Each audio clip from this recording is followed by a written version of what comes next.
Good evening or good afternoon, good morning, everybody. I am the Uncanny Omar. You're watching Near Mint Condition, the home of collected editions. And we have a full house today. We have a panel of wonderful YouTube personalities and comic book writers and other people. And today we're going to be talking about the Marvel... I didn't say any names. Joe is looking very coquettish. I left it very vague so each of you can second guess yourself. Today we're going to be talking about the Marvel Compendiums that have not been announced, but we know every company has been doing these, including DC and Image and Dark Horse, so it's right around the corner. We wanted to beat them to the punch by putting our brains together and deciding what the 10 first Marvel Compendiums should be. So before we get started, I am going to let my panel introduce themselves one by one. Starting in that corner box opposite me is Krisis.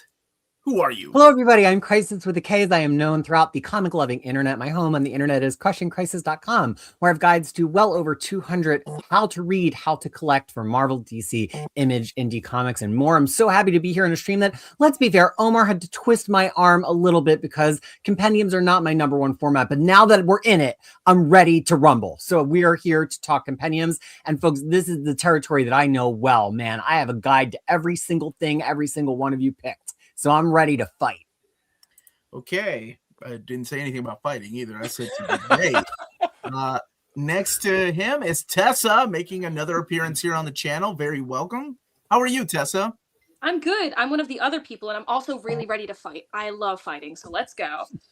You can find me over on the internet at Tessa is a Nerd, and I've also been doing retail and comics for just over a decade now. That's wonderful. And wow, Christmas season. Everybody's ready to fight. Cody, what about you, man? Are you ready to fight for your picks? No, I'm a little tired, Omar. You had me on a show earlier. I used all my energy on that one. If you can't take 2 streams a day, Cody, are you doing life right? You're right. You got to get on the content creation. Yeah, you're right. Hey guys, Cody collects. I do mostly single issue stuff, but you got the odd omnibus haul, collected edition haul every now and then, like the one Omar sent me open earlier in the week. So yeah, excited to be here. I love compendiums. I don't know about everybody else in the chat. Compendiums are like my second favorite format. So yeah. Okay. I should mention, Omar, I'm a newer comic book reader just in general. I think you wanted to invite me to maybe get some like newer reader perspective. So hopefully I can provide that. Yeah. And I needed somebody with a fresh take, like what they're enjoying and what they would like to see. I think it makes for very good. It makes for a difference of opinion, that's for sure. Because you've got somebody with coming in with the old man mentality, as I like to call it, like no comics are good past this period, and which there are some people like that. Not saying any names, but definitely on the panel today. Absolutely, Joe. Why don't you go next? Sure. Hi, I'm Joe. I write comics. I edit comics. I've worked for Dynamite, Mad Cave Studios. I've done a little bit at like RGDC, and I'm really just here to strengthen the friendships I've already made. Wow. Okay. Sean from the Comics Pals. Did I drain you as well, or are you doing okay? Oh, no, I got a lot more left in the tank, and I am happy to be here. Sean from the Comics Pals. This is a fantastic panel. I feel honored to be the center square, and I do plan on bringing balance to the force today. I will not be arguing with anybody. In fact, I want to say, Krisis, I used your guides for all of my picks, so thank you very much. Lars, I'm happy to see you again as always. Ray, you're beautiful, brother. Tessa, thank you for joining us. Cody, I love that you've got Ultimate Alliance playing in the background. Joe, it is good to finally see you for the first time ever in life. Rockin' Robbie, what is up, my man? And Omar is here too. I am. Thank you. And to his right is making his third appearance on the channel this week, Chubby Ray Comics. What's up, man? I love it.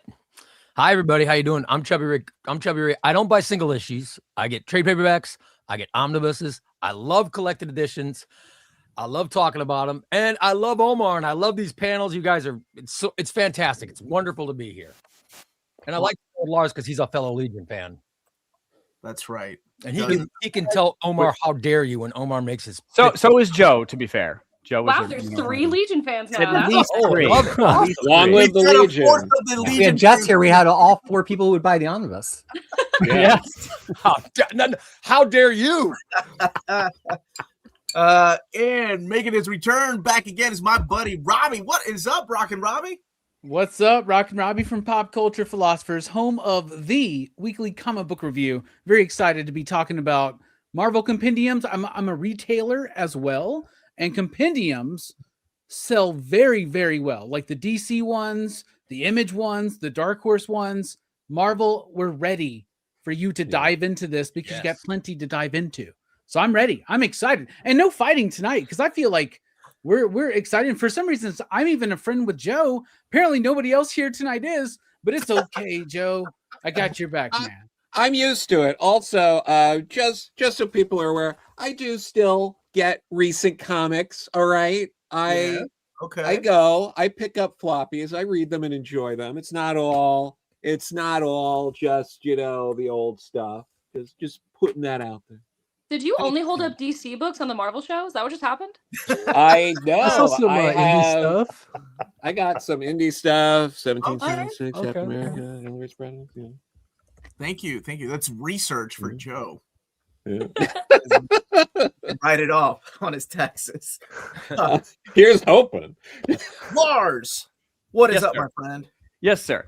Lars Pearson, publisher and editor-in-chief of Mad Norwegian Press, formerly of Wizard Magazine, and I am here with you fresh after having gone to visit one of my best friends, who is also my chiropractor, to get a hip adjustment. Everything's fine. And I always remind him, I'm like, now, look, remember, when you work on me, I do scream quite a bit. And he says, Lars, everyone in this office knows that you're a screamer. Okay, it is no secret at all. But you might recall about a year ago, I had a colonoscopy, and then I went on Near Mint after that. And the data showed that the colonoscopy improved my performance. It made me smarter. It made me funnier. So now we'll be able to compare the data of like colonoscopy or hip adjustment, which is best for going on YouTube afterward. That way we all know which one to get.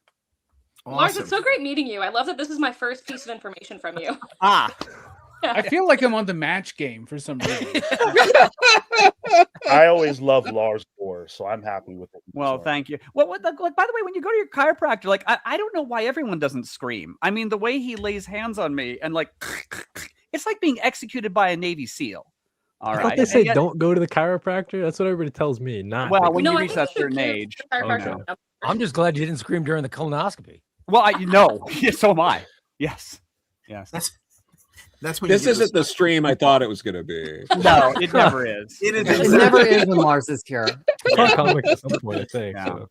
And I am rounding out the panel, the Uncanny Omar. You all probably know me by now, so no further introductions. Let's go ahead and have some fun. Krisis, you want to share your screen? I certainly am ready to share, my friend. Okay. All right, folks. Well, for those of you who have seen us do this sort of madness before, usually we are here fighting about what we think should be evergreen collections that should remain in print all the time. This one's a little bit different because there are no Marvel Compendiums yet. So let's get through some introduction and then we'll get to the Rumble. What is a compendium? If you haven't picked one up yet, and I'm sure everybody's got one probably in arm's reach, I'll pull out a Stormwatch compendium here. Compendiums are standard trim size paperback collections that contain a massive amount of content. Some indie publishers like Dark Horse and Dynamite actually are calling this paperback format an omnibus, but it's the same thing. It's a paperback standard trim size book that are between 600 and 1600 pages. Generally, they contain huge continuous runs of comic stories or whole series without gaps or any omissions, which of course we love as collectors. But hold on, why are we doing this show? Marvel doesn't do compendiums yet. With DC, Image, Dark Horse, Dynamite, IDW, and everybody else getting into the paperback compendium trend, Marvel is probably soon to follow. That is not an official announcement. Omar does not have a suit on. We are firmly with our speculation caps donned today. But if we were to speculate about compendiums coming down the pike from Marvel, what would the first wave of that be? What would a year one of Marvel compendiums be? Should they be exact copies of existing omnibuses that are exceedingly popular, or something very different? Only the panelists can answer that question today. So we are doing our standard format. Everybody got 3 picks. Sometimes we ask people for backups. There's no backups today. Everybody got the 3 that they wanted and they could just like it. Each person picks 3 potential compendiums. Picks are based on anything they wanted to base it off of. It could just because it was pretty. It could be popularity. It could be because some of our retailer friends know for sure it will sell. And we're going to present those across 3 rounds. 1 pitch that are 45 seconds per book, and then a debate with everybody else, and then finally a vote to figure out what our recommended launch slate is for the first year of compendiums at Marvel. Omar, anything you'd like to add for that before we get underway? No, that's it. Let's do it. Let's kick it off. All right, going first, a returning evergreen debater, although I haven't seen him for quite some time. It is Joe. Goodness. Ooh. Okay, Joe. Yeah. Hopefully these are your picks. They These are your are. picks, right? Okay. So am I diving in for all 3 of them, explaining them right now, or? Yeah, well, we'll click the timer when you start your first one. We'll time each one. So you have 45 Sure. I mean, sure. So the complete Daredevil, by Frank Miller. It's no brainer. It's Daredevil has also been seeing a lot of use. Disney Plus. I think it's a great, easy sell for people, and particularly for the compendiums. If you're launching a new line, which we hope they do, you want stuff that's going to sell out the gate, that's going to help support the brand moving forward, so they can go into other runs that might not have the same kind of wide appeal. You can look at like Amazon sales and you see that the Frank Miller stuff is always up in different formats. So I think that would be a great one to go with. All right, Joe, pick number 2. Iron Man, the complete collection of Denny O'Neil, I think is another no-brainer. I don't think, they obviously have never collected it all in one tome. And the easy pitch is, this is where the MCU started. This is the storyline that they use to launch the MCU. I think it's an easier sell for a mass audience. You get a beefy run that has a lot going on that they still go back to today. So I think, for retailers getting people into Iron Man, I think it's great to do just a compendium, one and done, get that out there, and sales. All right, and then Joe, your final of 3 picks. Yes, Spider-Man by Tyler Ford. Again, this is all I really want to go for sales. I want these to move. I want stuff that's for retailers and fans get behind. I think the idea of selling, it's all of Todd's Spider-Man in one go.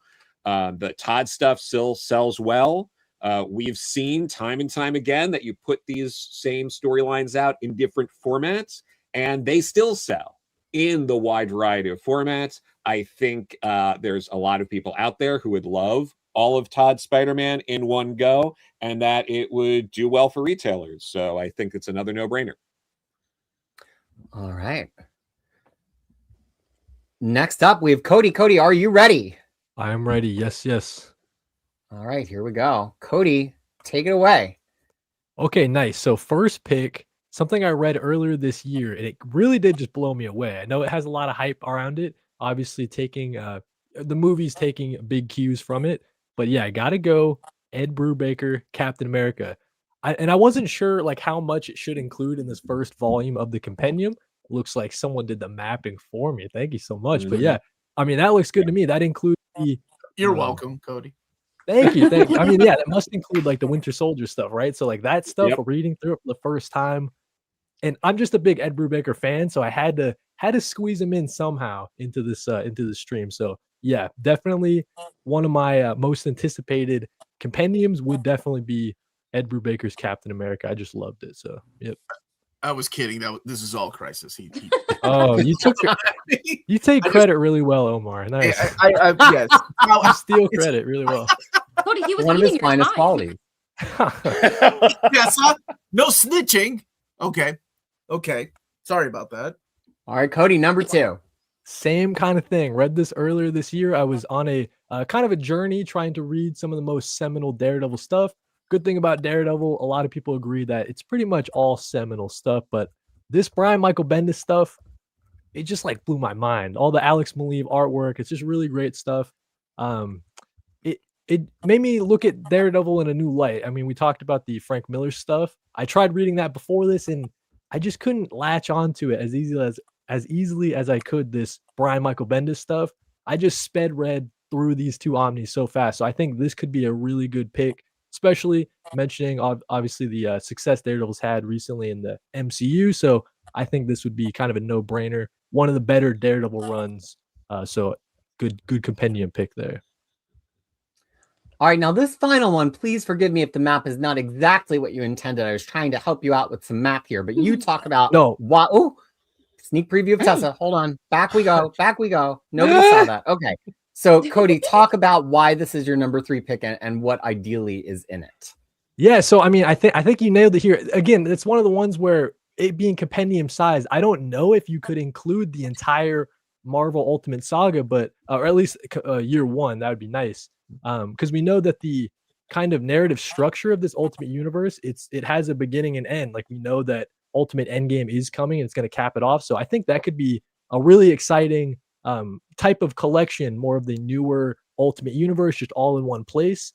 I think that if I was a newer comic book reader, I think this would be a compendium of all that would be really cool. I think about like my brother who's getting into comic books. This would be just an easy gift to him. Me being someone who's read it in the single issues, but getting my brother the compendium to get him started, I think that could be really cool. So, yeah. Awesome. I'm so excited to debate about that one in a little while. But first, let's go to Tessa, who everybody got a sneak peek. 3 excellent picks from Tessa. Everybody had excellent picks. Tessa, tell us about one of your picks. Well, you only complimented me, so thank you. So Thor Simonson run, just everything from this run sells, including the back issues. I can't keep stuff in stock. We get 1 million copies of First Federate Villain constantly. This book sells like crazy. And I know one of the versions of the omnibus didn't include Baldur the Brave, and that's, important. So I want to make sure that that is actually included in the compendium version. But also, the main reason I want this one is for a very selfish reason. I actually have never read this. It's one of the most important books I've never read, and it's on my list to read this year, so they should make it into a compendium for me, personally. All right. I feel like I don't need any more. It's an easy sell. Number 2.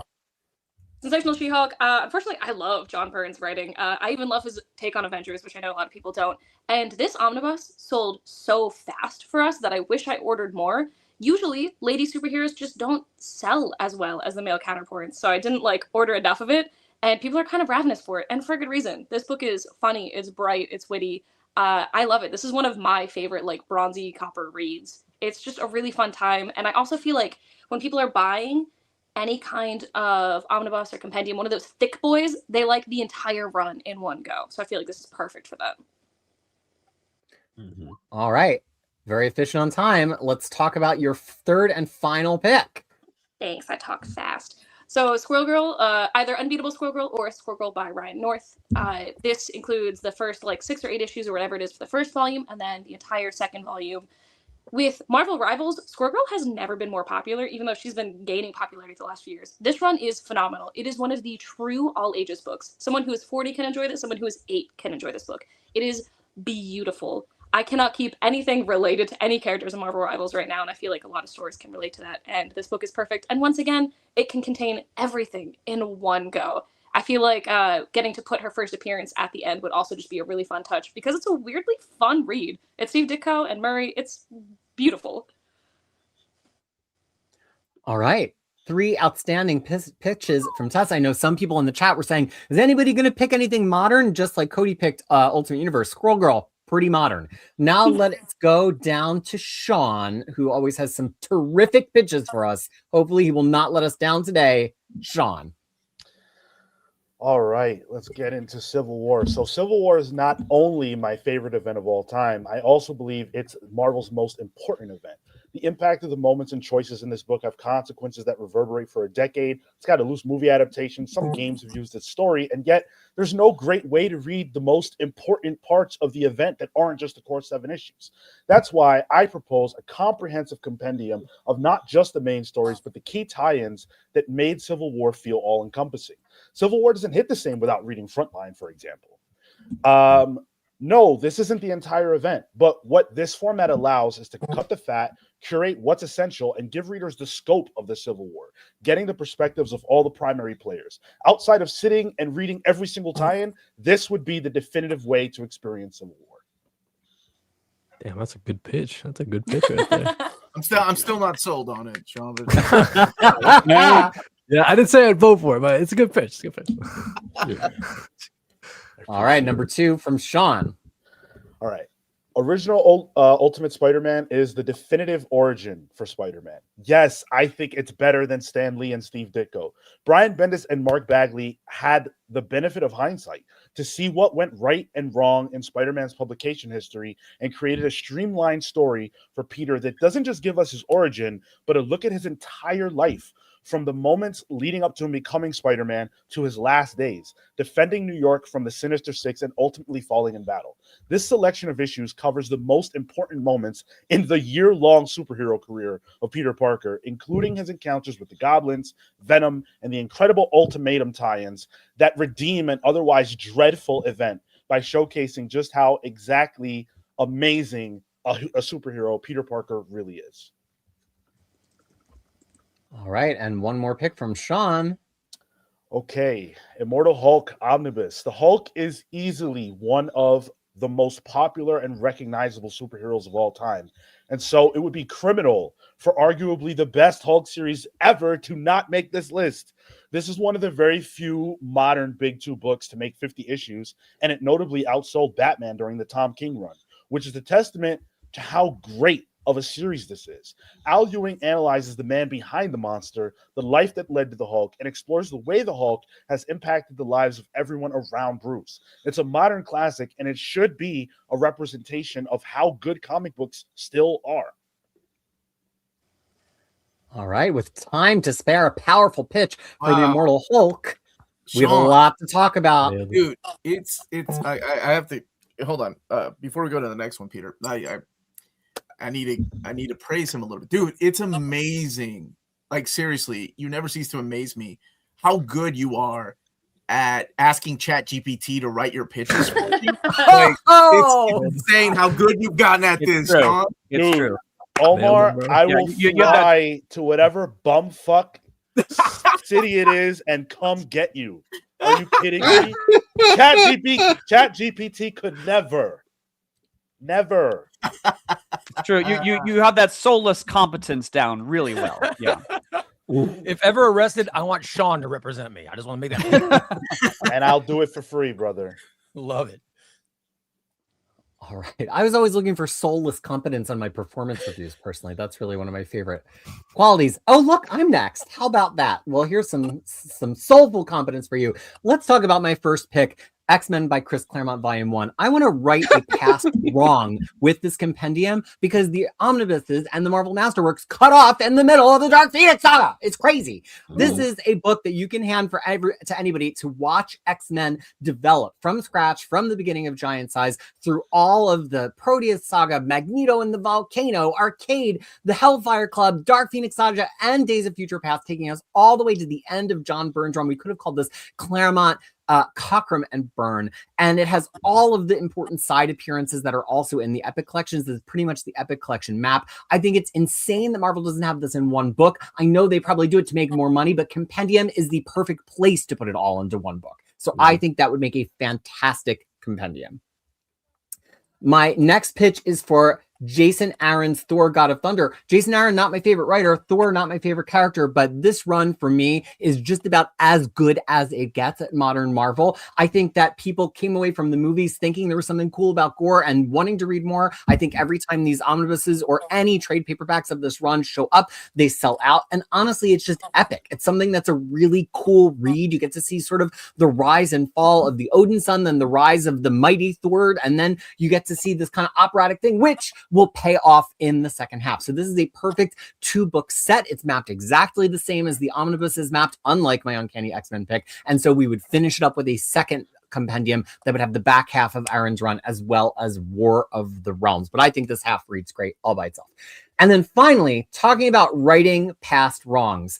I am a vocal proponent that this Jonathan Hickman saga has never quite been collected correctly, and Marvel's still getting it wrong. They're putting out a Secret Wars omnibus that's just Secret Wars plus time runs out. This is righting the wrongs. It's all of it in the right Hickman order, with at the end of the book, in its rightful place, the first 9 issues of Avengers World. Yes, I've done the math. You can get all of Hickman, all of Avengers World, and all of Secret War into 2 1,500-ish page compendiums. So this would take us all the way right up to the moment before Avengers number 24, which would start the next one. And so it splits where the omnibus splits, but this actually is more material than the omnibus. Plus it leaves out a couple of those little digital originals, so that can be omnibus exclusive. Good for everybody, including retailers. That's my 3 picks. I look forward to your votes.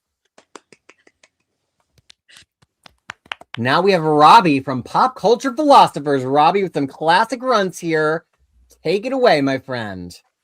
All right, so I guess we're starting with Amazing Spider-Man by Lee, Ditko, and Ramita. Like, I'm a retailer as well, and I know that Marvel's biggest brand, biggest property is Spider-Man, right? And you gotta go. So many people want to, like, here's the thing. Compendium sells so well because there's a lot of people that come into my shop and they're not necessarily into omnibuses, right? Because of the price point, but compendiums they can get into. And everybody wants to see, the way I wanted to see Spider-Man flourish and begin in the essential Amazing Spider-Man days, we can do that in a compendium size, all Ditko, all Lee, all Ramita, all in one bundle. Whew. A hot pitch. Let's hear the pitch for Robbie's number 2. My number 2 is the greatest Marvel comic ever made. In my opinion, it's the greatest work from Jack Kirby, who is my favorite and to me the most important American comic book artist and illustrator and creator. Jack Kirby is levels above, and maybe he did some things before Fantastic Four, but it all led to this moment. Like the magic that Stan Lee working with Jack Kirby for Fantastic Four works so well. This is the beginning of the Marvel Universe as we all know and love it today, and some of the best comics today and then still. There you go. All right. And a third one, although we've heard someone else's pitch, we still repitch for our own reasons. You might have unique reasons that you picked it. Let's hear about this. Daredevil, Frank Miller. Well, I was very curious because I was like, I guess I don't have the Frank Miller Daredevil pitch anymore since Joe took it from me. But here we are, you know, and here's the thing. Sometimes creators make characters, and sometimes characters make creators, right? Like certain creators work on certain characters, really bring them to prominence and to a level of execution. And I think with Marvel Comics, and I love what Tessa said about Walt Simonson on Thor, but for me, Frank Miller, along with like Klaus Janson and others, the work he did on Daredevil throughout the entirety of it cemented who he was going to be, and where he is today. That's a negative 2 points for Robbie. His time was up. I'm not one for being a stickler of time, but you know, fair is fair. I'm just kidding, Robbie. That's a good pitch. That was a good pitch. I think I left a couple seconds on another one, so I thought I was in the. Oh, is that we can do that? Okay, we'll make up rules. And we'll go along. I like this. All right. Next, we have the illustrious Lars with his 3 picks. Ooh. Okay. I am ready. I'm emotionally prepared. Spider-Man 2099 by Peter David. I feel like Peter David should be in the mix somewhere because Peter David, what I just love about him is his ability to do drama and comedy together. I mean, a lot of writers can, like Frank Miller's not a particularly funny writer. He's an excellent writer. But Peter has this ability to give you such pathos and drama and funny one-liners all in the same scene. This is the entire package of his initial run on Spider-Man 2099, and it also includes issues that were never reprinted in soft cover, so you have that benefit. It is both familiar Spider-Man and yet just in terms of the comedy, it's joyful in its own way. All right. Now, second pitch from Lars, who mapped this slightly differently. Let me just pause for a second. And we will deal with in the discussion if we think the mapping differences are even worth talking about, or if it kind of is like half a dozen of one and 6 of the other. So, Lars, let's hear your pitch for Daredevil. Yeah, it's hard to argue with Frank Miller on Daredevil because obviously that's, iconic. But this is the more modern retelling of it. Bendis is standing on Frank Miller's shoulders. And yet, I mean, the character arcs in this run are unbeatable. The premise is that Matt Murdock is outed to the public as Daredevil, and the fallout from that is profound. Then the Kingpin gets toppled. Then his wife makes an impossible decision. Then all sorts of things happen. And I do feel it's much more balanced in terms of the female representation than in Miller's run, because in female characters in Miller are either kick-ass assassins or space filler. Bendis does a much better job with Daredevil's fiance here. And I would include End of Days because it's Bendis' final statement on the character.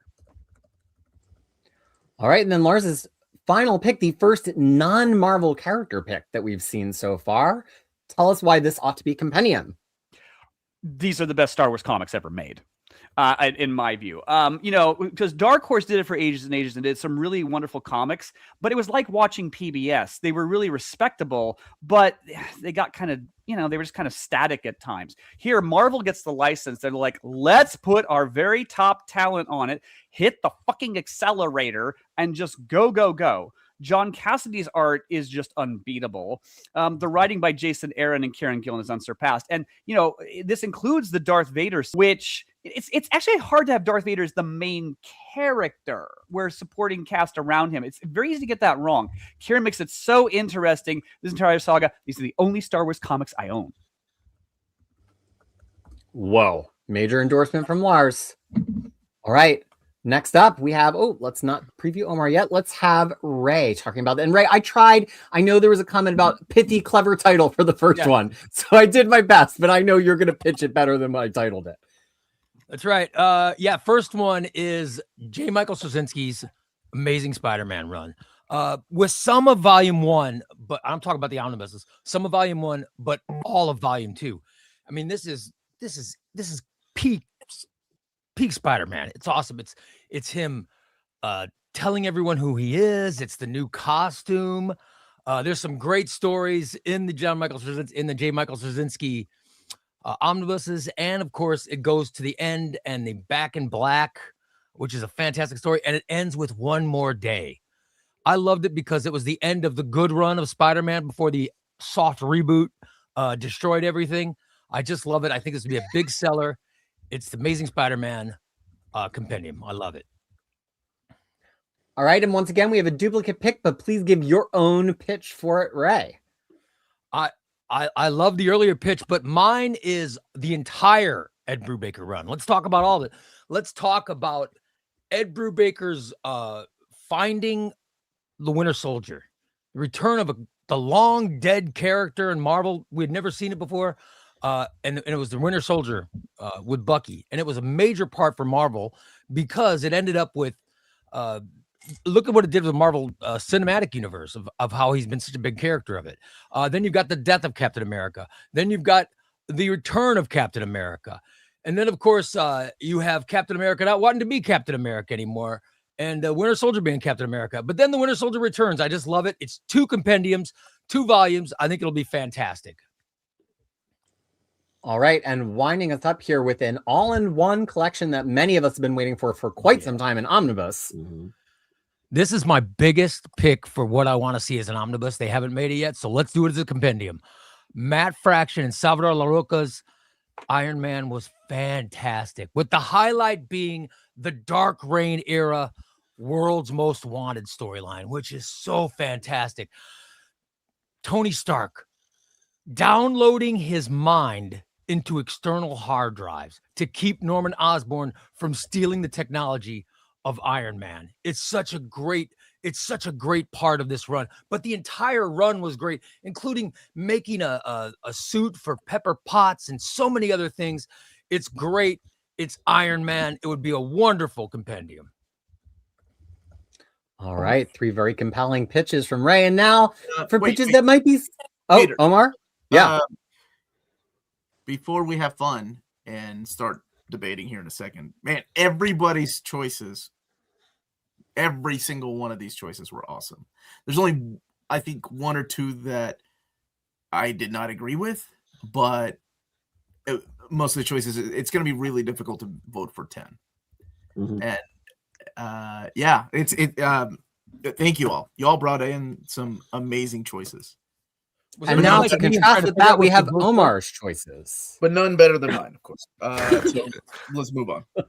All right. All right, Omar. Okay. Hit it. It's the same thing that Peter said, except mine is a little bit different with the X-Men book. To me, the idea of compendiums is let's get these right. Let's do it different because we are collectors and we buy omnis. Why would I want to buy the compendium? Because I have interwoven the issues of classic X-Men in there where they need to be read with Uncanny X-Men, which is something the collected editions department has not done. But oh my God, it would be so awesome. We just saw it recently. The Marvel Transformers, the Image books that they put out through Kickstarter. They did the same thing with the Marvel UK Transformers books, and that's what I want to do with this. Eventually do New Mutants and X Factor all together in one book. So yeah, absolutely need this. Let me know when to start the next one. All right, let's go. Okay.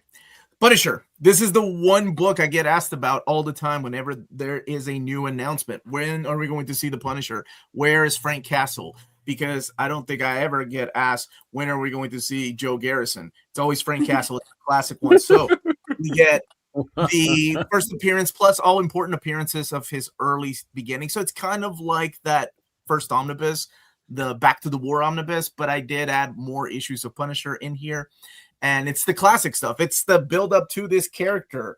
And oh my gosh, yes, we have one epic collection and they sell really well. And people have been asking for a long time. So if not in omnibus format, I would love to see this classic character back in a big, thick format like this.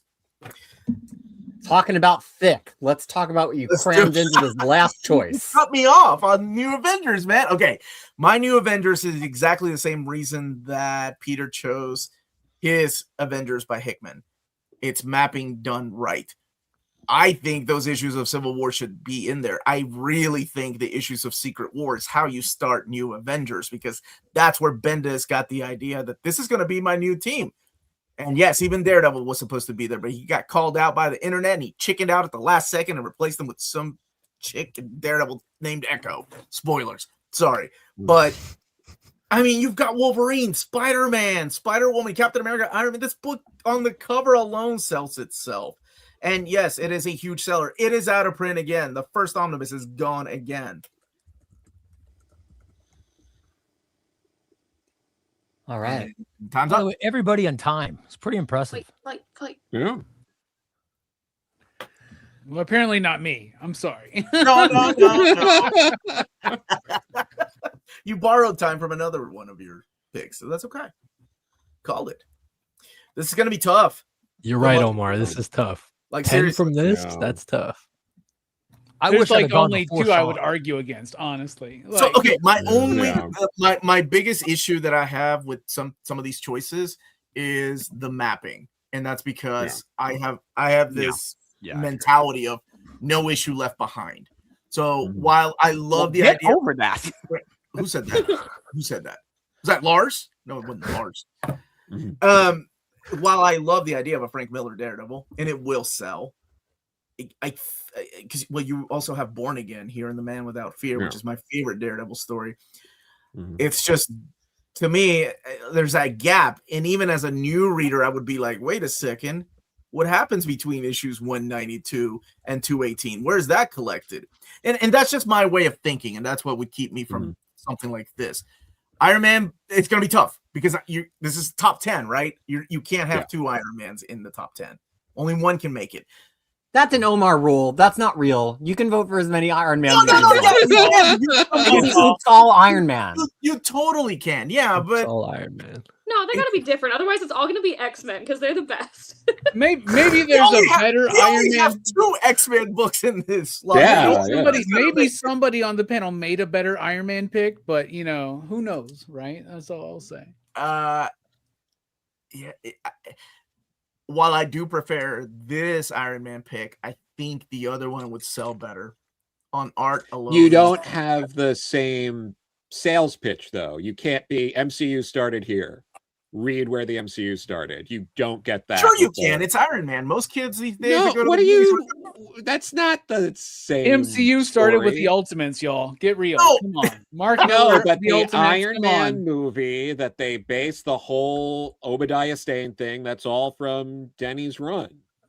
And Yeah, That's his pitch. That's an Mine was easy- just, it was good. You know what's interesting? I mean, Whenever I like all of these runs. Like, I don't hate it. I want to say that was like Don Heck, Jack Kirby, and Stan Lee who like did that, but like whatever, I get it. Obadiah Stane was created by Denny O'Neil. Please order in the court. Like like I said, that is the only issue I have with Daredevil by Frank Miller. Mhm. I do like this Iron Man run.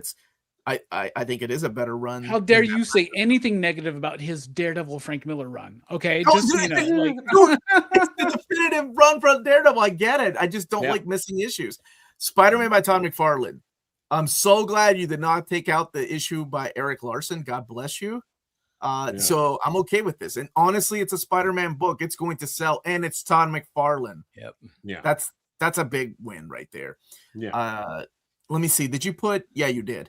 You did leave out issue 15, but that's okay. I can let that slide, even though it's got the Beast. We should have used that as the cover to draw more X-Men people to buy the book.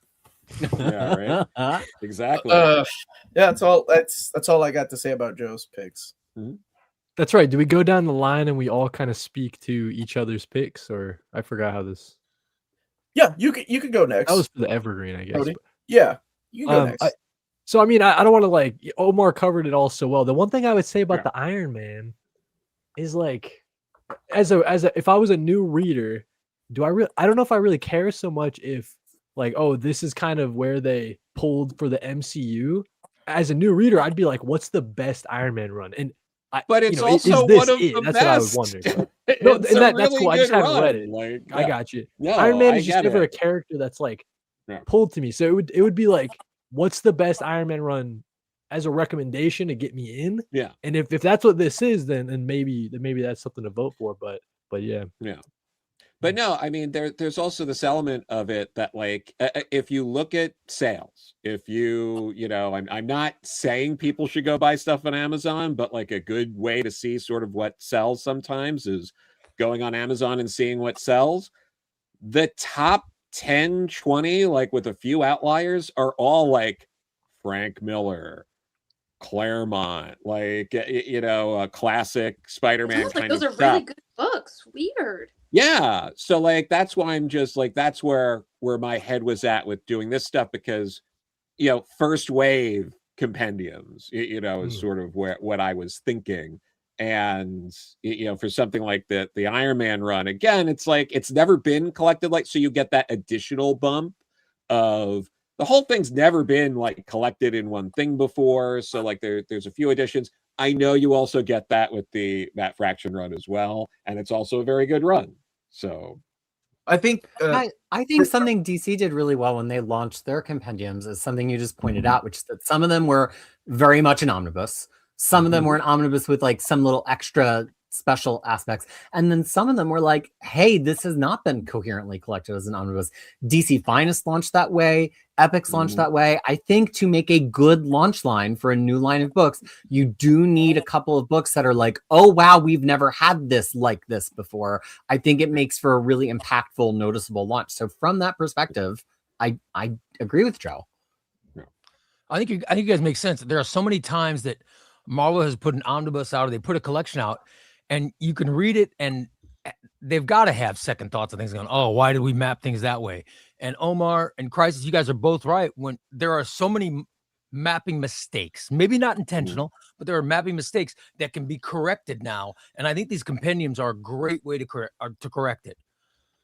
I think that's the formula that DC is using. Yeah. And I think that's what would work. That's how you get a collector to go and buy. Look, I'm an omnibus guy. I love oversized format with letter pages. How do you get me to get a compendium? You map it different and you add 1 or 2 issues. That's exactly how you do it. Yeah. And that's all I'm asking for. Like the JSA compendium compared to the omnibus, I had to get the JSA compendium. Yeah. Yeah. It's no contest. Y'all are some really deep nerds, man. I'm just gonna be honest, man. This is awesome. This has one more issue than the last one. I love it. That's great, dude. Oh, Robbie, your ass is upgrading from Blu-ray to 4K on movies, man. Come on now. I haven't even bought a 4K player yet. They throw in a 5-minute commentary by the director. Depending on the movie, I'll buy it again. But nowadays, I know that somebody's just gonna put that on YouTube and we can watch it. Don't ruin this for me, Robbie. Joe brought up a good point earlier. When doing something like that, and I guess it's titled of the stream, this should be, in theory, right, the first 10. So it's hard to get out of my mindset of which one would I prefer buying. Like, if they were all on a shelf, like which one would I buy right now? So yeah, it is kind of tough thinking about the first 10. Yeah. I just feel like I should have thought more about mapping now. Like, would you speak to me in that condescending tone? I didn't want judgment, so I was very careful in my mapping because I knew there were some experts on the panel. I didn't want to be judged for my bad mapping when I knew that, but I also knew that they would fix it. I just didn't realize I was on Jeopardy. Like, what is Frank Miller's Daredevil? You're both fucking fired. You and Joe with your shit mapping. I'm just kidding, Joe. Good luck to you. It's the last I will say about your mapping. Tessa, would you like to add something about Joe's choices? I'm actually all for the Denny O'Neil Iron Man. I'm pretty into that one. I mean, McFarlane stuff will always sell a lot, so that makes a lot of sense. But I personally, just personal, not a store level, love the Denny O'Neil pick. Yeah, thank you. Okay. Even though I'm a demon in a bottle for Iron Man, that's more of my jam. It's in there. Sean, what about you, buddy? I think the Frank Miller makes a ton of sense. You know, Frank should absolutely be represented on this list somewhere. Iron Man, I'm slightly iffy on. I think I'm sort of preferring the other run that was mentioned on here, and then the Todd McFarlane Spider-Man. That's a no-brainer. Like, how is that not going to make the list? Yeah. Okay. Krisis, I know you said something a little bit earlier. What do you think about Joe's picks? Well, I'm a no gaps truther, so I'm going to be definitely going against things that have gaps. But my exception is the Daredevil Man Without Fear by Frank Miller, because I just think there's a reason that omnibus sells. I don't think we're looking at trying to marry this up with things on the other side. We're looking to hand somebody Frank Miller's Daredevil. Maybe we put in that one issue that the main run skips, although it's not a reprint. I can't remember off the top of my head. But like, I'm fine with skipping ahead to Born Again. I'm fine to then putting in Man Without Fear. It's a Frank Miller book. Like, his name's selling it as much as Daredevil is selling it. So I don't, especially thinking back to our first stream of what should have been the Evergreen Trades was the very first time we did this format, and nobody brought Frank Miller Daredevil, and then Lars decided to adopt it at the end of the stream. It's like, it kind of feels like we can't have a first group of choices without Frank Miller Daredevil. It kind of just feels traditional to me at this point. Tradition. So I've already talked about the Iron Man. Here's the thing with the Spider-Man, Joe. I had this on my short list. It was like my number 5. I don't think the McFarlane material in the 1990 series is so strong. I personally, going with what Omar was saying earlier, would rather see this, and I almost brought this, now I'm kind of kicking myself that I didn't. I would rather see a compendium that puts all of the Spider-Man series in one book, Superman triangle style, because I think to just pivot from the really good McLeany And McFarlane's content in the first 35 issues of this to the Spider-Man content is like a hard drop off, even though it's still beautiful Tom McFarlane art. I mean, you might as well just switch to the Spawn compendiums at that point. So I love Spawn. That's not really a dig for me. So this is a Marvel show. What are you doing? So I don't know if you got my vote on the Spider-Man, even though I do like your idea. I just think I have a version I would rather have. No, I understand that. Robbie, you big nerd, what do you think of Well, obviously, I think the Frank Miller Daredevil one is perfect because there are there are times where we should like really think about like the beginnings of a character and the history and the journey of a character and get that mapping proper. But then there are times where you got to go, this creator's work on a character, right? And I agree, man. Like every stamp that Frank Miller put on Daredevil should be in a affordable book together. I think the Iron Man run, I think that's good. I think that's really good for like wave 2 or 3 of Marvel Compendiums. I think the first one we want to go with might be Mad Fraction, but honestly, I don't think Iron Man is the way to go there, right? Spider-Man, I still would say it's all about the Lee and the Ditko and the Ramita, but yeah, putting all of McFarlane's work on Spider-Man in one compendium together, that would sell like wheat cakes. So there you go. Lars, you're a man of very little words. What do you have to say? And very little taste, absolutely. You know, it's interesting to hear you debate with Frank Miller Daredevil is a given. Honestly, the only reason I didn't pick it is because I felt I had picked it so often that I just, I don't know, felt like being a little different and having something else to argue about. I don't think your average reader is concerned if there are gaps. I think your average reader is smart enough to understand not every collected edition is, you know, absolutely solid from one to the other. And the idea that you have to read 30 intervening issues to get it born again is a little nuts, if we're being honest. So I think this collection is absolutely fine. I think the gaps are just not worth worrying about.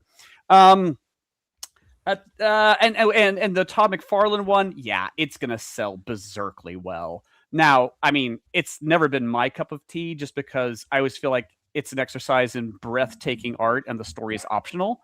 And I prefer my comics to have art and story. But it's you know, it's sales wise, it's a knockout. At the risk of being lynched, I would have a hard time getting enthused about Iron Man. It never burns up the sales charts. In fact, out of curiosity here, I went to Amazon, and I know this is not a scientific poll. Of the top 100 Marvel books on Amazon right now, you know how many of them are Iron Man? 0.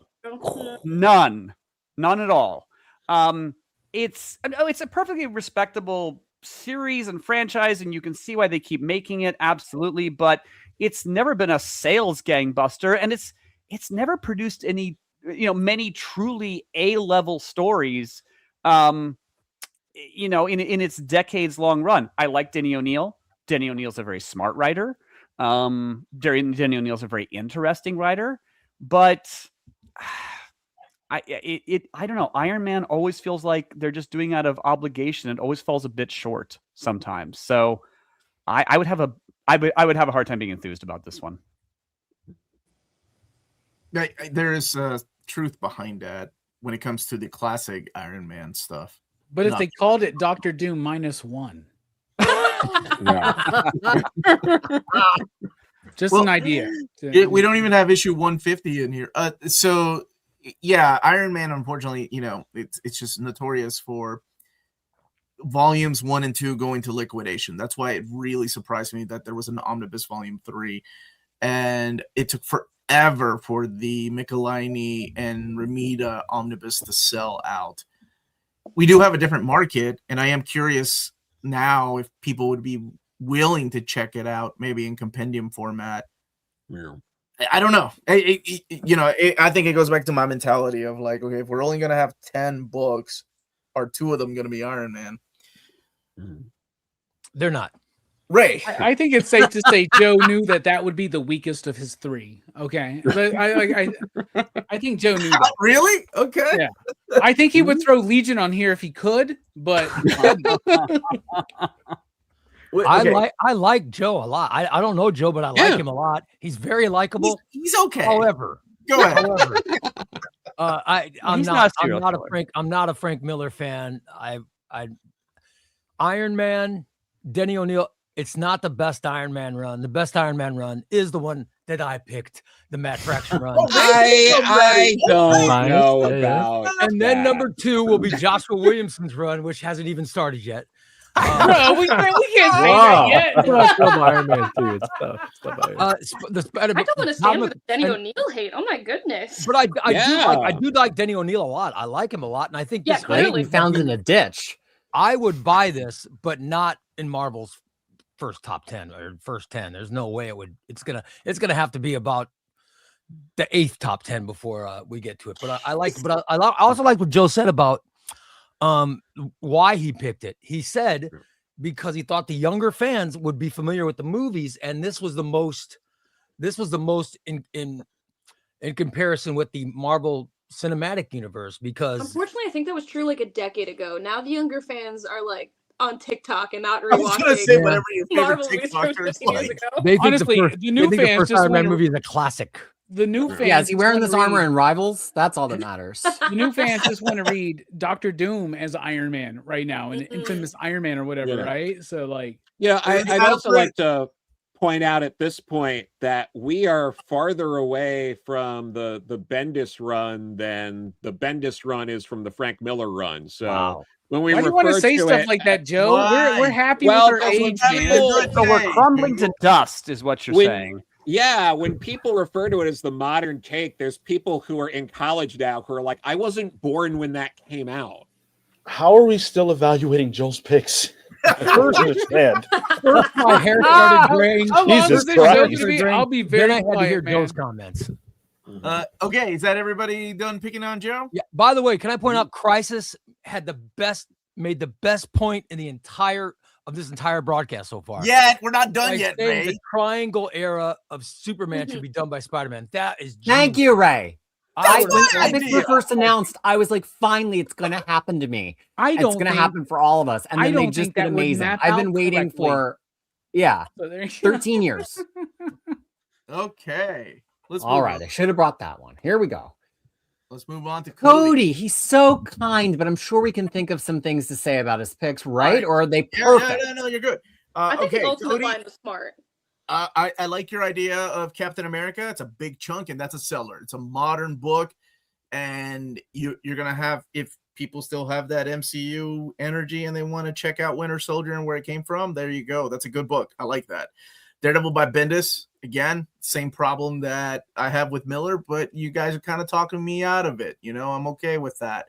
Not everything has to be collected in one book, but anyway. I do have a problem with Ultimate Marvel Universe. I think it's wonderful and cute. That that's like the best material. I never said it was the best material. Right? I'm so sorry. That is so kind. What a dick. It's so never going to be good when he starts it with going, "Oh, it's cute." No, I love that. No, Omar, it's a good point because there's a. I mean, I'm not like dying on the hill of Ultimate Black Panther. You know what I'm saying? But I just thought it was with the narrative kind of structure of it. I think it lends to the compendium format. You know what I mean? But like you say, maybe I see what you're saying. I like these books, but to me, okay, the problem with something like this has been my problem with Marvel and DC thinking that putting all the #1 issues of the New 52 is going to sell in an omnibus. I hate that idea because you're never going to have a volume 2, a volume 3. Just like the stories aren't over here, right? Like this is the first 12 issues. The first, what do you have on Wolverine here? In theory, it would be a 2-year thing because that's kind of how the Marvel has structured it. So we know that it's ending next year. So that was kind of my thinking. Just like, oh, you got the 2 compendiums on the shelf. It completes the entire Ultimate Universe. You don't need volume 3, 4, etc. But that's honestly, you have 2 really strong picks. That one and a cute pick. That's fair. Omar, That's fair. You know what I mean? Put the I blurb get on the it. back of that book if it gets made. It was cute. That's all I will say, though. Seriously, good job. Cody, Joe, as a store, like everything Ultimate sells so well. So no matter what Omar thinks, if that existed and was in my store, it would sell out. As like, you know, someone who would be trying to get into the Ultimate Universe, it's like a nice entry point. Yeah, that was kind of my thinking, but okay. Yeah. Joe, what do you think of these picks? I mean, I like them. I think I love Cap, and I think having Brubaker Cap makes sense. I think especially more importantly, how first cute wave. do you think Cody is? We're not getting into that. No offense. Yeah, so I definitely want to see Cap in like a first wave for like a first 10. It's the Cap run, probably, right? You know what I mean? Like, if you're gonna include a Cap in the top 10, probably. If Marvel's going to include a Cap run, they can like that makes it makes a lot of sense. It's for me, it's not the best run. I like it a lot. I think there's a couple of better runs, but like it's really, really good. And it looks great. Which is really important. I think like a lot of runs like this, and I think this happens with Matt Fraction on Iron Man, by the end of the run, you're kind of like, all right, I'm good. We can wrap this up now. But like they start so strong. The Daredevil by Bendis, again, it's a great pick. I think you would like, you know, obviously I'm biased to the Frank Miller, and I think there's really probably only room for one Daredevil in like a I was hoping wave. I was hoping Daredevil would get 2 just because of his runs have all been like, you know, really, really good. I think people general consensus, but yeah. There might be room for 2. So maybe. Yeah, if there ends up being room for 2, I mean, those are both great runs. And like, I know, I think the Ultimate Marvel Universe here, I think that idea, it reminds me of kind of like what DC is doing with the milestone compendiums. Like, I think there's something to that. And I think jumping in on something like this that has some heat now, like if they put that out, like if they announce something like that in like the next few months, while the Ultimate Universe was still like in the process of winding down and getting, you know, some trades out or something, like I don't know, that could work. I think. I don't know. It's true. It's weird with the Ultimate Universe winding down. That is true. One thing I did want to mention before everybody gives their thoughts. If you haven't checked out the Ultimate Universe yet, the kind of, it's like a month to month kind of thing. Like every single issue, it'll be like, oh, the maker is getting out in this many months or whatever. So it's kind of like got this countdown sort of drive to it. So I guess I was thinking like maybe you do each of the number 1s, each of the number 2s, because that's how they came out in single issue format. So I don't know if that helps convince anybody. But no, I'm happy you said that, because I'll jump in line for a second, then I'll wait my turn. It doesn't, if you haven't read this yet, if you've been waiting for this, folks, it doesn't really read as arcs. Every single issue, except for a little bit of Ultimate Black Panther, every issue of Ultimate Marvel is very much this is a one-shot story that's happening at this time, and then we're going to skip ahead to the next issue. So it shuffles way better than, say, Krakoa, where you kind of have to really make an effort to figure out, like, oh, did this happen first? Did the Lagoon Bar open yet? Ultimate Spider-Man, Hickman kind of learned from how Krakoa was set up, and it's, or not just Ultimate Spider-Man, all of Ultimate Marvel, and it is literally structured so you can go round robin around the issues. So what Cody said, hugely endorsed. I have a very hot take. I think that if there was a second Daredevil compendium, based on how new it is and how many people would be more interested to read it right now, I think that the second one would be Zdarsky, not Bendis. Interesting. I just think it would sell better because Zdarsky stuff sells more right now, and a lot of people have already read Bendis's run, while less of the pool have read Zdarsky just because it's newer. Not mad at that. If we could fit 3, that'd be good. That means we can't put any Iron Man on the list. Yeah, Iron Man gets Well, I mean, if you're looking at this from like a marketing standpoint, if they were doing compendiums soon, there would be an interest to put out Zdarsky since he's doing the next big Marvel event. So yeah, Zdarsky's hot right now. It's true. I agree with that. Tessa, do you have anything to add about Cody's picks? I think I've picked on him sufficiently. Okay. Sean, what about you, my brother? What do you think about Cody's picks? I mean, death and life of Captain America seems pretty unimpeachable to me. That's a tremendous run, and I would want to pick this up actually, because I would love to have at least this part of the run in a very easily readable format. So this would end up on my shelf. I agree with what Tessa said. Actually, I hadn't thought about it that way before, but I do think the Zdarsky-Jaquetto run would play better at the current moment. And if it weren't going to be that, then it would be Soul. So I think I don't know about this one for me. And then Ultimate Marvel Universe Year One, man, I'm reading all this stuff and I feel like this would feel so weird. Because these books are so different. It's true. Like you get to like Peach Momoko X, like it is very different. Yeah, they're very different. There's also missing the year one shot, which would need to be here. True. To close out the year of storytelling. It's also missing. Well, again, don't vote against just because of the map, because this was me trying to make some sense. Yeah, I didn't send Cody's Krisis notes. any mapping at all. So I'm not. So if I'm that's not a the mapping issue, guy, really, but yeah. if that's the one issue keeping you from voting, Sean, that's not a problem. That's No, there's not like a 50 problem. issues. But Oh God. yeah, all right. I thought it was sufficient already, Tess. Okay. Peter, anything to add about Cody? His picks? So much. So look, I don't even know where to start. So here, I'll make in the spirit of Tessa's hot take, I'll make a bold statement.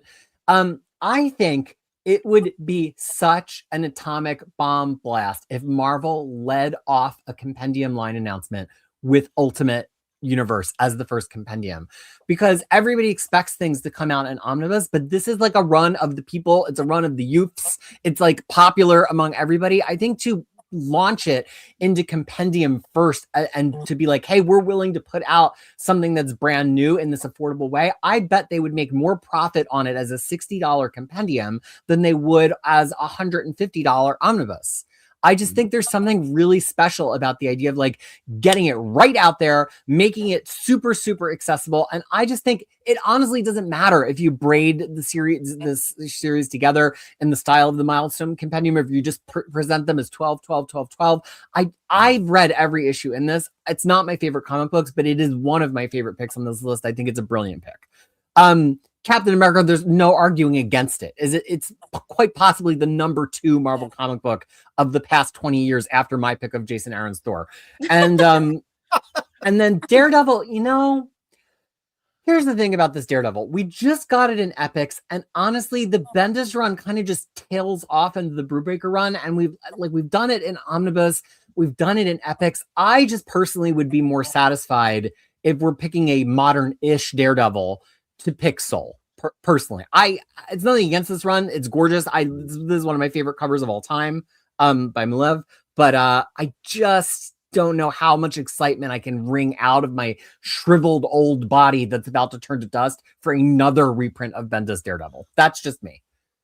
Soul can also satisfy and excite me, so I agree. Yeah. Okay. I'm using their verbiage. I'm just throwing it back. Yeah. Rocky Bobby, what do you got, buddy? Well, Cody, you're coming across to me as cute and charming tonight. And we're talking about the top 10, the first 10 Marvel compendiums that should come out, right? Captain America should be a part of that conversation. I would say Ed Brubaker for certain. Yeah. I would say there's room for 3 or 4 Daredevil compendiums on this list because like that. The popularity of that character, as well as the fact, like, let's be honest, some of the most innovative and experimental Marvel comic book runs have been in the pages of Daredevil. And I think that Bendis, I love what y'all are saying about Soul. I love what y'all are saying about What was the other one y'all were mentioning? It was crazy. Zdarsky. That's crazy to me. All right, but like that's cool. Like, and it's cool, right? I would put Wade up there. Like Wade's run's really good, but like Daredevil's got some really great runs, right? Daredevil is the Nightwing of the Marvel Universe, and they need to lean into that. Like, really accentuate his butt, maybe. Yeah. However, my big butt tonight for your picks, Cody, is the Ultimate thing. Like, What? I like it. It's a cool idea, but the problem is this. Marvel's biggest news of the year was that they were ending this line. So why get excited for a collection to catch you up on a line, right? Like, they almost undercut this idea. And also, if this was going to be one of their like top 10 compendiums that they were going to list, like for their first wave, the momentum's already gone, I think, from the Ultimate Universe. So, but I like the idea. I They're think a little it's really late good for sure. like part Absolutely 30. they're late. Like 30 to 49, somewhere around there. Like, perfectly fine. We'll see. Anyway, great picks. Okay, Lars. Well, obviously, I like Daredevil by Bendis because it was on my list. I left off issues 16 to 19 because even though Bendis wrote them, they are not part of his main Matt Murdock has been outed storyline that doesn't start until issue 26. And I included Daredevil The End, which I think does give it kind of a finale because, I mean, spoilers, but it's the end of Daredevil. You're right. This otherwise ends as a bit of a cliffhanger, might be pushing it, but a lead into the next series. But if you put Daredevil The End in there, that problem is solved. Ultimate Marvel Universe. This isn't the version of the Ultimate range I would go with. I think that compendiums of the classic Marvel characters makes sense. I think a compendium that it might include Mark Miller, Brian Hitch Ultimates would make sense because it's the blueprint for the Marvel Universe. Ultimate Spider-Man by Bendis is infinitely accessible. This rings in as kind of yet another version of the Ultimate Universe. And even though it is good, it's not disputed its own quality. I mean, it depends on how much these compendiums, if they're just for the old guard who are flocking into comic book stores, or if you think they might have broader appeal. And as you say, this is the start of a range they're now terminating. And it doesn't have the historical backing that the other Ultimate comics do. So I can't support an Ultimate book in here, but I wouldn't pick this one. Captain America Life and Death of Captain America. I will just say this. It is excellent. It is well written. It is well drawn. It is excellent. My only misgiving is that when I was reading it, I was thinking, I'm not having any fun. I'm not enjoying myself. It is excellent, but like Brubaker's strengths as a writer, I think really work on his criminal books, on Daredevil and stuff. Do I want to see that approach for Captain America? No, I'm not sure I do. No, frankly, no. If we have to include a Captain America book, again, this isn't the one that I would have picked because it's often too grim, too depressing, and then Cap is killed, and then it sort of stops being a Captain America book because on paper, he's dead, and it should basically be retitled The Winter Soldier or Black Widow or whatever. And so I don't know. It's like, as Captain America books go, he's not in it after a certain point. No, Steve Rogers is not in it. It's still Captain America. Well, are you one of these hashtag not my Captain America? I was going to say. Is that what's happening right now? Wow, but again, well, I mean, is this the one you want to potentially spread a wide net with? I'm not sure it is. So that's my only misgiving. I mean, like I say, it's excellent in its own terms. Superb. But I was like, ugh, I'm not enjoying this. And, maybe another book where, the same Captain America as they're beginning to end might be preferable. Okay. Lars is not about legacy characters. Got it. Ray, what do you think of Cody's picks? First off, let me say I like Lars, but I'm concerned that Lars has had no fun in reading this Ed Brubaker masterpiece. I also chose Captain America. I went a little longer than what Cody chose, but Cody's right. I mean, that would be a fantastic volume 1, I would go a little longer, but I love Captain America. I think it's fantastic. I think it would be a wonderful kickoff to the Marvel Compendium series. I think it would be fantastic. Captain America's great. It is bothering me that Lars is not having fun. That's I would throw in if anybody else wanted to put together some way to throw in some money to get him some help, because there's no way you should not have felt joy while reading this book. I thought it was awesome. Watching Cap be struck down. Yeah. Well, but it's thrilling. I was thrilled though. It was the sidekick coming, turns out that he's not dead, and now he's taking over. Yeah, I know. By the way, someone in the feed, I thought it was great. Someone in the feed is saying, I hope Lars never reads Tom King. You know what? I just reread the Tom King Batman for the second time. And that one, was really into. I think it's because there's a difference between, Batman and Captain America. I think you can go grim on Batman and Daredevil in a way that Captain America, there might be some limits to it. Oh my God! Somebody brought up Tom King. Tom King's going to be the next writer on Captain America. Just wait. Yeah, I was gonna make a joke since you guys brought them together that it was great seeing after Cap died that the Red Hood took over. That was pure coincidence that a magic bullet took them both out. It wasn't. We all know that, but.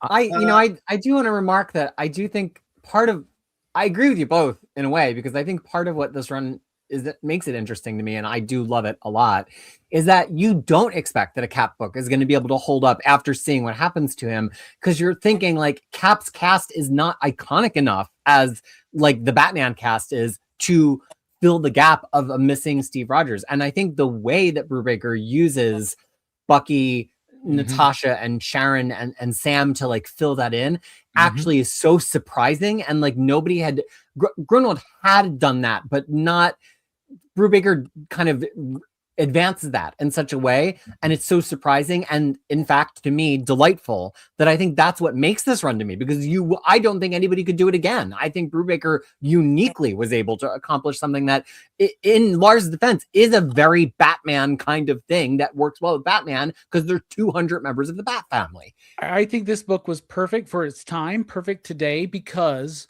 by removing Captain America, you show the importance of Captain America. Yes. Right? And that's what I think Ed Brubaker really sold us on at that time, and why I think it still resonates today. Seriously. I think, and then second, the Daredevil by Brian Michael Bendis I thought it's a great pick. However, it was brought up, we have had a lot of versions of this. We've had the omnibuses. We've got the modern epic collections now. And then after Bendis, you had Brubaker's fantastic run, and we've had so many other Daredevil runs. Maybe this shouldn't be in the first round of Compendiums. And Ultimate Universe, I love Ultimate Spider-Man, but I'm not sold. I'm not sold that the Ultimate Marvel Universe Compendium would be anything. But I love Cody. He seems very likable. Thank you so Very much. cute. I appreciate that. We all love you, Cody. No problem. All right, Omar, shall we? Yeah. Let's move on to Tessa's. I have to say, out of everyone here tonight, Tessa did the one thing that I wish everybody had done, and that is taking a chance on a shitty character like Squirrel Girl. A character that'll make money. Actually, I was this close to putting Howard the Duck on my list, so don't even joke. Oh my God. Okay. No. Let me backtrack a little bit. I wanted to like bring Darkhawk in, right? I'm like, because they haven't selected Darkhawk. But then I thought, man, it's going to get voted out by Bendis Daredevil, by Frank Miller Daredevil. Nobody gives a shit about Darkhawk. But I'm thinking like Compendiums, what DC is doing right is bringing collections of characters or teams that haven't been collected properly. So the She-Hulk, for example, is great because it's those first 60 issues. It's not the Byrne issues, right? It's not just John Byrne. It's not missing anything.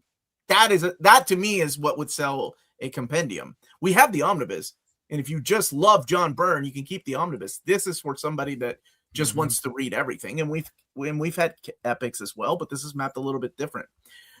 You're right about Squirrel Girl, though. She's pretty hot right now because of Marvel Rivals, and that really does move a lot of things these I just days. feel like the more esoteric characters sell really well, especially when they're collecting things like this. Like, I've gotten a bunch of pre-orders for the Demon DC Finest, the Metamorpho stuff, the Plastic Man, like that stuff that they can't find as easily is what sells pretty well. And also, it sells better when, like, it's an entire run in one book. Like, you don't have to go get Volume 1, Volume 2, Volume 3. So I really like this, like, very collected versions. Yeah. And I'm so glad somebody brought in Walter Simonson's Thor. You put issue 356 in there. Woo, baby. Yep. You got yourself a vote. Okay, that's all I will say. Good choices. Joe. Hey, I think Thor by Walt Simonson's kind of a no-brainer, especially because, again, it's a one and done. You got a whole run. You don't have to wait for volume 2. And I think that's important for like a first wave to like push things and make some sales. I think that She-Hulk in that format, that works. And the thing with Squirrel Girl is for a first wave. Yeah, well, for a first wave, I don't know. And are people who like Squirrel Girl because of Marvel Rivals want to buy giant bricks of books? Well, nothing like, else. Is that the same? Is that the same audience? But the other, what was that, Tessa? Well, her other versions aren't in print right now. No, well, that was what I was about to say. But if you're not going to reprint the omnibus anytime soon, that would make more sense to do.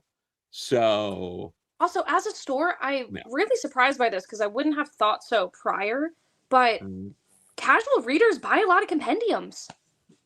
Yeah. It really strikes me as the like casual friendly format because it feels so fulfilling. Like it's not like an epic with a number on it, you know? Mm-hmm. Yeah. I think it feels like they're so thick and like they are expensive. They're like $50-$60 or whatever.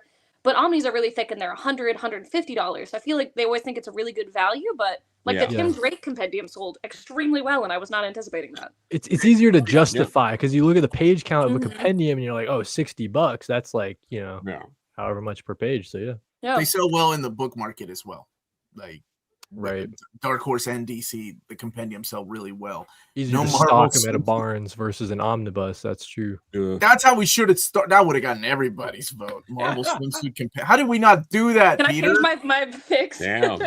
That would sell. No, that would sell. But yeah, I think they're all good and good choices. Yeah. Seriously. Wow. Okay, Cody, what do you think? So I've not read Thor by Walt Simonson. This would be because it's like how do I get Thor by Walt Simonson nowadays, right? But this would be a good pick, a nice compendium. So that's probably going to get my vote. The Sensational She-Hulk's a good one too. If I didn't already have the Omni, that'd be a compendium I'd be looking to get, and I'll also get the female representation, right? So that's. Hey. I'm trying to think of another because like I was thinking in my head like, oh, I like the Rambo Rowell stuff too, but I don't know if that would be. I think I'd probably give preference to this run in a compendium first. You know what I mean? Like get the Rainbow stuff at maybe like wave 2 or 3 or something like that. Having She-Hulk in that first wave would be really cool. I just don't know anything about this Squirrel Girl run. I know that Ryan North, really hot writer right now. Everybody's liking him. I'm not like the biggest Squirrel Girl. It wouldn't be for me, right? It would not be for me with that one, but you need to see that at some point, I would imagine. You know what I mean? Especially with the success of that character from Marvel Rivals. What is she doing in comics nowadays? Is Squirrel Girl? She hasn't had a series in a long time, right? So no, these are like this is collecting both of her solo runs. She was also in like the Great Lakes Avengers beforehand, but she hasn't done much since. Yeah, so maybe it's her time to come back. I didn't think about it at the time. This should include Squirrel Girl Destroys the Marvel Universe. I didn't think about it at the time. No. No, this doesn't get my vote because that's not in here. Sorry, I know. It's on there.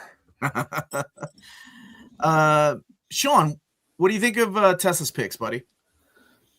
That Thor run, that's one hell of a run. I think, Thor is one of Marvel's Trinity, not from a sales standpoint, but like on the Avengers. But I do think this would do well. I think, people love Thor. Thor's popular. Beta Ray Bill is popular. And I think being able to get them both in here would be really cool. And again, it's an amazing run. The She-Hulk stuff I haven't read, but it's John Byrne, right? So that sounds like an easy sell, 1 through 60. That's the whole deal right there. John Byrne has to be represented somewhere on here. I'm not sure if I'm going to vote for this, but I like the book, or I like the idea of this book. I don't like Squirrel Girl. In fact, I have a deep dislike for Squirrel Girl. Are you broken inside? Not just a regular dislike, a deep dislike. I thought you were saying you don't like my pick, but that makes more sense. Were you savaged by squirrels? Yes. Show us where the squirrel touched you. I can't. It would get us demonetized. Okay. Thank you, Sean. I'm just not a fan of the character, and I tried this run in the earliest issues, and it wasn't for the first run. And it wasn't for me, so I probably won't vote for this on the basis of that, although I agree that this could sell. I don't know if it's in the first 10 for me. Yeah. Okay. Peter, thoughts? I think this Squirrel Girl hate is it's drawing a clear line between the olds and the news here, and not just based on age, because Squirrel Girl was one of the most delightful comics I've ever read. And the thing that I always say about it that I'm happy to repeat here is it's a substantial read. At a point during Marvel Now and All New Marvel Different, that the average read time for a Marvel comic for me was 5 to 7 minutes. An issue of Squirrel Girl was 15 to 20 minutes. The joke density, the stuff at the bottom, the margins. Yeah, Tessa, it's smart. It's like because Ryan North does all these like computer science jokes and physics jokes, and he's like a real life scientist, so he can. It's just such a smart book, and I think I love that there's an omnibus of it. I just feel like it never was meant for omnibus. Like, I'm glad that it sold and eventually sold out. Compendium feels like the right home for Squirrel Girl, because I think it's like an irreverent, fun book. It's a book that I would get it for Kid Krisis in a heartbeat. It's a book that's good for younger readers because it's aspirational and it shows a hero who's like in college doing science stuff, and it's so friggin' funny. I just think that and I'm not saying that like Sean has bad taste or anything like that. I'm just saying that I don't know. And I know some people of all ages who like Squirrel Girl, but I really think it's like you got to love the new of the Marvel universe, I think, to really love it. And I think it's a perfect compendium pick. I think compendium lines are made to do stuff like this, to get a book that maybe we don't ever need to reprint the omnibus, but maybe in a compendium, especially with her being in Rivals and like blowing up in Rivals, it would do well. I mean, I will always vote for Squirrel Girl. It's really hard to get me to not vote for Squirrel Girl. Thor by Walt Simonson, I think what this has on its side, although Tessa hasn't said it explicitly, is original colors.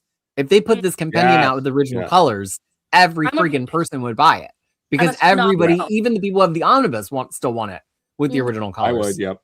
Mm-hmm. Yeah, so I just think, I mean, I know you didn't say that, Tessa, but do you have an opinion, or do you want to leave it at Schrodinger's colors? I'm a colorist snob. That's why I have like every issue of the original X-Men run, so I could read it on its original paper because I'm a coloring Heck yes. So no, I'm very much in that. I mean, in my dream world, everything is going to be printed on tone paper, but I know that's not going to happen. Oh. We got a paper nerd for me to hang out with, Omar. Let's get Curtis on the line. Okay. More of. And then here's my thing with She-Hulk. I love this run. I actually have 2 copies of it in floppy. I love it so much. I don't know if now is the moment. Like, I think if we had been doing this when her show came out, it would have been perfect, because the show so perfectly nailed the tone of this book.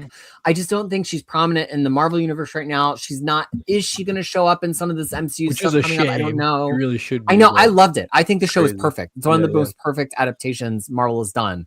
And I love this material. Truly, I do. I just don't know if this is the time. Also, somebody in the comments said, should this have She-Hulk's ceremony 1 and 2? That's up to Tessa if that would be in. I took her notes on this. Yeah.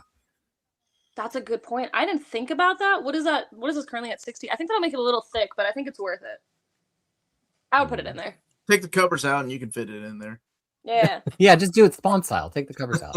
Shove it in. Yeah. Robbie, thoughts? Well, I think the Thor is my favorite pick of the entire night, especially because Tessa said she had never read it. Right? And so loving the and I love the understanding of the importance of this run, right? I think it's the greatest Thor run out there, outside of the second Kirby run and then the initial Kirby run. Like it's so good. Then I would put Dan Jurgens' whole run up there. I think that would be a really good one, but I think Simonson's Thor 100%. She-Hulk, I love. I love the character. I love John Byrne. I think I would love a John Byrne specific thing, but we already got that in the omnibus. But like getting the full thing all in like one comprehensive package, I would love that. But I would want it to include the stuff from the 70s, right? That's what I would want it to include. Squirrel Girl, no. Ryan North, not a fan. No. There you go. Not a fan Well, of Ryan also, North. it's important to note Ryan North just went over to the distinguished competition, so I'm not sure how fast Marvel wants to reprint that at the moment compared to, You Zdarsky used or the something. word fast, and he's writing Flash. Well done, Joe. We've got layers here in Near Mint Condition. Wow. Lars, Entendres. Thor by Walt Simonson, constantly good quality. Always great. Definitive run, no notes. That one's really great.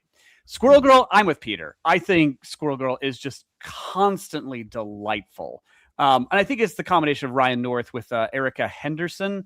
It creates something truly special. I mean, I don't buy Squirrel Girl. Otherwise, I kind of don't care about Squirrel Girl. But oh my God, I was so into this series. I have the omnibus.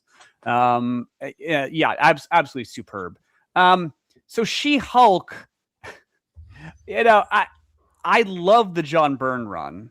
Byrne is not a particularly funny writer normally, but this is just freaking hilarious.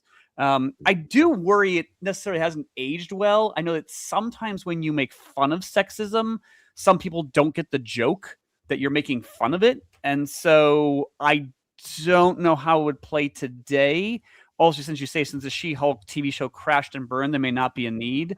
I think John Byrne on She-Hulk is something truly unique. The problem here is I do sort of chafe at the mapping because the John Byrne stuff is something truly special, and around that you have 30 issues of dog shit. That's true. Steve Gerber's run. Yeah, Steve Gerber's run is good.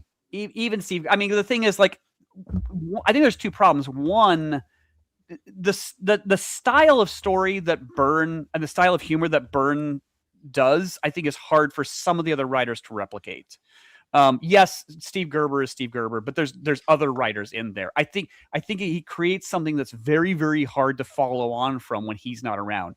And at the time, Marvel's art ranks were stretched so thin, they were not putting their top talent on it. Because look, I love Brian Hitch. Brian Hitch is one of the best things ever, but not here. This is early on. He is not Brian Hitch yet when he draws this stuff. So when Byrne's not around, the art quality just falls off a cliff. And to make them buy a compendium where half of it just sparkles and something truly special, but half of it is just, I would have a hard time with that one. Well, they're not going to know if they're buying it blind. What do you mean they're not going to know? Well, they're going to know when they start reading it. By then, they've already spent their money. So who cares? Oh, well, that's okay. All right, we'll ambush them. Wait, why do you think variant covers sell so well with half-naked chicks? Well, on it? no, I know. You think people are really buying those for the story? Yes. Oh, I don't know. we are. Speaking about how sensibilities have really changed, if you look at like half the variant covers, I don't know about that. Well, yeah, quite. That is Where's true. Omnidog? He was talking about this in the last stream, Omar. Oh, yeah, we were. Ray, thoughts on Tessa's picks? I am envious of Tessa for two reasons. Number one, that kitten is so beautiful, man. When that kitten comes in, oh my God. If my wife was watching this, she'd go to Tessa's house and steal that kitten. Number two, I'm envious because I wish I'd have picked that Thor. God, everybody's gonna vote for that Thor. And I was hoping that I would at least get. I thought one everybody big would vote pick for that one of my Thor. picks. Right? I thought the same thing. Yeah, I was like, someone's gonna pick it. I can't pick it. Yeah, Thor's gonna end up being a unanimous pick, and it's gonna make me so jealous. Sensational She-Hulk. I love the attitude of the comic. I thought the whole wall breaking. I just thought, and I loved. I think it was Krisis said, whoever said it earlier. I loved the TV series. I thought it was great. It's a shame that it bombed. I thought it was wonderful.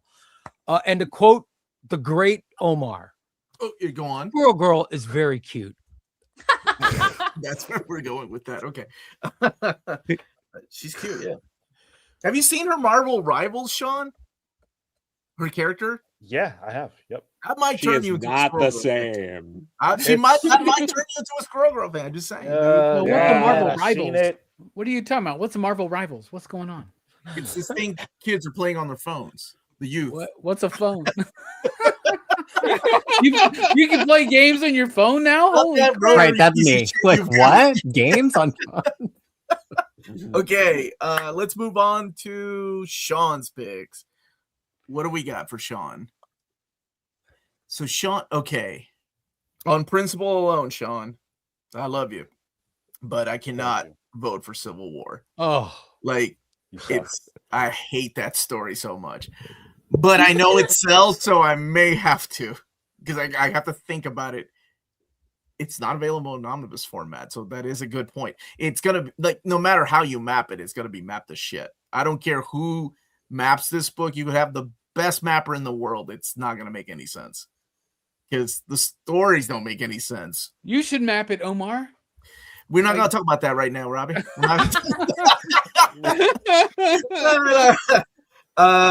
Ultimate Spider-Man, life and like you took some stories out. Had to. You were like fast I can forward. hear your eye twitching. Yeah. Yeah, you were like, we're gonna fast forward through some bullshit and get to the depth. That's what people want to read about. You're right. Nobody cares about Absolutely. this love Kill him. triangle between MJ and Gwen and Carnage and none of that nonsense. Let's get to the depth. Interesting mapping there. Immortal Hulk by Al Ewing. If we can't have, I'm surprised no one brought in Peter David Hulk. I really thought Lars was going to do that. Yeah, I should have. How many okay. compendiums It would that can't be? I did not. My That's- life has been on fire. I didn't have much time to think about my picks. I but yes, thought you're right, I should've somebody picked would one. pick that, to be Yeah, I honest should. with you. I did too. I really thought somebody would bring in Peter David's Hulk. So if I can't have Peter David's Hulk, Immortal Hulk gets my vote because that is a great run. Yeah. That is a phenomenal run, and borrows a lot of elements from Mantlo and Peter David, and does his own thing. Al Ewing is amazing. Yeah. Love it. Joe, what do you think of Sean's picks here? I think Immortal Hulk is a slam dunk. That's it. Very All profound. right. Yay! Thank you. Short and sweet. Okay, thank you. Wow, Cody, thoughts? Yeah, I don't know about the Civil War one. I might be leaning like Omar. It's not like it's not necessary in the first wave, maybe is how I would put it. Probably. But Cody just got some extra brownie points. I like wow. this. The most popular important event in Marvel's history is not first wave. The Zero, Infinity ladies Gauntlet. and Oh, gentlemen. sorry. I thought somebody put the Infinity Gauntlet here. do we? I guess we need an event. I don't know. I guess we kind of do, but maybe not. The Ultimate Spider-Man one. I mean, not to peel back the curtain or whatever. That was my fourth pick. I mean, I figured someone would have it, so I'm glad it's getting the nod here. It is my favorite. Would you Spider-Man have run it? just in Would you general. have it mapped like Sean? Probably not. This one I might be okay with going. No, it's a good point though, because I think typically I try to go for stuff that's like in like the 1 or 2 volume kind of zone. I don't really like going for, like you guys mentioned, the Peter David Hulk run. I'm not even gonna touch that because I don't want to go for 7 omnis or whatever it is. That's just not how I like to collect. So, but the Ultimate Spider-Man stuff, I would be okay with it being the 3 compendiums or whatever it would be to necessitate like finishing it all out. Just for the completionist on that end. But yeah, I'm glad that Ultimate Spider-Man is getting some kind of love here. And then Immortal Hulk, I have not read yet, but they always say, you know, everybody's saying that you got to read it. It's I don't know, maybe the best Hulk run. I guess some people on this panel might disagree, but I just hear great things about this run. So I think it's a no-brainer for a compendium for sure. So yeah. Okay. Tessa, thoughts on Sean? Or Immortal his Hulk is picks? probably gonna be one of my picks. I love how much you put in that. I like that it's got the whole run. That one's my slam pick for that. I like that one. I'm not as much into the other two, but I really like Immortal Hulk. Oh, this panel just got interesting. I really thought your Civil War was a freaking win. Oh, like legit. I don't Okay. know. I think that it would sell, so that's like the only reason I'm like kind of here for that. It definitely would sell. I agree with that. But Immortal Hulk's a good combination of I personally like it and I think it would really sell. That one's just perfect. That's one of the best ones tonight, I think. I really want to hear Peter's thoughts on these three choices here. I think if Cody's Ultimate Marvel was my like, yeah, this is the spirit I want to bring into this. I think if I'm looking across modern runs for like, what's a run to just anchor in this format to be like Marvel is really friggin' serious about compendiums, it's Immortal Hulk. I mean, we got an omnibus. It sold really well. People love it. I think it's there's a lot of significant Hulk runs. Of course, Pat Hulk is significant. Mantlo Hulk is significant. But if you're just trying to, I have to think for those of you on the panel who are retailers, and I'll shut up after this. I want to hear from you before I talk about the other two. I have to think that this is really easy to sell to people who are a little bit curious about it because it's just so cool. It's so different. It's so like, do you have fun selling this to people? I think I don't even like it that much personally for moi, but I would love to sell it to people. I would love to sell it to people. It's just a really funny line. Come down the back alley and buy one from me for my training coat. You're looking for some Immortal Hulks? I got some Immortal Hulks. I may follow you, Peter, if you caught me on a bad day and you said that line to me. You're looking for some Immortal Hulks? I got them in my windowless Yeah, I mean van. that's like the balloon out of the sewer from It for Omar. I was The gonna say, Immortal I feel Hulks like in the you dark have alley. a That's the cardboard last we box, see. and that's how you trap me. Like I go in there and just doop. So you It really doesn't take a lot for me. I'm not gonna lie. So sure, I'll follow. Well, anyway, that's how I just feel like it's such a fun book to sell. People are so curious. It's hard to take a superhero and like genre shift them. It's hard to do horror for a hero that's not always horror. It's hard to do humor for a hero that's not always funny. Sometimes people want to dig their heels in and don't enjoy it. Hulk started out as a scary character, and this, if anything, goes back to the roots of Hulk more so than many other runs of Hulk. And so I just think it's like a really fun book to get people invested in, and I haven't seen it fail for many people other than me. This Ultimate Spider thing is an abomination. Like, why would you do that? And then Civil War, I just don't, Sean, it's so smart. And I think where I am on this one is like, I'm playing the like 4D chess of like Marvel's been releasing events sequentially in omnibus little by little. We got House of M. Everybody knows Civil War is in the top 10 of the Tiger Eyes poll multiple years. Like, is it really realistic to put this on the compendium list when everybody knows that it's like kind of demanded and the drums are being beaten for the omnibus? So I think I'm kind of like metagaming on whether I should vote for a little bit based on that. But I think your map, which I did not put my thumb on the scale to try to like revise, this is all Sean. This map. I think it's exactly how you should map a single version of this. Yeah, absolutely. I do have a question. So they could, well, two things. Number one, they could do the thing that they did at DC with Nightwing. Like they gave it Nightwing for years. We've wanted it in omnibus format. True. They gave Compendium first. We know they're going to do a Nightwing omnibus one day, just not yet. Yeah. But my next question is, DC Finest just released the Crisis on Infinite Earths Volume 1. I have 4 copies of it within arm's reach right now. Okay. I don't know. Have you read it? Because I can't imagine that being a good reading experience. Because it doesn't make any sense. It would be the same way like mapping this. It's Marvel. They're going to put all the miniseries together, but people are like, no, it needs to be mapped better. If you map you got to be an Uber fan month, first, right? Like, you got to be a super Uber fan first, right? Before you read that. You read this when it came out, right, Robbie? I think most of us read this as it was coming out. That's the only way you can map this in a reading order because the miniseries were doing their own thing. It wasn't like one thing was affecting another, right? It's kind of like the Red Skies and DC's Crisis on Infinite Earths. That's why I was wondering how that DC Finest reads. Because I can't imagine, like, 5 issues in between issues 1 and 2 of Crisis. Well, going to your point, Omar, I mean, when those Crisis came out and those extra issues came out, I suppose that collection is trying to replicate what it would be like to be there at the time. You know what I did at the time? I skipped most of those issues. I looked on the shelf and I went, oh, those are Red Skies issues. Isn't that interesting? Then I went and read what I liked. So it's not necessary to read this.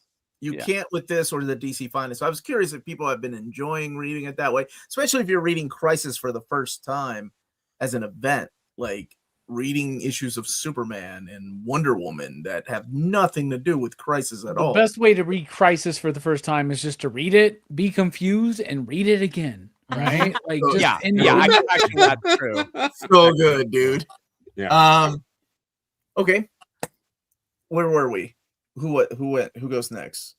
Ray? Right or no? Where are we at? Robbie. I think Robbie goes next. Oh, me on Sean's picks? Yeah, Sean's picks. Sean, I love you, bro. Responding in order. I love you, Sean, and I don't like any of your picks. However, I would say that the Immortal Hulk would be the Hulk compendium I would put together for the first 10. I think that's sellable. I think it rocks. Ultimate Spider-Man would be great, but then it got pointed out to me, your mapping, that's really small print down there, and I can't read it. But they apparently like dissected that. But like if it was like from the beginning of Ultimate Spider-Man, like 3 compendiums to do the whole Bendis, Bagley, and company story, that would be great. But apparently you effed up with the mapping, man. Civil War, I think, is better left as a graphic novel that Marvel keeps in print all the time for people to read and check out. Do you need Frontline? Maybe, if you're a nerd about it, Sean. But like, honestly, you don't. Okay? Every one of us comic book fans, we are fucking nerds.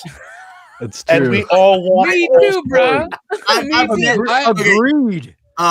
Earlier today, Sean learned that he knew about that. I called the 900 number to have Jason Todd killed, right?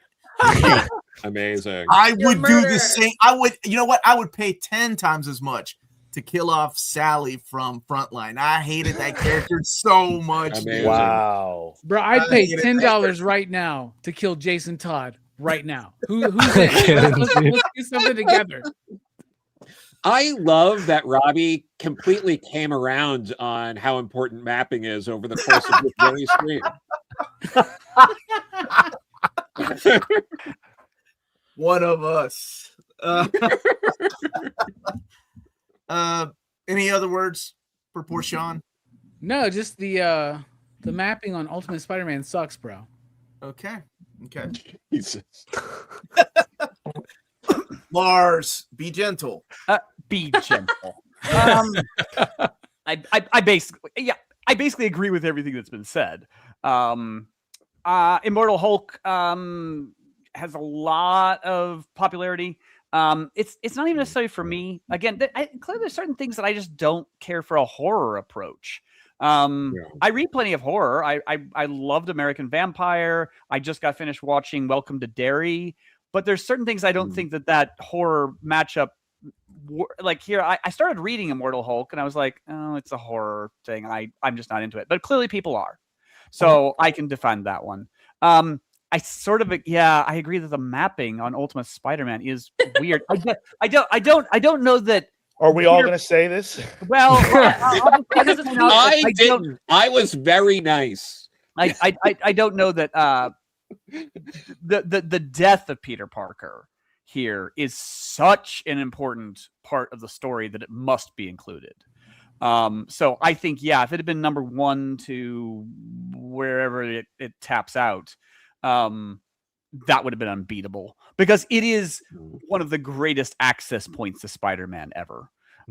But the mapping is wonky. And then Civil War, actually this mapping is the same problem I think a lot of the omnibuses do. Frankly, like, Infinity Gauntlet omnibus and so on, we try to be comprehensive, but that means you're just including a whole bunch of superfluous stuff. And in terms of the creators, it's all over the map. I'd have to do a survey here of how many writers and how many artists there are. And that means there's no basic consistency at all. And so, like if you liked an issue, great. It's going to be very different next time. Civil War is much better as a graphic novel, and I agree with everything that's said. It's Marvel's bestseller. It's historically important. I don't actually like it. Or I didn't think it worked. From that, they made a great movie. But what movie was that? Civil War. I like Civil War, the movie. So I don't know. Like, historically important, but it didn't work, and this is just too much.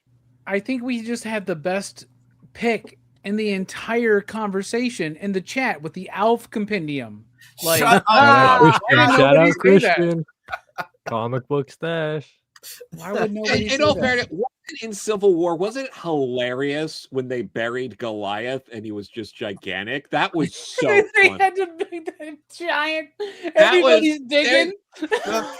There is no way. Please don't get started on reviewing Civil War because I will never stop talking. Mark Miller. There is no way that wasn't intentional. That was supposed to be funny. It had to be. Too much Civil War hate. You all are fired. We'll save that for another day. I really thought Civil War was well beloved, like amongst people. I thought it was me, Peter, and a couple of other cats that did not like it. Yeah, but not for a compendium. It's though, really right, been Omar? since I started hanging out here on this channel that I've seen all the hate. It's different for a compendium, man. Like, I think Civil War is fine, but it's kind of like you were talking about the Krisis thing. Like, I'm such a nerd for Krisis because I've been into it for so long, decades at this point in my life, that I want to read everything that's tied in correct reading order for some reason, right? But that's not the best way for somebody to go, yo, check out Civil War, is to read everything kind of together. No way. No, hold on. I gotta defend my friend Sean for a second here. There are so many bad maps of Civil War out there. This is the core. Can we just look through it? Amazing Spider-Man, you need because Spider-Man's identity gets revealed. Wolverine, you need because he hunts down Nitro. New Avengers is like the main ring because it's got Cap and Iron Man. Fantastic Four maybe is the one that's like a little bit superfluous here but you kind of need it because Mr. Fantastic's in the main Civil War a lot, and then you have Iron Man obviously and Captain America because they're like the two prohibitive stars of this. The only potentially superfluous thing here other than maybe Fantastic Four is Frontline, which maybe you just put at the back of the book like, by the way, here's some anthology stuff about Civil War. This is the core of Civil War. There's no better way to do it than this. You could say Civil War is bad. All 9 of us can say that. I'm not going to argue. But to say that there's some mythical map of Civil War that's better than what Sean did here, that is fictional. I Thank you, love what you said about Civil War. I like Civil War. I think the mythical map of Civil War is Civil War 1 through 7. 1 through 7. Okay, that's fair. In reality, I would agree with that. Yeah, that's pretty much it. But then again, Crisis on Infinite Earths is 1 through 12, and that's it. We don't. Absolutely agree. Yeah. But I think it's definitely a cash cow that Marvel can milk. Civil War is way more easily understood the first read than Krisis. I'll tell you that. Like, but we're being a little ridiculous because if we read Civil War when it was coming out, we didn't read it 1 through 7. We read everything. So I don't understand why we read 1 through 7. I was there at the time. I didn't read everything. I read everything, and on top of that, it will sell like crazy. The mapping isn't going to preclude someone from buying it. Well, here's the thing. Like, what does mapping even mean? Does it mean does the compendium have 1 through 7, and then it has the miniseries and the tie-ins? Like, that's the question. I would prefer that actually. And I think that's how that would be the only way to map Civil War, because at that time, the writers and editors weren't talking to each other. Nobody told Mark Guggenheim what the hell Civil War was. He just wanted to tell a story about Wolverine regenerating from a single fucking cell, like an anime character. And it made no sense how it fits into Civil War at all. But that's not true. And some editor had to go, holy crap. There absolutely is a narrative through line. Somebody had to go, Runaways. We got to do a Runaways miniseries. Let's do it. It's not included in this map, though. That doesn't matter. It's not included in my mapping. Yeah, I love that Omar just wanted us to move on, and we just won't do it. You brought up Civil War, man. Everybody wants to talk about Krisis so far. Here's some Krisis to talk about. Wait a minute. Wait, let Ray comment on Sean's picks. Oh, Ray, what do you Oh, think about yes. Civil War? I gotta say, first off, Sean, He's a great guy. No. Sean, I loved No, Lars. loved Thanks. your picks. I love the audacity you showed in making these picks because you mapped it.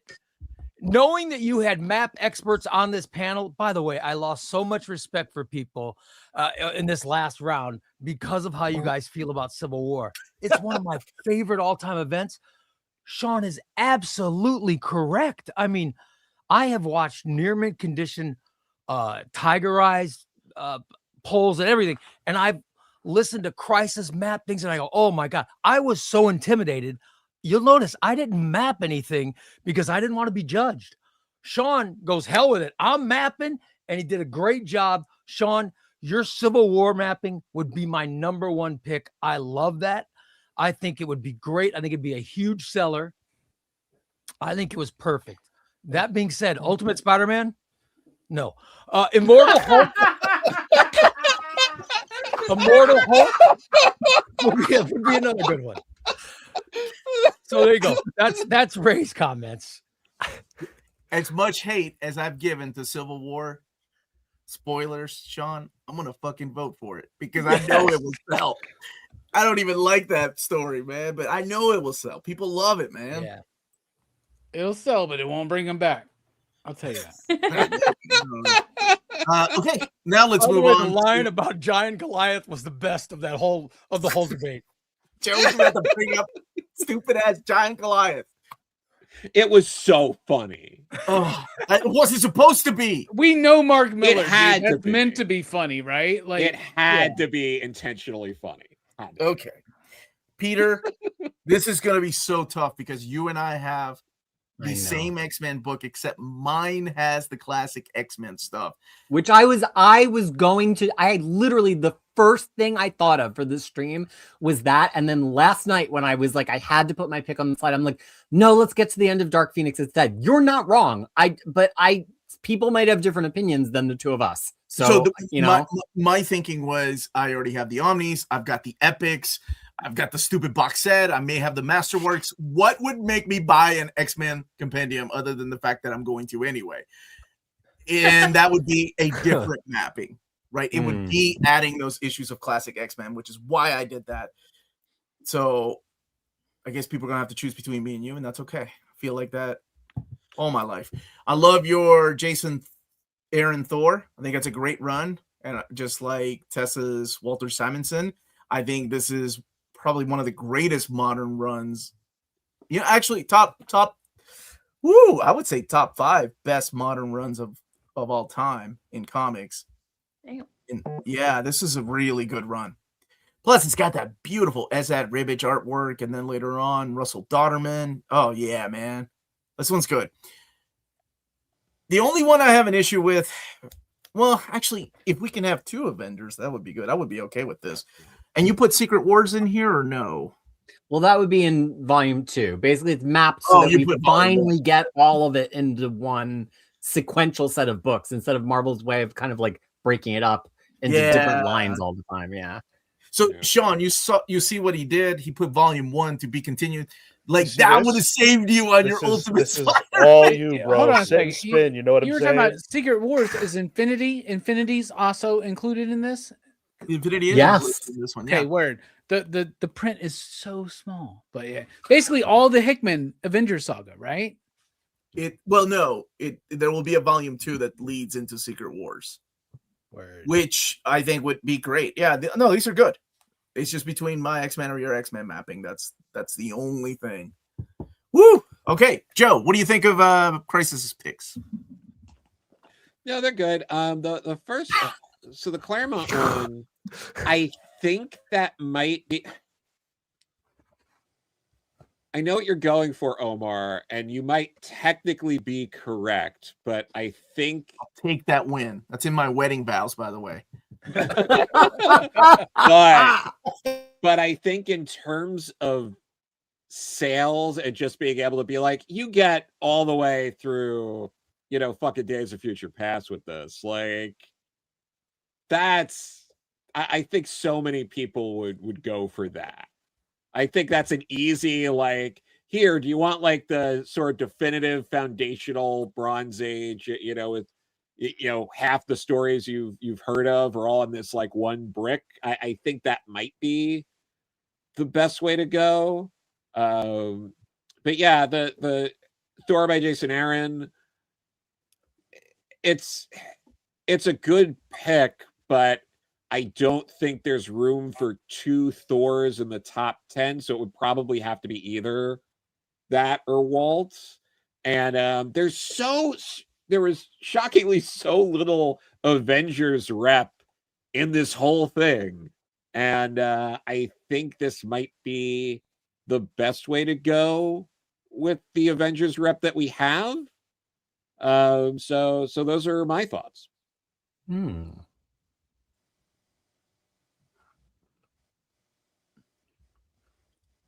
Very good points. Okay, Cody, take it away, buddy. Thoughts on Krisis's picks? This X-Men one, I would buy it on site. So I think that the X-Men, it's I'm not like an X-Men guy. I haven't delved into the X-Men, haven't started my X-Men journey really, but this could be my entry into it. So I think that could be cool.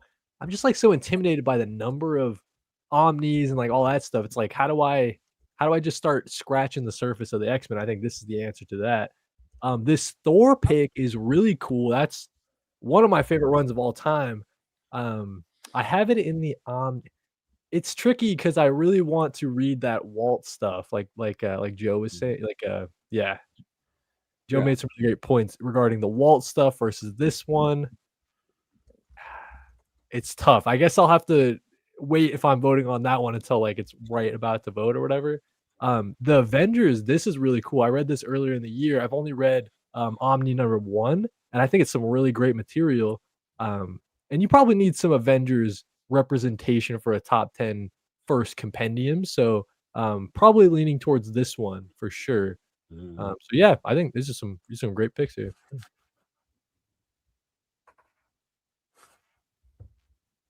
Okay, now it is Tessa's turn. Obviously, I like my Thor pick, but this X-Men pick is the easy number 1 spot for me. This is I want one that includes all of the Dark Phoenix saga. That is the correct way to map it in my head. That's definitely my number 1 slot. That's one of the best books of the night. Easy. When I got the call for the show, I immediately thought of Claremont X-Men and Simonson Thor, but I didn't want to take both. So that is perfect. I also didn't want to figure out how to map it. So kudos to you. Okay. Sean, thoughts? All 3 are home runs for me. I love the material included in each. The Thor situation is something that will be a game time decision when it's voting. Yeah. But Avengers World, that is, the Jonathan Hickman Avengers is to me the best Avengers. And then, my God, the Claremont X-Men. That's, again, just not impeachable. So 3 home runs. So many good compliments. Okay. Peter, I already know what you think of yourself. Robbie, what do you think of Peter's I'm sure it's more complicated than that. Lars, I love you. I honestly can't disagree with any of these, dude. To be honest with you, like the X-Men by Claremont, that's perfection. Like, put it together in an affordable paperback collection, it will sell. Keep it in print, it will sell. I said maybe there's room on the top 10 for like 3 or 4, maybe 5 Daredevil runs. Let's trim that down to 2 to make 2 Thor runs. Because as much as I love Kirby on Thor, I think it's Simonson's Thor and Aaron's Thor with like Dodderman and all that stuff. Like, this is a brilliant Thor run. And Hickman's Avengers, all complete in like a couple volumes with Secret Wars. Yes, please. The only other Avengers compendium I would want would be like Busick and Perez. So all 3 top picks here. Yeah. I like the way you think, Robbie.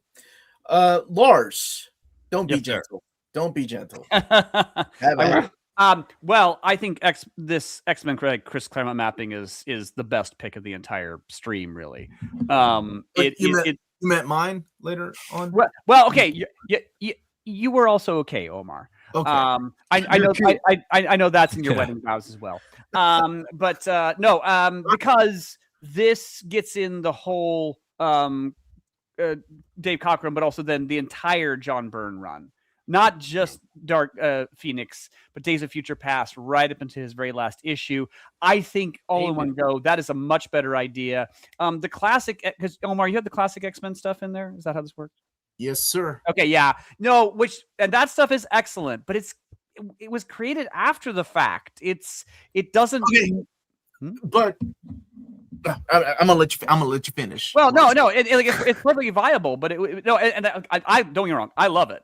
I have the classic X-Men omnibus. I think I have it twice over.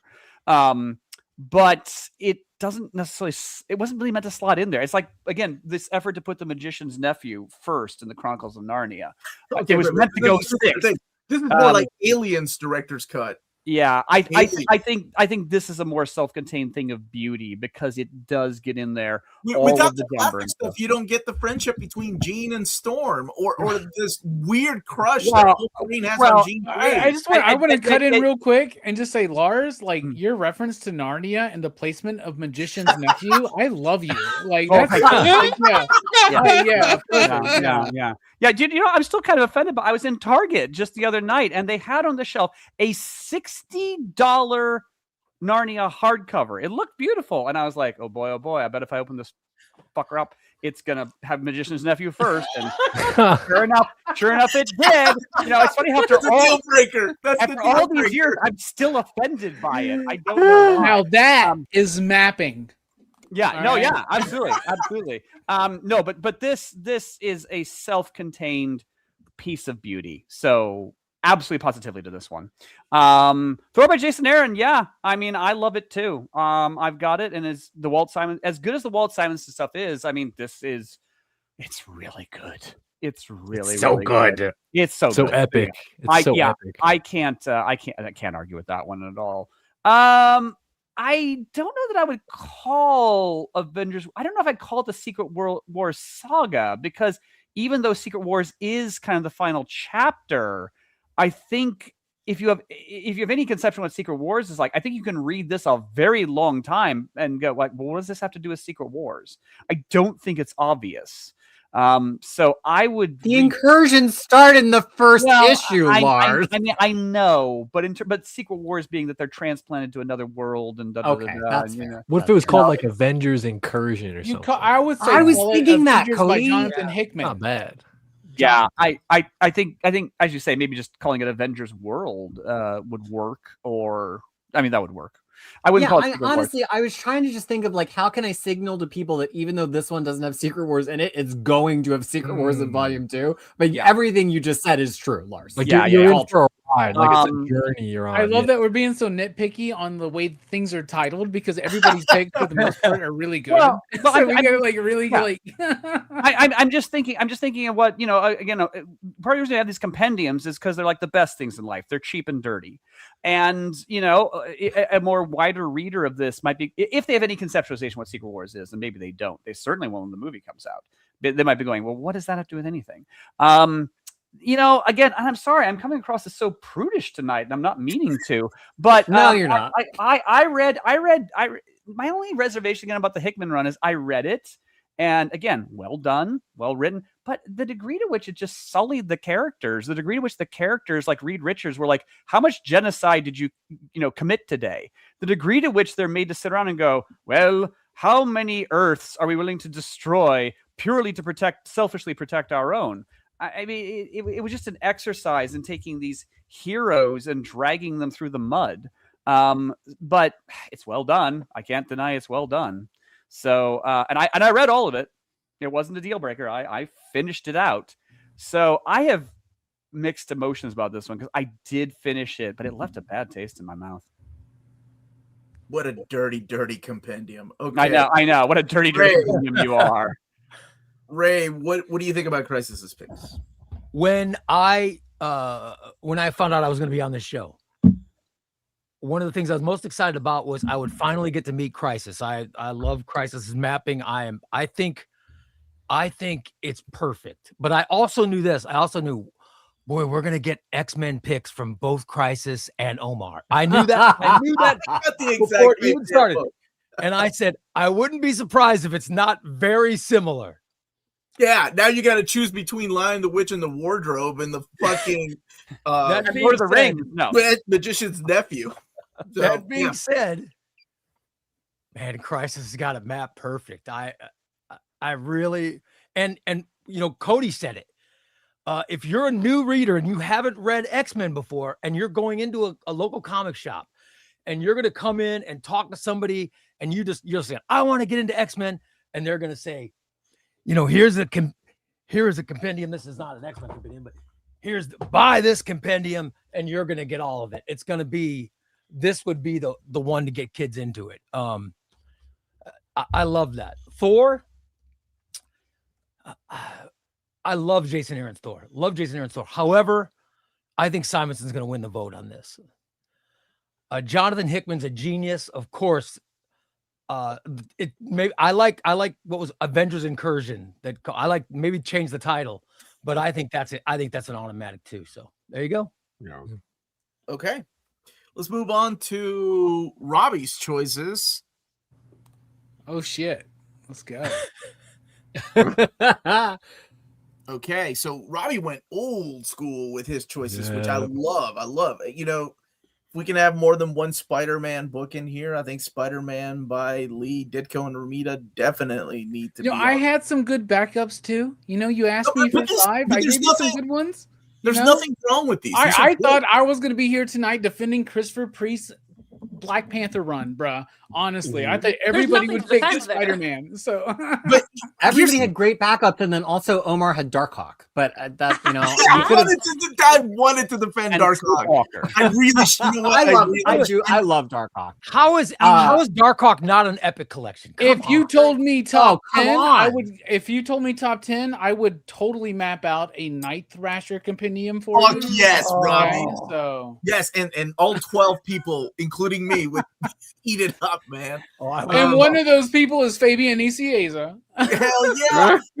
And J.M. DeMatteis, or not J.M. DeMatteis, Jen McKay also loves Night Thrasher. Heck yeah. Well, they would give him one. They would comp him one. Mm-hmm. Oh, okay, that's true. So, anyway, man. Yeah, these are great choices. This is going to be tough because I legit think everyone came in with some great books. Same issue I had with the mapping of Daredevil, but you all have talked me out. I'm okay thinking outside the box. Handing somebody a Daredevil by Frank Miller and David Mazzucchelli and Klaus Janson. It's good. John Romita Jr. as well. But that's all I will say.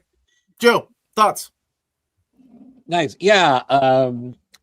I think Fantastic Four is just like, you have to have Fantastic. If you're doing, you know, your first 10 compendiums, to not have the first Family Marvel involved in there, this is the only choice we have, and it's the best run of Fantastic Four. I think the mapping, I know you didn't throw the mapping in, but I think if this was an actual compendium, it would probably go through issue like 51 and have the first 3 annuals in it, and then you know, so it would basically be like that first, like 3 or 4 epic collections, and then, you know, you would do a second compendium with the Black Panther cover and all that, like do something like that. But I think Fantastic Four is a slam dunk. I think, you know, Daredevil as well. I'm a little biased.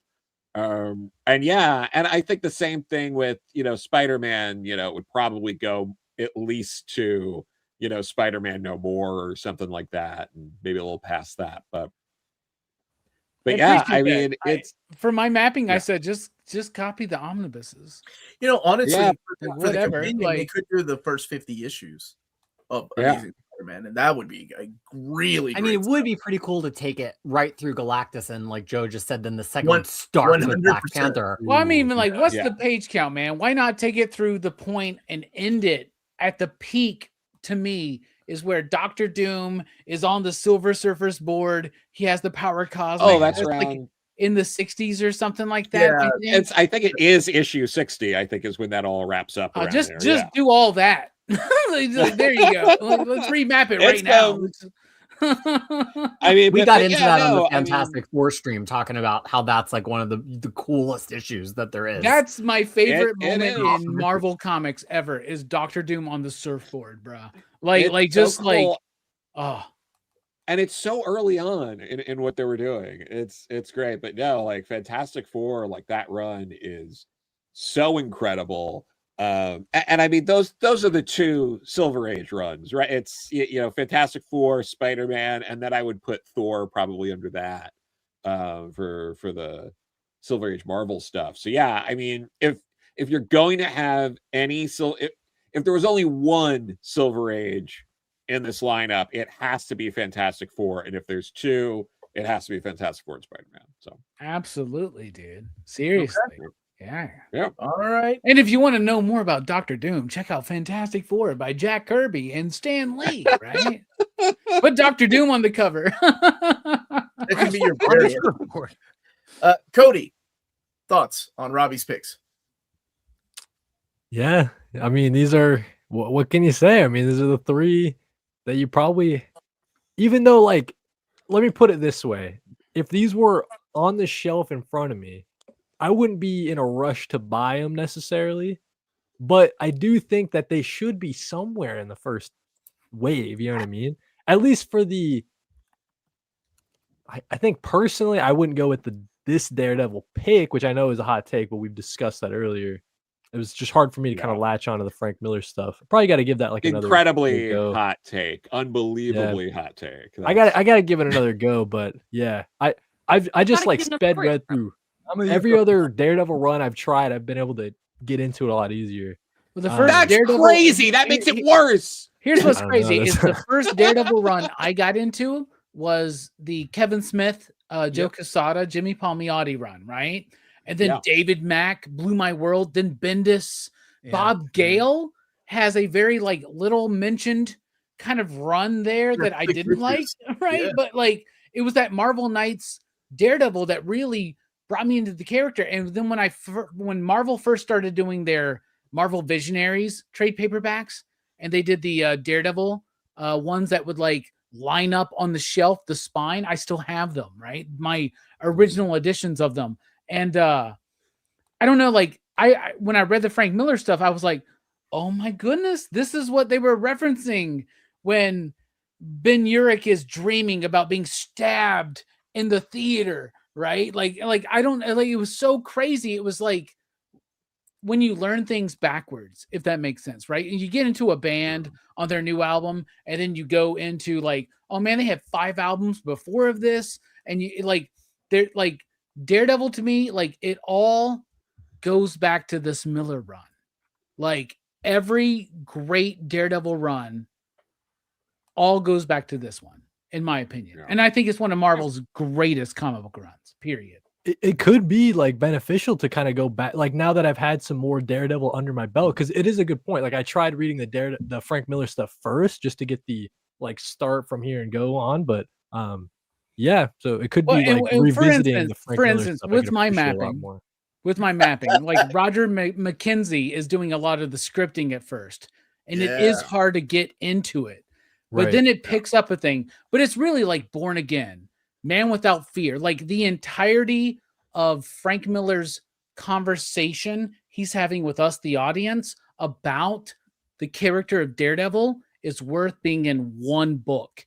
And Frank Miller is, y'all, we've lost Jack Kirby. We've lost Stan Lee. We've lost Neil Adams. We've lost so many people. Frank Miller is one of those legends that's still like, he's on that upper echelon, right? And he is somebody I think that really needs to be respected. And there is no Daredevil conversation without Frank Miller. Yeah, I'm sorry. Am I promoting? Am I going too soon trying to like build up my picks? But no, it's a really compelling argument. I think you bring up a lot of good points, and I know that you know this is like your second round to pitch your books, and that's okay. I don't But you think it did a needs good my job. vote. I Calm guess. down. I'll calm You know down. what I mean? But- I don't but think the Daredevil- Frank Miller. I really like Frank. Frank Miller, I y'all. can tell you. Have you ever met him? Yes, I have actually. Yeah. Okay, I didn't know if you got the chance to meet him, man. I did. I got him to sign my Daredevil 181, which also I had Klaus Nice. Janson sign. So Nice. to me, That's- one of my favorite it might be my favorite single Marvel comic like single issue Marvel comic outside of FF number 5. Right? Like, so good. I can't wait till after all that pitch, Cody's gonna be like, "Yeah, it's a no for me, bro." Still. Well, yeah, I mean, That's that's a fine. spoil, That's but fine. the other two would definitely get a vote for sure. I'm on the fence about the Dare. I don't know if it needs my vote necessarily. You know what I'm Cody, I'm just saying there's room for like 5 Daredevil picks on this top 10 list, man. And That's all 3 I'm saying? Spider-Man No, it picks and could 2 be. X-Men. Daredevil's like that, so Let's yeah. just do all 10 for Daredevil. That's it. It's all There we go. Daredevil, Thor, Spider-Man, and 1 Fantastic Four. How did X-Men not win? Let's see. Who Tessa. Tessa, tell me about Robbie's picks. What do you think about Silver let's do Age? it. Fantastic Four, big fave for me. I think that like Marvel's First Family needs a spot on the list. Basically, like it's necessary. I think if we're gonna put any old school Silver Age stuff on here, that's got to be the one. And that's definitely my favorite of this selection. I understand that Frank Miller's Daredevil is very important. It's just kind of everywhere. So I feel like Fantastic Four is more of the important one for me right here, especially right now. People are a little more like revitalized in their interest in the Fantastic Four. So like I'm seeing more people buying it than ever before in store. Yeah, that's my favorite of this bunch. I Okay. appreciate that, Tessa. Thank you. Sean. From a quality standpoint, I mean, these are all fantastic. I do agree, though. I would like a little more material in them, just because you can fit it. But at least in the first two, the Spider-Man and Fantastic Four. Well, I didn't understand what mapping was, Sean. Okay, so Well, when you read the rules, Oh, reading is very important. Thank you, Sean. That's right. I'm watching 7 Jurassic Park movies right now in preparation for a show. Okay. Yeah, 6 of them are shitty. why did Yeah, you and only so do is Jurassic Omar, Park? by the way. The So is quality Omar. does Don't forget, vacillate you quite a signed up bit. for the Jurassic Park Oh, franchise review. I'm on the 3rd one, and I forgot how much I hated all the movies after 2. Like, Bro, I watched it's 2 with so my girl bad. the other night, and we were like, "This movie is so stupid." like my brother's hyped up Jurassic World so much for me that when I'm like, okay, maybe it'll be as good as half of Jurassic. What was the second one called? Jurassic Park Lost World? It was I'm like, Lost World, World, Jurassic, Jurassic World. the Lost. Oh, World. that like that. adapted the book so badly. That Yeah. movie Yeah. sucked. That being said, honestly, I would extend the run on Spider-Man and Fantastic Four. Just like Yeah. get as many Robbie, in what there was as your logic possible for stopping at $60, like whatever it Yeah. is, man. Like just as much as will fit for $60. Put it in there. Yeah. Robbie, Yeah, was there a but- reason you stopped specifically at 30? What? That Was there a the, reason you stopped specifically at 30? that's the mapping of the omnibus. No, I just said cover the mapping of the omnibus volume 1.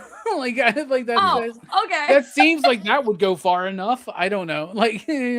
so like He Well, was and I didn't something to realize think how about little it too was. is I think Those it would. initial- I honestly think the omnibus, because I got some of those DC omnibuses, like the Lobo one is a really fat boy. It's really chunky. You know The what I'm saying? Compendium. Like I love that stuff, and it's easy for me to like handle. I'm not really an omnibus person because I think they're a little bit cumbersome, but I do think that up until the whole story with Doctor Doom taking the cosmic power from Silver Surfer for whatever. And as far as we can get into the Ramita run on Amazing Spider-Man is what I would Okay. do. Yeah. And I would do everything, like seriously, everything, Mhm. like all the annuals and all that stuff, like everything that Lee, Ditko, and Ramita did, as much as you could fit into $60 in one paperback. There you go. Right? Okay. So- I like that. Well, and also fun mapping note for you. The original Masterworks, because they're the Masterworks that Marvel used to like started doing in the 80s, the first few Masterworks volumes for every line are very, very slim. Fantastic Four, I'm looking on my shelf. It's one of the slimmest volume ones on the whole shelf.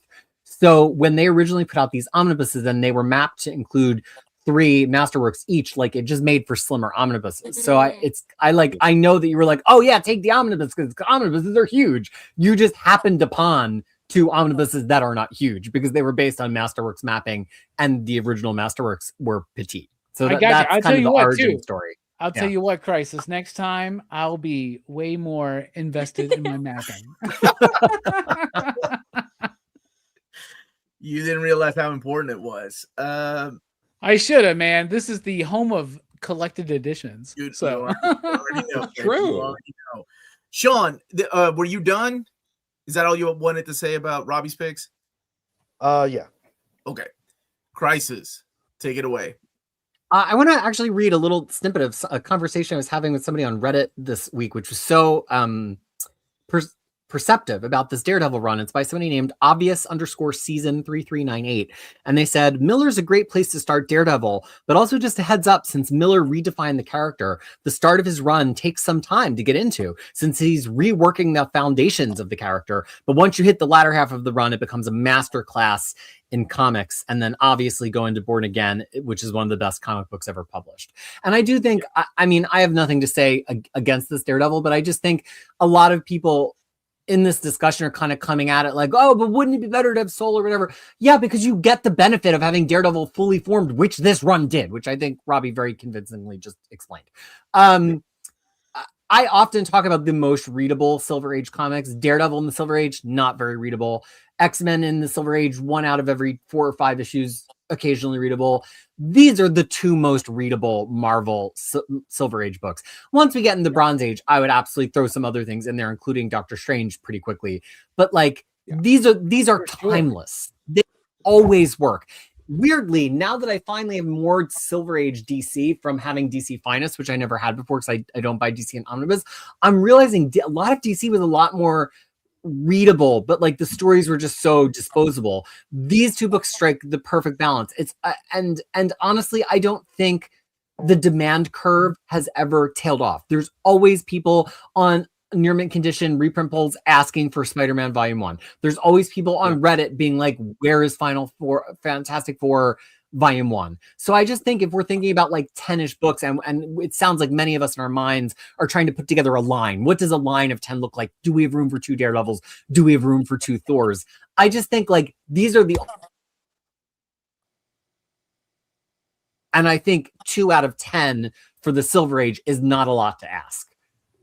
Yeah, I like what you said there, because these are the Spider-Man and Fantastic Four is the core of what the Marvel Universe is, right? Yep. Without these 2 books, and they should always be available in affordable editions for anybody to pick up on, because people that are into comics, even though if they're coming into superheroes or indies or whatever, you want to know the history of comics, and these are the Marvel comics to me that are the most important. Lars, thoughts on Robbie's picks? Daredevil by Frank Miller. Again, we've talked about that before. Instant green check mark there. Absolutely no problem at all. You know, I've aired this opinion on the channel before and gotten pelted with eggs for it. I mean, I recognize the historical importance of these or of the Silver Age books. They were true visionaries, you know. Stan Lee, Jack Kirby, Steve Ditko, all the rest of them. Here they are showing us the way. They're showing us the way. For me, does that make them all that enjoyable? No, not really. I think later creators did them better. You know, I mean, we would not be here together today without the genius of these great men. Later creators did it better. So, and would I give these books to a teenager? No, I probably wouldn't. No, absolutely not. No, I'd give them things like Ultimate Spider-Man. You'd give them Ultimate Spider-Man by Bendis. Exactly. You would give them something that was written 25, 30 years ago instead. Yes, that's right. Because they've held up. Yes, because they've held up better. They've held up. And better. I would agree that that's more accessible. I wouldn't say it's done better, right? I would. I get it. Yeah. And like, I and you know, Lars, I appreciate your Narnia thoughts. But I mean, here's the thing: like, what's the better Fantastic Four run? Because like, I would stand up. I would say John Byrne's great, Jonathan Hickman's great, but without Kirby, here's the thing: Kirby's the most important American figure in comic books. I don't deny that. I don't deny his that for a best second. work is Fantastic Four. Stan Lee to me is the second guy. His best work is Spider-Man. So, you know, it's funny when you mention that, because when I read certainly the earliest issues of FF, it feels, I mean, I'm not saying they're bad in terms of the art, but like it feels like Kirby's not fully done baking yet. Kirby does improve as he goes along. Like Kirby's not instantly every year that Jack Kirby drew is not instantly interchangeable with every other year. And when I read through these early, I think we sort of retroactively, you know, give them the credit for just how strong Kirby becomes later on when he's in his Imperial phase. But these, you know, Fantastic Four 40 through 60 is where Kirby really hits it. You're right. Well, fine, but that's not what's represented here. It could be. Well, sure, but it could be. I retroactively said 1 through 60. Okay. I'm just. I mean, this for me is always the problem with Silver Age material, is that it doesn't. It's historically important. It does not play as well to today's audiences as we think it might. It just doesn't. I have just taking almost me as an example. A teenager. I am more and more rejecting that argument. And Lars, I know you know, I know you are making this comment from an educated space. I'm not saying that you're not, but she easily reads Golden Age Wonder Woman. She easily reads Silver Age X-Men, which I don't even think is that good. I think what we often lose in this argument as modern readers, that we're like, well, it's not executed as well as later things are executed, is that Silver Age comics were being written to be read by kids, which modern comics are not. I think that balances the scales a little bit. I think it does depend on the age we're talking about here. I mean, yeah, if we're talking about, you know, a 7 or 8 year old versus a 14 or 15 year old, but there's a big difference between those. So like, I think there's a discussion we had there about, okay, this plays well with a 7-year-old or an 8-year-old. Okay, great. Would you give it to a 14-year-old? I wouldn't. I wouldn't, because there's so many other great alternatives. Great alternatives. I also think that a lot of like teenagers' brains have been, to be the old person here, have been like rotted by TikTok. Like they're not going to be absorbed in this kind of like, you know, the Stan Lee talk of stuff. Well, that could be, but kind of going to your point, am I gonna? Well, actually, the teenagers in my life, do I give them Silver Age X-Men, which is the origins of the character with Stan Lee and Jack Kirby, or do I give them frickin' Chris Claremont and Paul Smith? I give them Claremont and Paul Smith. Yeah. But then people would argue that you should give them Hickman X-Men, right? That you should give them the modern X-Men, or that you should. Here's the thing. Lars, I appreciate Lars. You're right. He's fighting both picks, right? Isn't he? Like Lars is great. I love it. Like it's just like I don't even know what I'm trying to say right now, but like I think we're all getting to the point where what's sellable and what should be in print, right? Like there's the difference there, I think, but I dig exactly what you're saying. Kirby doesn't start hitting until later on. I would even say Kirby's best work might be like his 70s Captain America run, or his Eternals run, or New Gods. New Gods is probably my favorite. We talk of new readers and a younger generation. Cody, have you read this stuff? Does it interest you at all? That's what I was gonna say. Like, gun to my head, I'd rather read Ultimate Spider-Man by Bendis like any day of the week. You know what I mean? And if I was gonna get my brother into Spider-Man, like he's getting more into comics, right? I'm actually giving him this Christmas. I'm giving him Ultimate Spider-Man Omnibus Volume #1. You know what I mean? So. Yeah. I get that they need to be in the line somewhere.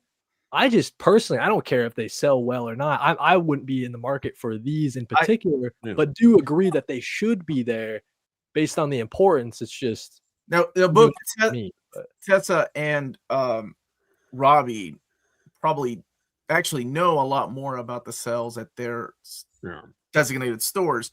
I don't know. Like, I do know from Marvel's perspective, when I get to announce books, like there are certain books from the Silver Age that do not sell. Amazing Spider-Man and Fantastic Four are never those two. They always sell. They always go out of print. Oh, yeah. I don't know if that's true at the store, and I don't know who's buying them. But when you're thinking about a $60 book too, I think usually people with Compendium or people buying Compendiums are already collectors willing to spend money, and it's $20 more than an DC Finest. Sure, let's do it. or shit at the same price of a Marvel Epic. So yeah, I'm actually kind of a late convert to Fantastic Four. I've read this stuff, or I've read quite a lot of it. I probably haven't read every Silver Age issue, but did it draw me and make me an FFN? No, that was really Jonathan Hickman's run though. That was the one I was saying, my God, this is unbelievably great. I would totally put Hickman's. I started with Wade personally, and I found that and Wade's is good really too. great. Yeah. And then it, like you're saying, Lars, I led right into the Jonathan Hickman stuff. So I was getting some great Fantastic Four, more of the modern stuff. I'm not in like the biggest rush in the world to check out this older stuff, but I don't know. Yeah, I mean, look, this will sell to a certain degree. When you fall in love with something, you will inevitably swing back to the earliest material. I'm in love with X-Men. Have I swung back and read the Silver Age stuff? Sure, of course. I don't own it. I couldn't stand it. It's actually at the moment our local comic book store is having their annual end of year sale. There's some Silver Age stuff in there, 70% off. Am I bringing Silver Age X-Men home? No, of course not. But I've gone there. Hey, where's your shop? I've experienced it because I love it so much. But did I enjoy it? Well, no, absolutely not. Well, and also like full disclosure, like my favorite mainstream Marvel property of all time is Fantastic Four. So like I got into it like when I was a kid. It was like the end days of the Byrne run, and I've always been in there. But I didn't bring up Englehart's Fantastic Four, right? But Wade, Hickman, Byrne, Kirby, and Lee. That's one of the greatest American comics ever, man. I love Falco's great too. Yeah. You're right, Joe. Great. It's really good stuff. I just don't think it's compendium ready yet. I know. You would have to. That's a nightmare to map too. I want to Ray, congratulate. what do you think about Robbie's choices? I want to congratulate Robbie on trying his best to make us vote for his picks. Very good. He's got at least one vote for me. Amazing. No, you all have Spider-Man, a vote for me, by Spider-Man. the way. Just so you know, I'm voting for all of you. No way, Vote Daddy. for me. Amazing. Spider-Man can't. It's too old. I don't think the kids aren't going to buy it. I think they would buy. This is some weird 4D the Ultimate chess. Spider-Man. Just so you know, the only Spider-Man book kids would buy would be Absolute Spider-Man. So there you go. Why can't Chubby make his point? Let Ray talk. Marvel first compendiums. I think it'd be Ultimate. With that being said, Fantastic Four with Joe's mapping would be fantastic. I think that would definitely be one. And Daredevil. No, I mean, great stories. I'm just not a Frank Miller fan. But I go Fantastic Four. Yes. Amazing Spider-Man. No. And there we go. I like it. But good arguments, Robbie. Yeah. And can I just add on top of that? I think one of our problems here is that we're going round and round figuring exactly who the audience for this is. And to my mind, it is wider than the omnibus audience because again, it's like, okay, the price point is still fairly hefty, but you're getting a lot. And so like for Christmas or birthdays or whatever, it's great. We forget how much certain people are locked out. A teenager in my life, he did fall in love with Conan the Barbarian, weirdly. And so he starts looking lustfully over the omnibuses. Well, he can't afford those. I like what Omar said. His parents can't afford it's going to be young people, or it's going to be people who have omnibuses and they're looking to double and triple dip. And you have to. That's the kind of vibe that I'm going for. But I think, could the kid have finagled some Conan compendiums? Quite possibly. Certainly a lot easier. I swear to God, if Conan would have been allowed for this conversation. Hi, are you listening? Let's move to Lars picks. Oh my God. What did Lars do? Let me see. I can't remember. Oh, sorry. Those are Ray's. Lars. Oh man. Okay. I think I've already said my piece on Daredevil by Bendis, and sure, 2 can exist, and you all are talking about mapping. Fine. I'm okay with leaving 5 issues out. Interesting, you're not starting with his first few issues, but I understand why. I counted the pages on that one. It was because it was the only way to wedge Edge of Days in there. Okay. Peter David's Spider-Man 2099 is one of my favorite books. He's a very, I don't know if he's still a huge character because of the movie, but hopefully, but it is Peter David. And it is the one, although there was a volume 2 of Peter David's run when he came back to the character. There was a significant break. But this is where his first run ends. And then there's a significant break. Which he also did not finish. Somebody else came in. He quit the book, in a hurry. Oh, yeah. So, yeah. Star Wars by Jason Aaron and Gillen. That's a really good idea. I really like that you thought outside of the box, man. That's some really good stories. It's it's some of the best Star Wars comics, and it's got some great artwork. Is it Salvador La Roca? I think follows up. I think John so. Cassaday. After John Cassaday, I think it's La Roca's arc. Yeah. And by the way, Dr. Aphra is introduced in this, who's one of the best things ever. Yeah. Oh yeah. I know. The Gillen Darth Vader book, man. That thing is combining Darth Vader and Star Wars? No, just the Vader crossover. down cross. Vader down crossover, like shit, man. That has to be one of the best Vader moments in movies and in comics. This might be my favorite Star Wars comic. Is Vader down? Dude, when he takes down the entire fleet using the fucking Force, oh, that's so badass. Like, what's that line he says? He says like, "No, you're dead men around me" or something. Yeah, dude. It is actually badass there when the Emperor sort of does that in Rise of Skywalker. It's just like, oh god, I forgot about that movie. Thank you, Lars. It's stupid, but here it's actually very good. I forgot about that. Okay, Joe, what do you think about Lars' picks? I mean, Star Wars feels like a no-brainer. Like, absolutely. Like, if Marvel's going to do this, they're going to leverage properties like Star Wars, and this is the compendium for Star Wars that makes the most sense. Like, not even just like on this list what we have available. This just is like, yeah, that's what you would do. Already talked a little bit about the Bendis one from earlier, so I won't retread that. I mean, the mappings, I think I like this mapping better, but Spider-Man 2099, it's great. If you're only going to have one 2099 thing here, it should be Spider-Man 2099. There's only 10, I don't know, but definitely Star Wars. I think that's just a no-brainer for me. Well, I wasn't even trying to wedge a 2099 in there because, frankly, I don't really care about the remainder of 2099. I either think it's bad or I just don't care. I mean, X-Men 2099 has its moments, but it does. I just like, this is just a great Spider-Man run by Peter David. Yeah. Cody, thoughts? So the Star Wars stuff, that's a really cool pick. I've not read a lot of that material. I've kind of stayed, as far as Star Wars comics, I kind of stayed in like the Darth Vader, Dr. Aphra kind of zone, but getting some of that like earlier context would be cool. And like Joe was saying, like if you're going to do a Star Wars thing, it's probably the Jason Aaron and Kieran Gillen stuff. So I think that's a really cool pick. Cody, you'd love it. You'd love it. Yeah, no, right? Like if I'm trying, it's tough for me. I'm not... Star Wars, I've like kind of fallen out of love with, but the comics are still kind of clinging on to me. So I think the modern epic collection is really good. You should get it. Okay, gotcha, cool. I'll buy it for you. Give me your address. Nice, yeah. Give him your social security number while you're at it. Yeah. I'll just type it in the chat just to make it easier. Yeah. I mean the Daredevil stuff, like that's obviously one of my picks. So I feel very strongly about this run. I just think it's like so unique. You know what I mean? So if you're gonna just to have like the most different thing in the first line of 10, it's kind of just so out there with the Alex Maleev kind of artwork. I think it could really wow some people. And then the Spider-Man 2099, I would want this in the 10, but I don't know. It's tough to squeeze it in there. It'd probably be like number 12 or something, like really just outside of that top 10 for me.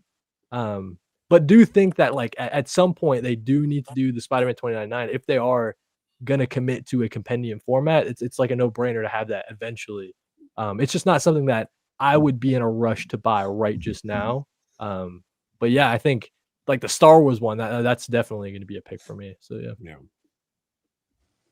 Okay, Tessa, thoughts on Lars as a human being, but also as a human being, but the picks on the other hand. That doesn't surprise anybody. This is my first interaction with Lars. So Star Wars, it gets us a bonus point for me because Kieran's a pal of mine, so I want to like just always boost up anything that he does. But I always have this problem of whenever people are talking about Marvel books, my brain just like shifts out like other IPs. So like when you say Marvel, I don't think about Star Wars, even though I should. But my brain just doesn't inherently go there. And I think Spider-Man 2099 would be a fantastic seller. People are going crazy for 2099 stuff for some reason. Not something I personally care about, but I think it would be a great seller. Okay. Sean, what do you think about Lars picks? Oh, I love Lars. I would love to just. I do think Lars is cute, and I would listen to Lars talk for a lot longer than the length of this show. That being said, well, I really love the Star Wars pick. I think these books are excellent. I guess I wish there was more of the Darth Vader stuff included, because I do think a lot of that material is excellent. But other than that, at some point they'll probably do this. Yeah, I counted the pages, and this was the most it would accommodate. Okay, fair enough. But either way, I will say yes to this. Spider-Man 2099, it's great material. I just don't see it in the top 10. And then I'm really still struggling on the Daredevil piece of this whole compendium conversation. Okay. The Peter. dude that picked all of the Civil War in like reading order, by the way. Great But books. a proper reading order.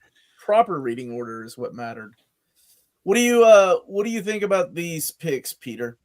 Well, what I love is I always think back to the first time we did one of the DC shows, and I brought Robert Venditti Hawkman, and you all mocked me because you're like, why would that be in the top 10? Now people have grown to love it because it takes time for people to like catch up with this stuff. And I didn't say that just to bat myself in the back. By the way, my opinion on Lars is that I am in love with him. And whenever he starts with the Lars Lore podcast, I will be the first listener. If there are no listeners to the Lars Lore podcast, that means I'll be dead. And Sean should Peter, you make me feel like the prettiest girl at the ball. Is this how you people earn points for each other? Yeah, we're messing. I was hoping you were going to say, "Man, you sorry, make me," or what? No, I messed up the Shania Twain reference. Okay, but the reason I bring up me being right all along about Hawkman is I really like that Lars like didn't just try to like slam dunk us 3 times here. We all know Lars's encyclopedic taste. He could have come with Walt Simonson Thor. He could have come with Michelinie's Spider-Man. Lars could do that. But he went with Star Wars and Spider-Man, and I think it's inspired. Like Spider-Man 2099, Lars is not wrong. Like in terms of 44 issues of just really damn fun Spider-Man comic books, this fits the bill better than many 44 contiguous issues of Peter Parker as Spider-Man. Is it easy to pick as one of the 10? That's a hard thing to say, but there is the Spider-Verse synergy. I finally just watched the second one with Kid Krisis last weekend. It was amazing. So I think I'm like, I want it to exist. I struggle with it's in the top 10, but I think people will buy it and be delighted by it. Also, I think that people who are more casual readers, whether it's kids these days that we're talking about or not, I think people are into seeing like alternate versions of things, and DC and Marvel know that. DC more than Marvel. There's a reason DC Elseworld sells all the damn time to people. I don't think it's as heavy lift as people think it is for somebody to see on the shelf Spider-Man 2099. What's that? Like I just think we overthink stuff sometimes. You don't feel like you need to read 1,000 issues of Spider-Man to know what's going on. It's just cool. Like as a retailer, you just are like, yeah, Spider-Man, but future. Like it's not hard. Right. Yeah, it's like Batman Beyond, right? Like it's just so. Yeah, Peter's not a right. Yeah, it's Batman Beyond, but Spider-Man. Oh, cool. It just sells itself. Like on the cover alone, it just looks cool. You know, it's just like. Just look at this. Hey, Robbie. Yeah. Robbie, does it sell itself? I'm just gonna say, remember, 2099 is not too far away.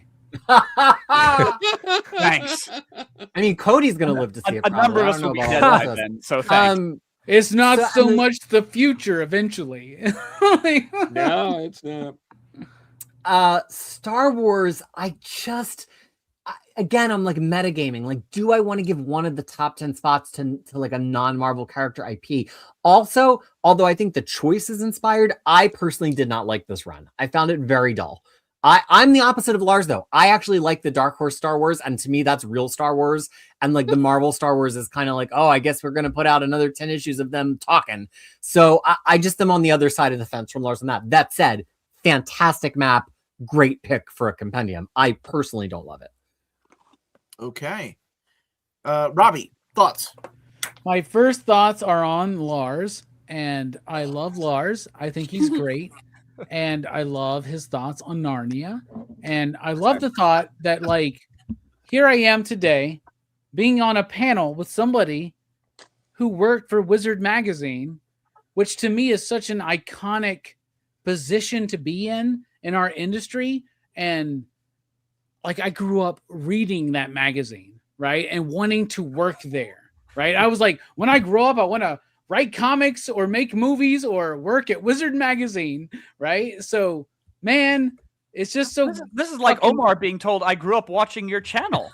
Omar. I was doing fine over here. But anyway, I'm so excited to be here. And honestly, Spider-Man 2099, maybe not in the top 10, but to be honest, a compendium that me personally, I want. Right? I have every issue of Doom 2099 and FF 2099, and I love Ghost Rider, but I never really did the complete dive into Spider-Man 2099. And Peter David, to me, has throughout his career was the most consistent writer. Everything he did, even if it was Young Justice, Spider-Man, Aquaman, Star Trek novels, dude was golden. Right? Hulk? Anybody ever heard of Hulk? It's only because of Peter David. So I love that. Bendis, Daredevil, Malieve, my thoughts. Star Wars, I can't argue that either. Those are some really, really good comics. Seriously. So great picks all around. Yeah. Ray. I love Lars. He's the one. I know I just met him tonight, but I feel like I've known Lars forever because he's a fellow Legion fan like myself. Yes. Yes. And I love that connection. He's the guy that I'd most like to have dinner with and just talk about the Legion the whole time. Oh, how wine and dine him. And you know we would. We probably would. Yes. And I hope he would pay, but I'm just saying that I would love to just talk Legion with someone who understood it and someone who didn't mock it like a certain person loves to mock the Legion. I like Slim. I feel like you, Lars, and Joe should have a show. Yeah, I would love to. Probably. Oh, could be. Yeah. As for Lars' picks, it would be very hypocritical for me not to, for the way that I talked about Robbie with Amazing Spider-Man, I got to say no to 2099. Daredevil Bendis, I thought was fantastic. I love Daredevil Bendis. But the best pick on here, man, no doubt about it, is Star Wars. Jason Aaron and Kieran Gillen, Star Wars. I think that's got to be on the list. I think you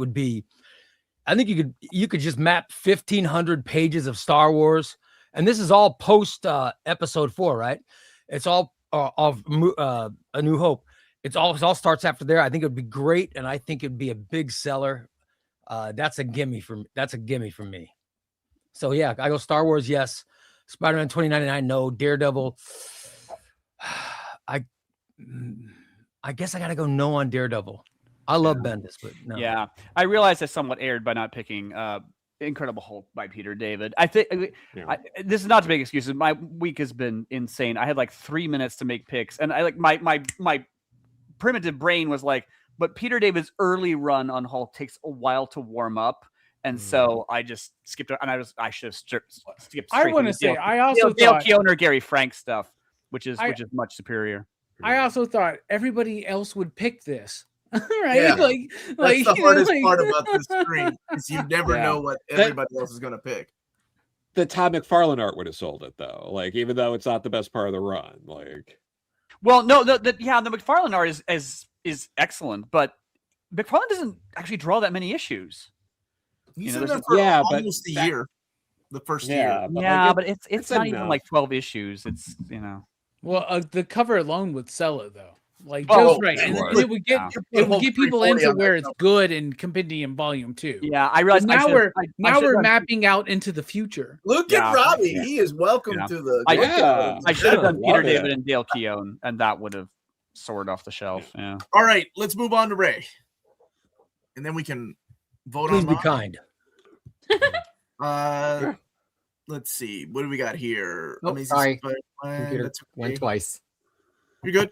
I actually really like your fraction pick for Iron Man. I think if we need an Iron Man on this top 10, that is the cool run.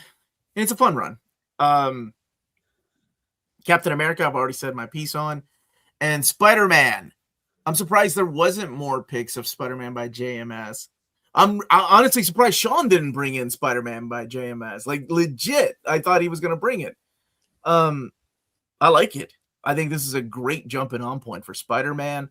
I think that big chunk right there. Let me see what else. Oh, you have the other completely mapped in there. Okay. Yeah. No, I like that choice. Yeah, these are good. I like all three. Oh my goodness, look at that. I feel accomplished.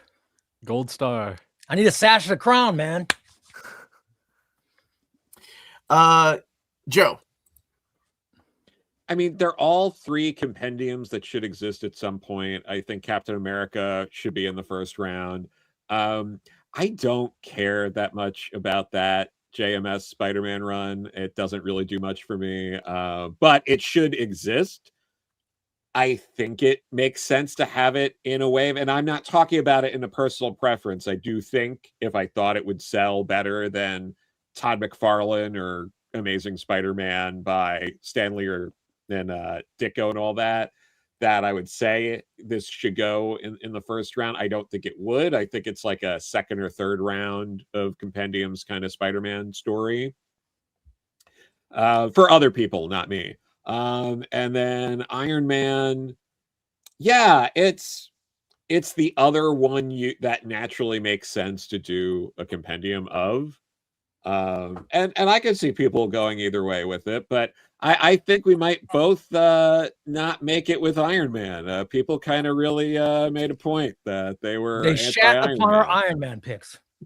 But I think people would probably go for yours. A lot of people that didn't read Denny's run and see how everyone's basically ripped that off since then.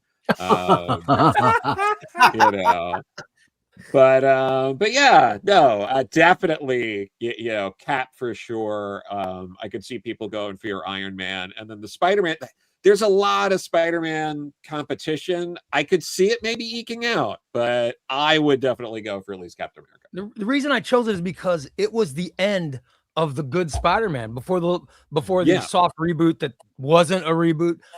It was the end of that, and that was the reason I picked it. And plus, the Back in Black story, the whole what happened during Civil War is in there, the new costume, all of those pinnacle Spider-Man moments of the first wave of Spider-Man are in there, and I just thought it was really good. I get it. In Spider-Man, yeah. Cody. Yeah, so remember I said I'd buy you that Star Wars. Yeah. That's true. That's true, Ray. I got no, so this Iron Man one is interesting. I think that could be like that. If that was a compendium, I might buy that one on site just because I like what's the good Iron Man runs, right? Like Iron Man's never been a character that's pulled to me, but Matt Fraction, he's having a moment right now. I'd probably buy that one. Obviously Captain America was one of my picks. You got to get something Cap in the top 10, and I think Ed Brubaker is probably the one to do it. And then the Spider-Man pick is cool. I've not read this stuff. Spider-Man I am so picky with my Spider-Man reading, like, reading the I don't know, the Zeb Wells stuff or whatever. But so I want some good Spider-Man stuff. And it sounds like this could be it. I've heard JMS had a really good run on Spider-Man. So yeah, I would buy that one. I would buy that one for sure. So yeah. Okay, Sean, thoughts on Ray's picks? Dude, Ray, man, we met this week, but I'm loving your taste, and I love all three of these runs. I think the Iron Man by Fraction and LaRocca is what should represent Iron Man, if anything. Spider-Man, I don't feel like we've landed on anything else that will represent the character. And so to me, I love this run. I don't agree that it's the only good modern Spider-Man story. I think other creators have also told great stories, but I do love what JMS did here. And I would buy that and read it right now today, what you've laid out. So hats off. Okay. Peter.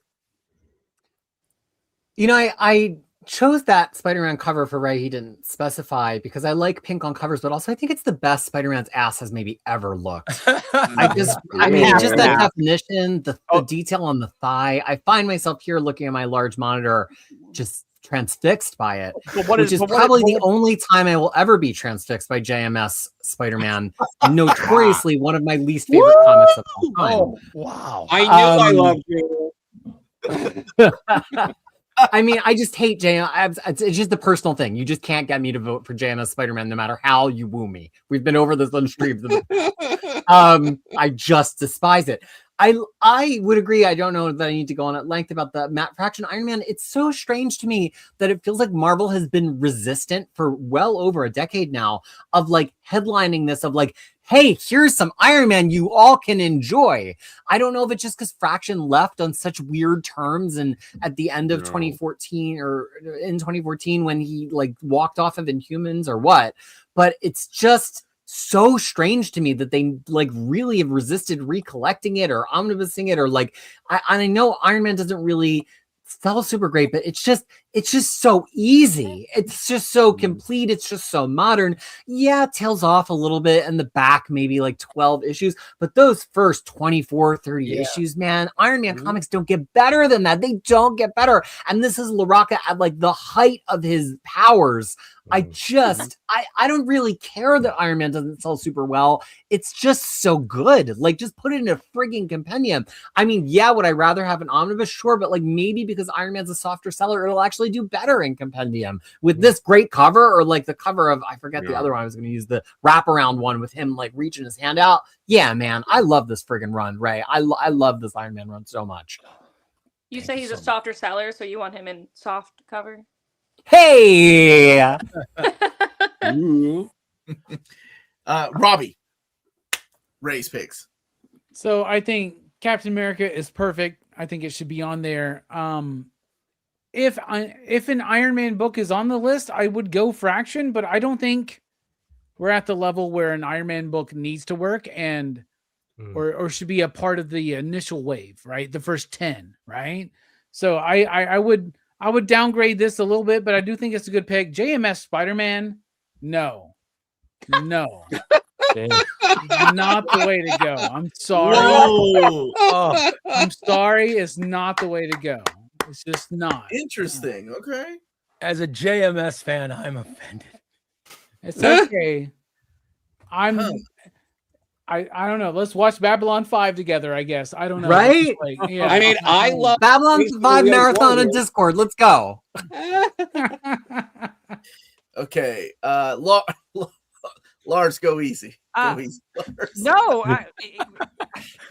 the others are being a bit savage too. I don't know why I'm being painted as the mean one. So yeah, the funny thing is, despite my reservations earlier about, I found the Death and Life of Captain America a bit of a chore to read. Frankly, I may still vote for it anyway. I appreciate that it was quality work. It just wasn't, for me, but I appreciate it's for a lot of other people. The Spider-Man story, I think, is just beaten out by other Spider-Man stories. I think if we have to compress like 25 of these down to 10, I just think there's stuff in line ahead of it. And, I have a lot of time for Matt Fraction. I have Hawkeye by Matt Fraction. I don't know any other Hawkeye. I thought that was terrific. I've read Sex Criminals.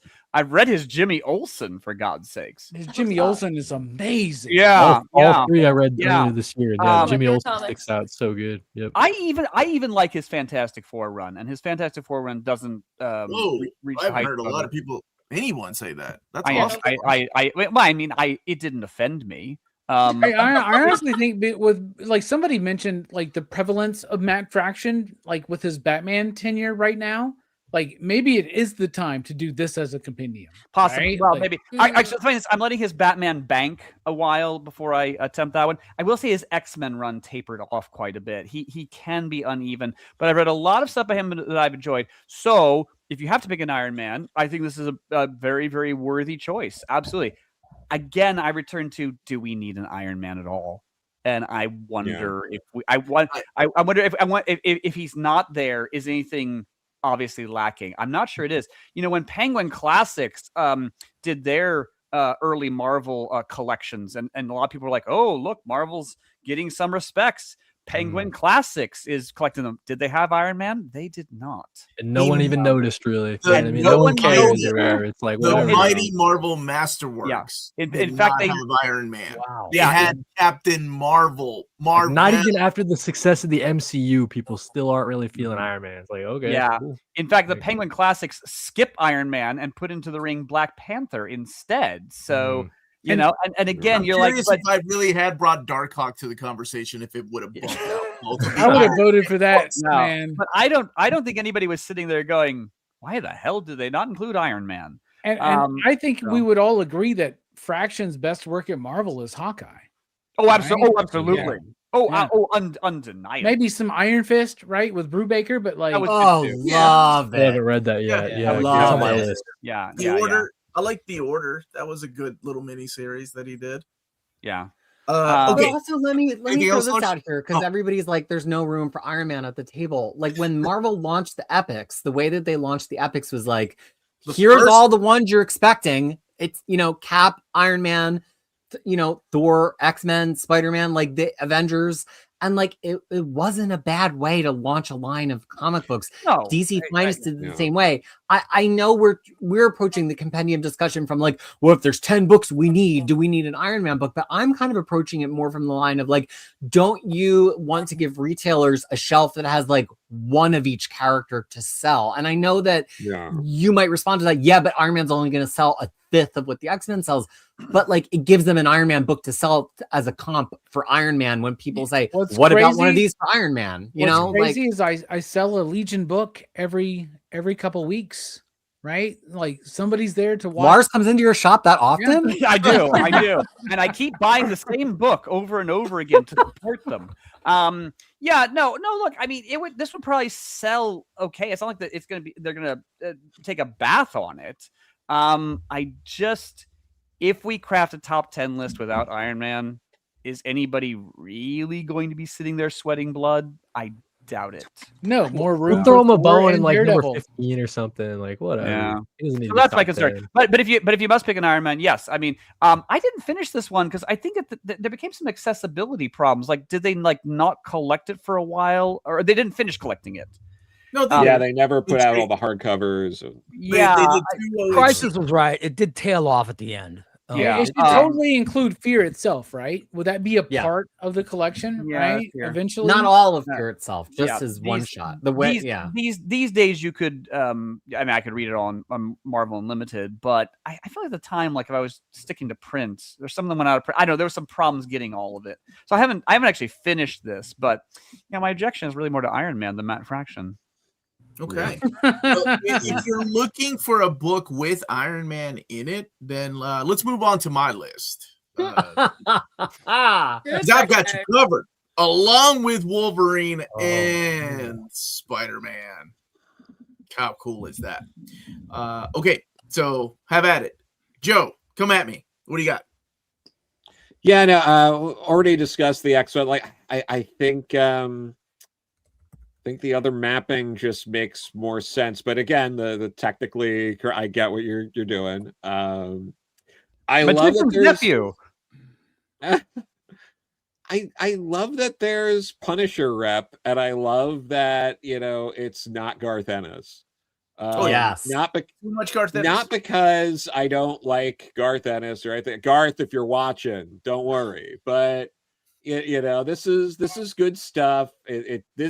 This era of Punisher doesn't get enough love, and it's pretty solid. So I think that could be a lot of fun. It's something I'm seriously thinking about. And New Avengers, like, yeah, I don't know. I think of the cool think kids, No, I get it, but like I think Krisis there outwitted you again. I think outwitted me with Wesley Wabbit. He didn't write the goddamn book. Jonathan Hickman wrote it. No, but in terms of like, because we're only gonna let's be real here, folks. We're probably only gonna have one Avengers book. I mean, come on. No, we're gonna have one Iron Man book, maybe. Yeah, I'm okay with there being no Iron Man here. Like, but if that's what happens, or if it's fractured, it's fine. You know, it's a shame that of what we're doing to Denny here, but whatever. Don't worry about it. But poor Denny. Yeah, but New Avengers, like, yeah, like maybe, but like I'm strongly considering Punisher, and I'm thinking about New Avengers too. We'll see. I don't even like New Avengers, and I'm fighting for this goddamn book.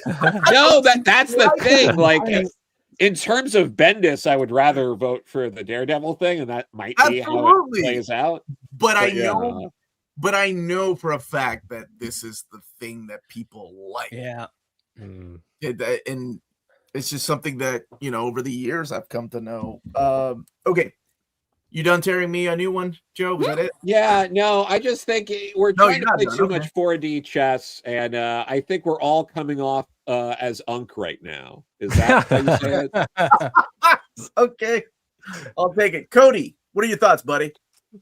Yeah, so I guess when I was looking, like, comparing the X-Men choices that we have here, I'm not so much like a completionist mindset going into that one. For me, it would just be like on site, like which one has the more comprehensive, like, seminal stories, I guess, right? And it sounds like maybe leans towards Krisis on that front. So sorry about that, Omar. And then so nice. I don't understand. Okay, go ahead. Go ahead, Cody. Yeah, well, I guess it's like it's a good topic of discussion. Like, I don't know, the classic stuff, like how important is it, I guess, in the grand scheme of things, versus like the other one where it has like more important stories. I don't know, but Punisher as a character doesn't do a goddamn thing for me. I have not. It's not peaked anything ever for me. Not a Punisher guy, so this would not get my vote. I know that it probably would sell pretty well, though. A lot of people like Punisher, but not my favorite character. And then I think the same thing with the Avengers. I just like the idea of giving someone a compendium and it starts them on the Jonathan Hickman, like they can jump on the saga. You know what I mean? So, although I like this one how it ends with Civil War. That's pretty cool. It's kind of like a way to cap off Volume 1. I still think I might lean towards the other Avengers pick we have here. So yeah, that's okay, Cody. I'm not gonna take any names down. You're like, all right, Tessa, give it to me. What do you got? You've seen the people at the shop. What do they want? So, I obviously very much love X-Men, and I would definitely be choosing Krisis's collection first. I like how Dark Phoenix is in that. Yeah. And I want to roast you for yours. Phoenix but does it again? I want to roast you for yours, but I actually really like yours as well. I just like the idea of being able to tell people, yeah, start here, and it does collect the entire Dark Phoenix saga. Like, I really like yours for me personally, but I think as a shop, like, I would want the other one.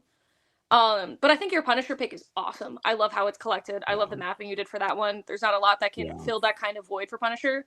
Much like Cody, Punisher doesn't do much for me, but I think that this is something I would want to carry. This is my favorite one of your picks. And while New Avengers, I think, is something that the people would want, especially with, like, the direction of Thunderbolts and everything right now, I just think that there are better top 10 picks. And like you, I don't really care about this run, but I do think, like, this would be in, like, the next 10 for me, but I like the Punisher. I mean, I don't like the Punisher, but I want it to exist so I can make mine. Okay. Sean, talk to me, baby. What do you got? Sean? So Jean Grey's my favorite character. So you not including She the did Dark not Phoenix get covered. saga. You not including the Dark Phoenix saga in this is just automatic. I can't vote for He can it. barely speak. That's my downfall. Is the fucking Phoenix saga again? Okay. Yeah, one of Yeah. the best stories in comics. Yeah. Almost like your panelists and viewers love the Phoenix saga. I guess so. I love the Phoenix saga. What? Okay. Yeah. Go ahead, Sean. I'm sorry. The Punisher, I could do without this. I mean, like, I'm sure it would sell. I actually like the Punisher. I just feel like this doesn't move the needle for me, and I think there arguably might be better choices for the Punisher that would Really? stand out more for people. And then when it comes to New Avengers, look, I love this. This is my bread and butter. I just don't. I don't think that I don't love the map. I don't love the mapping. What's wrong with the mapping? I don't know if Civil War on the You back offended. end of this works. Yeah, you didn't Can we include a have bunch of Can we have Civil War Krisis map in tie-ins. New Avengers? Did I? Because I didn't include all the goddamn tie-ins, Sean. Yeah. What? Oh, You you didn't have include front line on New this, Avenger. man. I'm not going to take any criticism from anyone who didn't bother to do their own mapping. That's A1. That's Oh, fair. That's fair. okay. Two, Nothing. well, you did, yeah. Two, I do think that when you're talking about Civil War, there's so many other, like, even before the event starts, tie-ins that I just don't know how well this goes into that with nothing else. I think it's because of. I think I also had Captain America 25 in here, if I'm not mistaken. I think it's because of the impact that it has on the team. That with the second volume, Yep. you have a new team, and it's like, oh, who are these people? Why is there a new team? And a lot of that happens within Civil War. And of course, Bendis' own version of Civil War. I'm not a fan of any of these stories, but I do know how important it is to read Civil War with New Avengers. It's ridiculous. I almost put House of M, but I think Civil War just fits better. Whereas House of M is an alternate reality. Look, except Civil War for House of M. Yeah, I could see that people would want House of M, but I think Civil War is just a better fit. But okay, I see where you're coming from, Peter. I have so many things to catch up on right now. Sean, of course, a man of taste, shares my favorite Marvel character, Jean Grey. Yes. Also, I'll say everybody did so well following all the rules and like mapping out their Oh, stuff. you Even people who fucker. didn't map all the way, except for Omar.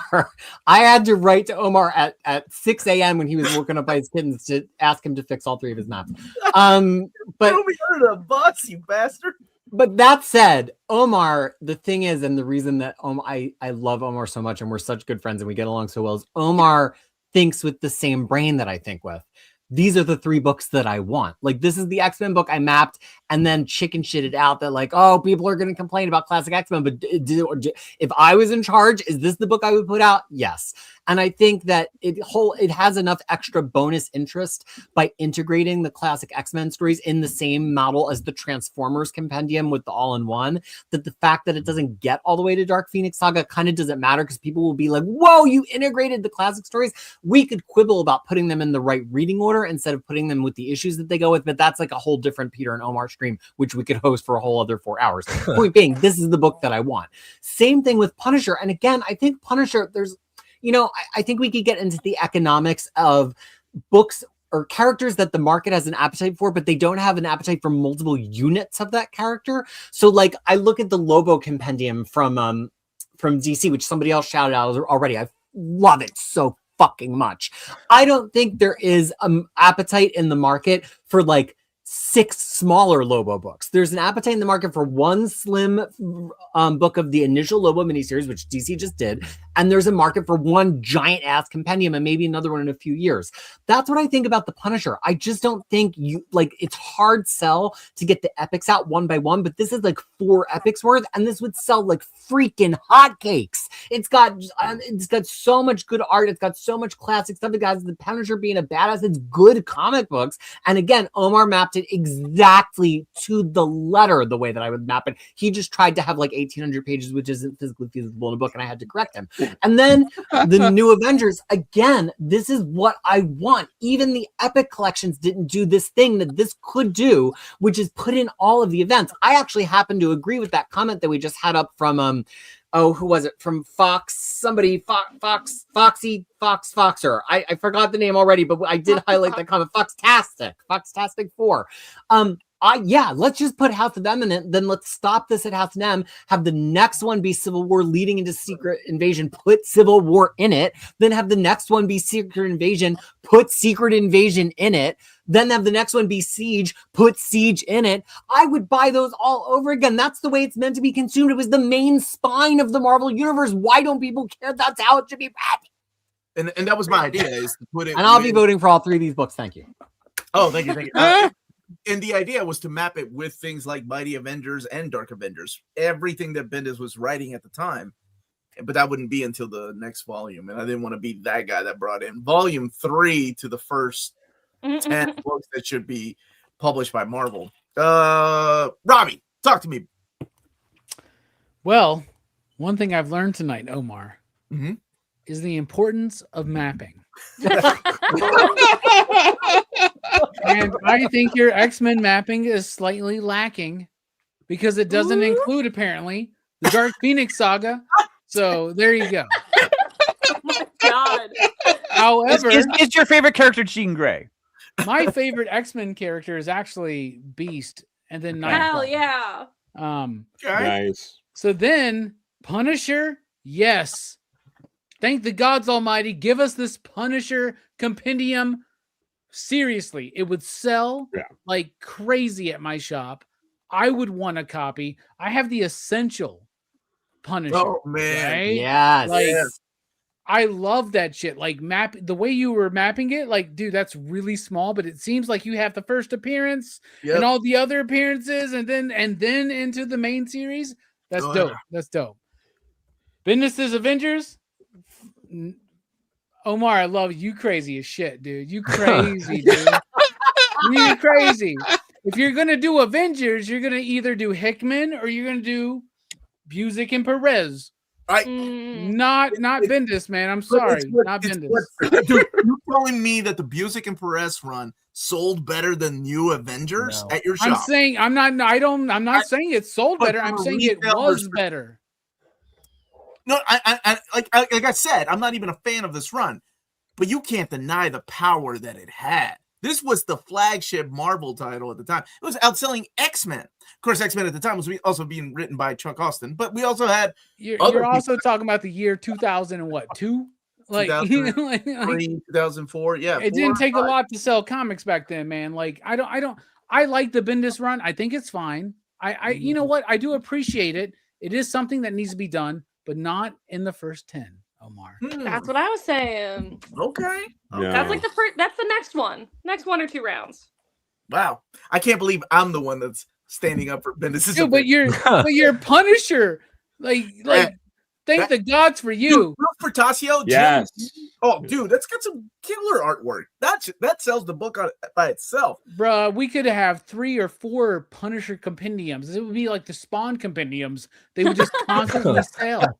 Like, it's give ridiculous. me the 6-fingered Punisher cover. Yes. Oh. Okay. Lars. Talk to me, Lars. I'm here. Wait, I did. I'm sorry. This is not the Lion, the Witch, and the Wardrobe that you want. This is the Magician's Nephew. I'm so sorry. Well, even though I think your instincts were correct about a Bronze Age X-Men, but even though I thought Peter mapped it better, I understand your desire to wedge in that classic X-Men stuff, because I remember when classic X-Men was coming out, every issue was a little gift. And it was all just these wonderful vignettes. It wasn't even the typical superheroes punching each other all over the place. It was just stunning. That has some of my absolute favorite X-Men stories of all time in classic X-Men. But And some great artists too, right? great artists, Yeah. great artists. Yep. Just elegantly done. But First Wolverine Sabretooth fight. yeah, Remember that? yep. But I do think Peter's mapping wins out on that one. You know, I'm gonna get that t-shirt that says Peter Yeah. mapping is better. Yeah, Everyone's like, yeah. good try, Omar. Peter mapped it better. Punisher. Peter mapped it better is the t-shirt I'm wearing through the next fucking street. Oh, that would be great. Punisher: The War Begins is one of those things that I think if this compendium line that we're imagining went on long enough, it would be inevitable. There would be some point that they would just do this, and especially with his early appearances being all over the place and him not having his own title until 1987, I think at some point the desire to have it all together in one collection would be irresistible. I don't know. I'd open the bid with it because again, I'm one of those people. I think Garth Ennis did it better. I think Jason Aaron did it better. I think later people have done it better. You know, by the way, I'm slightly embarrassed how far into the Jason Aaron Max run on Punisher I was before I started to realize, oh wait, this isn't in canon, because people started dying all over the place. I was like, wait a minute, I don't think this is. The Max stuff is not. Yeah. Yeah, I don't think this is a missing adventure. Well, you know, a lot of it is like Jessica Jones actually is. But I was like, yeah. Sidebar quickly that I think this is inevitable, but there are other Punisher stories that do it better. And yeah, does the Punisher need to be there in the opening wave? That'd be the tough thing. But if you think about what DC did, like some of the opening waves were things that you wouldn't even have thought of, like Milestone. Yeah, no, you're not in that room going, "What the fuck is Milestone?" We're not starting the line with Milestone, and they have 4 out.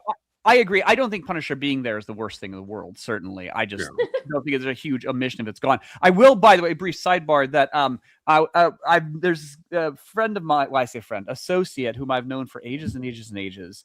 And one time we were talking about comics, as you know, and he confessed to me that the title that he has religiously read for decades, never missed an issue. Every other comic series is optional, but his one true love, the one thing he has never failed to show up for, is the Punisher. And I stopped myself from saying to his face, I cannot tell you how disturbed I am to hear that. Because I enjoy the Punisher too, but on a sort of, you know, you only see them once a year Miami girlfriend basis. But that to be as devoted to the Punisher as we are to Legion of Superheroes, I'm like, oh my God, my skin is crawling a little bit right now. This is inevitable, but there's later Punisher stories. I mean, Garth Ennis is as good as his job. He really is. I was looking for something that was not available in any other format, and this is the run that has been out of print for years. So. That's I don't know what it says. Do they not have? There's no epics on these, or is there? A few. But they're out. Okay. Yeah. Okay. I would think they're obvious ones to do in epics. All right, give it to me about New Avengers. New Avengers. Sorry. New Avengers. I have a weird relationship with New Avengers because I spent years attempting to follow through on reading it. I would start, and I don't know, I would fall asleep and just not be able to continue. And then I think I tried and failed to read it for like 3 times. And then it was in the last year. I'm like, all right, damn it. I'm going to strap myself down and kind of reenact the Room 101 scene from 1984. and I'm going to commit to reading New Avengers by Brian Michael Bendis. And you know what? It was very good. I somehow I got through all of it and I enjoyed it. Do I ever need to read it again? I'm not sure I do.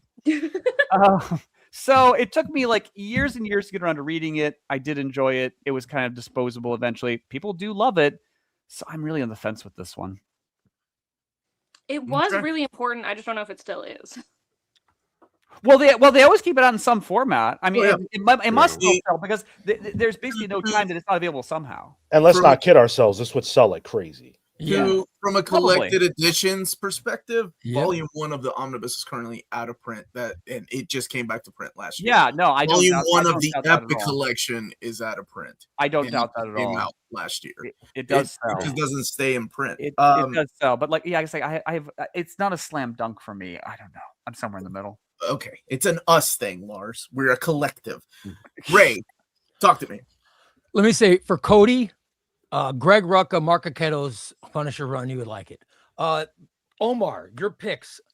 New Avengers is fantastic. It's one of my favorite all-time books. It's one of my favorite all-time runs, and I think it is one of the most important Marvel runs of all time because with the New Avengers by Bendis, it goes into everything else. All those other important things with Marvel at that time frame all went through the New Avengers. I think it's awesome.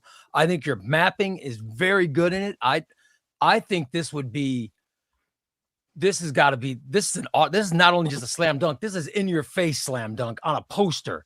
I mean, this would be a gigantic seller for Marvel Comics. New Avengers, X-Men.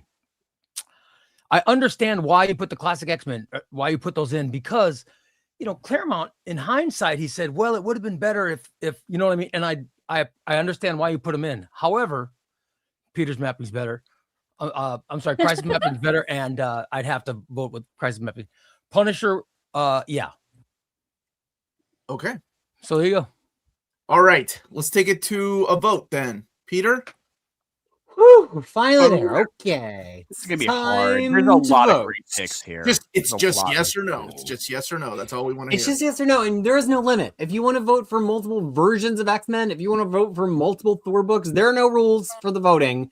Vote for whatever you think should be a compendium and let the Lord work it out. Okay, so we're gonna start with Joe's picks. So Cody. Oh, I guess we do need to share that. I don't know why. I just want to see everybody's lovely faces a little bit larger just for 1 second there. Okay, there we go. Everybody. All right. Yeah, I miss you guys. All right. Joe, here we go. Cody on Daredevil Complete Frank Miller. And we're going to say the maps are similar enough that could be worked out in, arbitration later. Let's say yes on that one. Yep.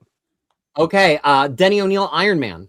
Let's go with no. Let's go with no on that one. Sorry. And Tony. McFarlane Spidey. Let's go with no. I feel like we can get another Spidey in there. So I'm going to go no. Okay. Tessa Complete Frank Miller. No, yes. Ooh, no, yes. Sean. Interesting. I think I'm going to follow that. No, yes. No, yes. I am a yes, no to reverse the polarity of that. Robbie, we know you're already in on Daredevil. What about Iron Man and Spider-Man? I would say no and yes. Okay. Lars. Yes on Frank Miller, Daredevil. No on the other two. Okay. Oh, Lars and I sharing a polarity. Oh. Ray. We have the same cycle. I'm going to say, because I'm an Iron Man fan, I'm going no, yes, no. Oh, a unique pattern. And Omar, finally. Yes, no, yes. Okay, no universal picks there. We'll have to work it out on the back end. All right, now we move on to Cody's picks. Joe, our three here are Captain America, Daredevil by Bendis and Milov, and Ultimate Universe. What are you on these, Joe? Do we need to decide if our Daredevil Bendis picks are the same or not the same? I think once again they're so close to one another that we could treat them as the same. Mine could be essentially yours, Lars. It doesn't. Yeah, it doesn't. Yeah, it's a difference of the End of Days series. We don't want to be super nerds. To know, right? Yeah, only moderate nerdery after these 3.5 hours. We of arguing. don't. All right, Joe. Yes, no. Yes, no. Tessa. Yes, no, yes. Yes. Sean. Yes, no. No. I am yes. No, yes. Yes. Robbie. Some strain in that one. Yes, no. Oh.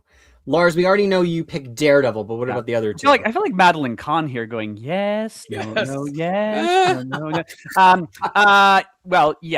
Yes on Captain America, no on Ultimate Marvel.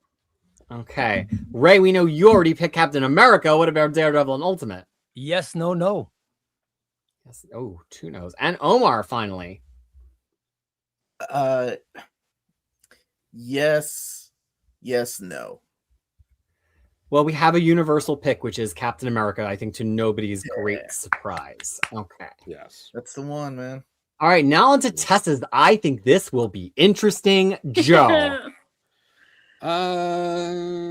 Yes, no, no. Cody. Let's go. Yes, no. Ooh, interesting. And I should have said, for those of you just listening and while you're watching your dishes, we're talking about Thor by Walt Simonson, Sensational She-Hulk, and Unbeatable Squirrel Girl. Sean. Yes, no. I am yes, no, just for timing, and hell yes. Robbie. Yes, no. Lars. Guys, we need female representation. What's Well, happening? I know. Yes on Thor. Absolute hell yes on Squirrel Girl. Wow. My man.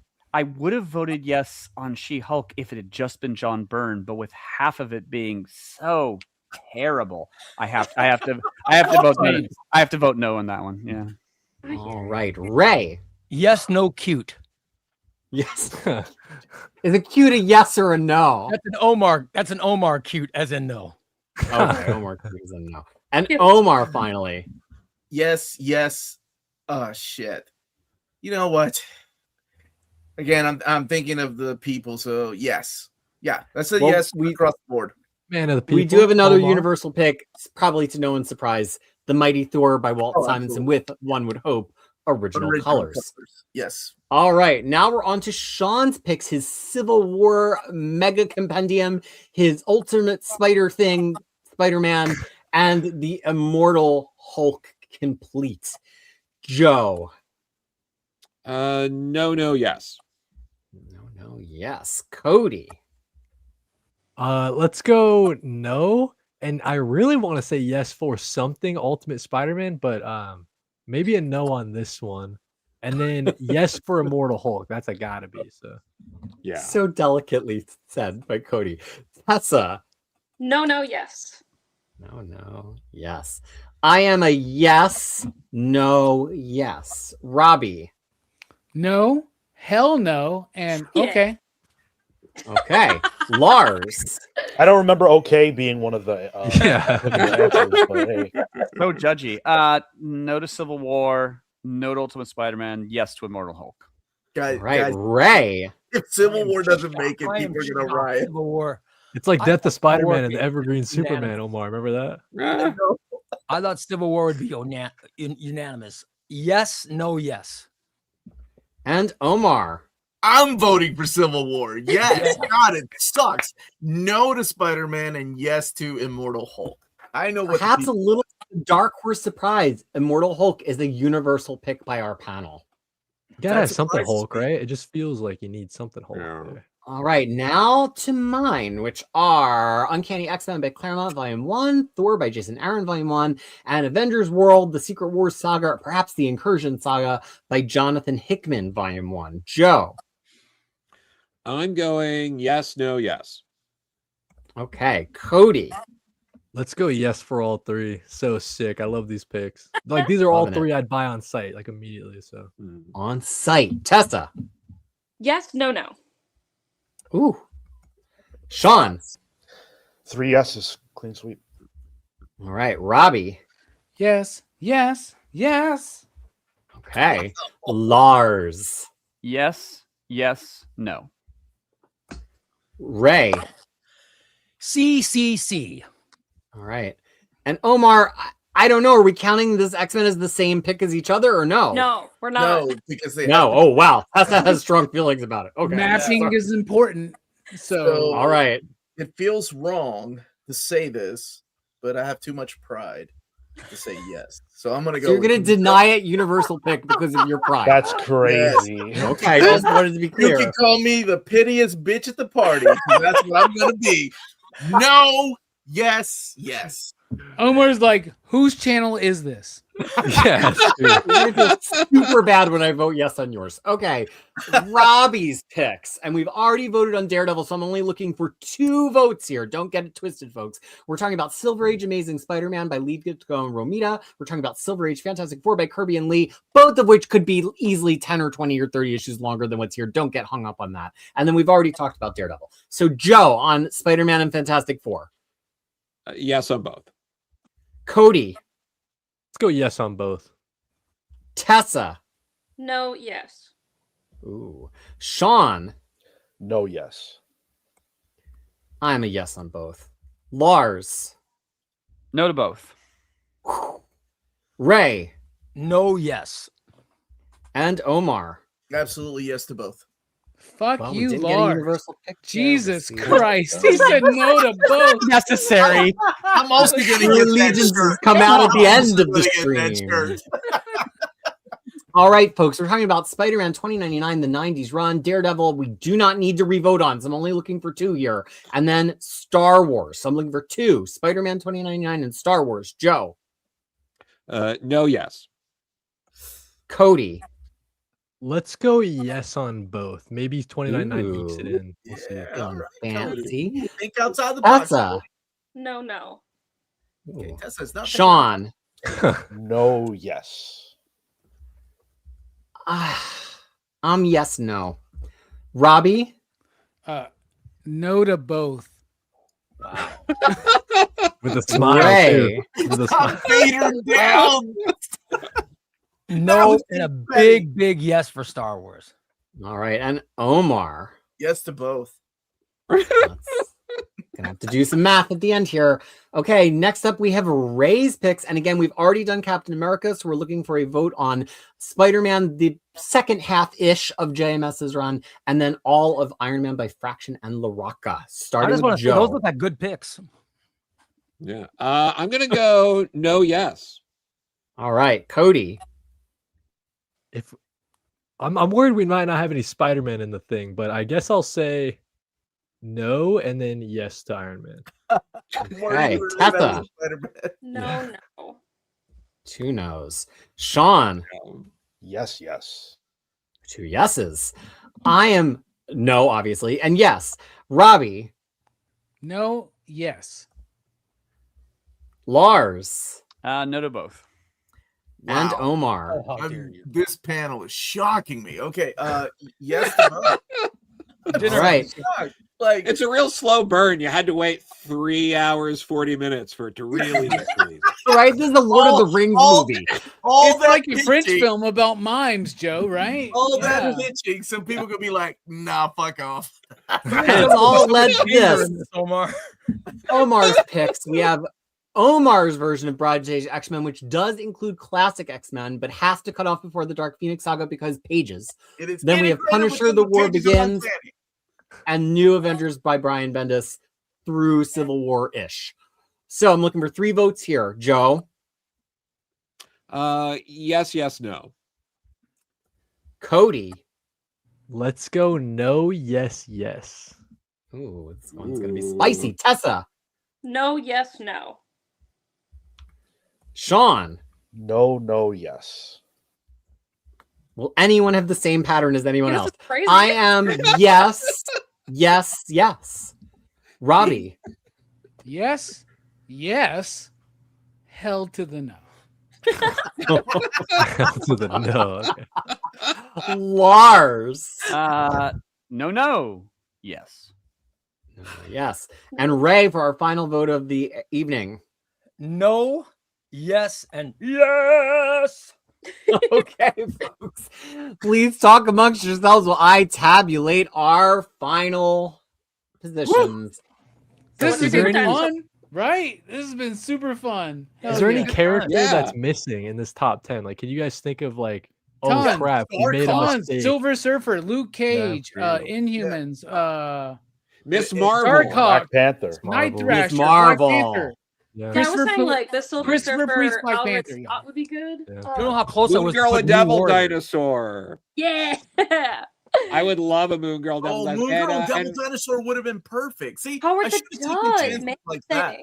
Someone I said should've Silver taken chances Surfer like by that. Slot But and All Red. That's what I said. Instead of taking chances like that, I was too busy remapping everything from New Avengers and Uncanny X-Men, only for people to be like, "No, Peter mapped it better." What the hell? I don't give a fuck, I was man. intimidated to map. I don't care. New Warriors Compendium. Yeah. New Warriors. Yes, Yeah. baby. New That was Warriors be cool. That was almost my Power pick. Pack. New Warriors Compendium. I would have Runaways, I think, would be a fun. You Love could do a Runaways. couple of compendiums. Oh yeah. and they could do New like, X-Men. New X-Men. Yeah. Grant I'm Morrison. shocked no Yeah. one picked that. I Shocked. thought about New Yeah. X-Men, Astonishing X-Men. I'm shocked people said no to New Avengers. That's Yeah, that crazy. shocked me, man. We're I over Bendis now, bro. We're I so thought the over unanimous Bendis. would be I so think Coming that back, I everybody's love Bendis, excited. and I'm still arguing for that book. We're just trying to get only the Bendis first is- 10.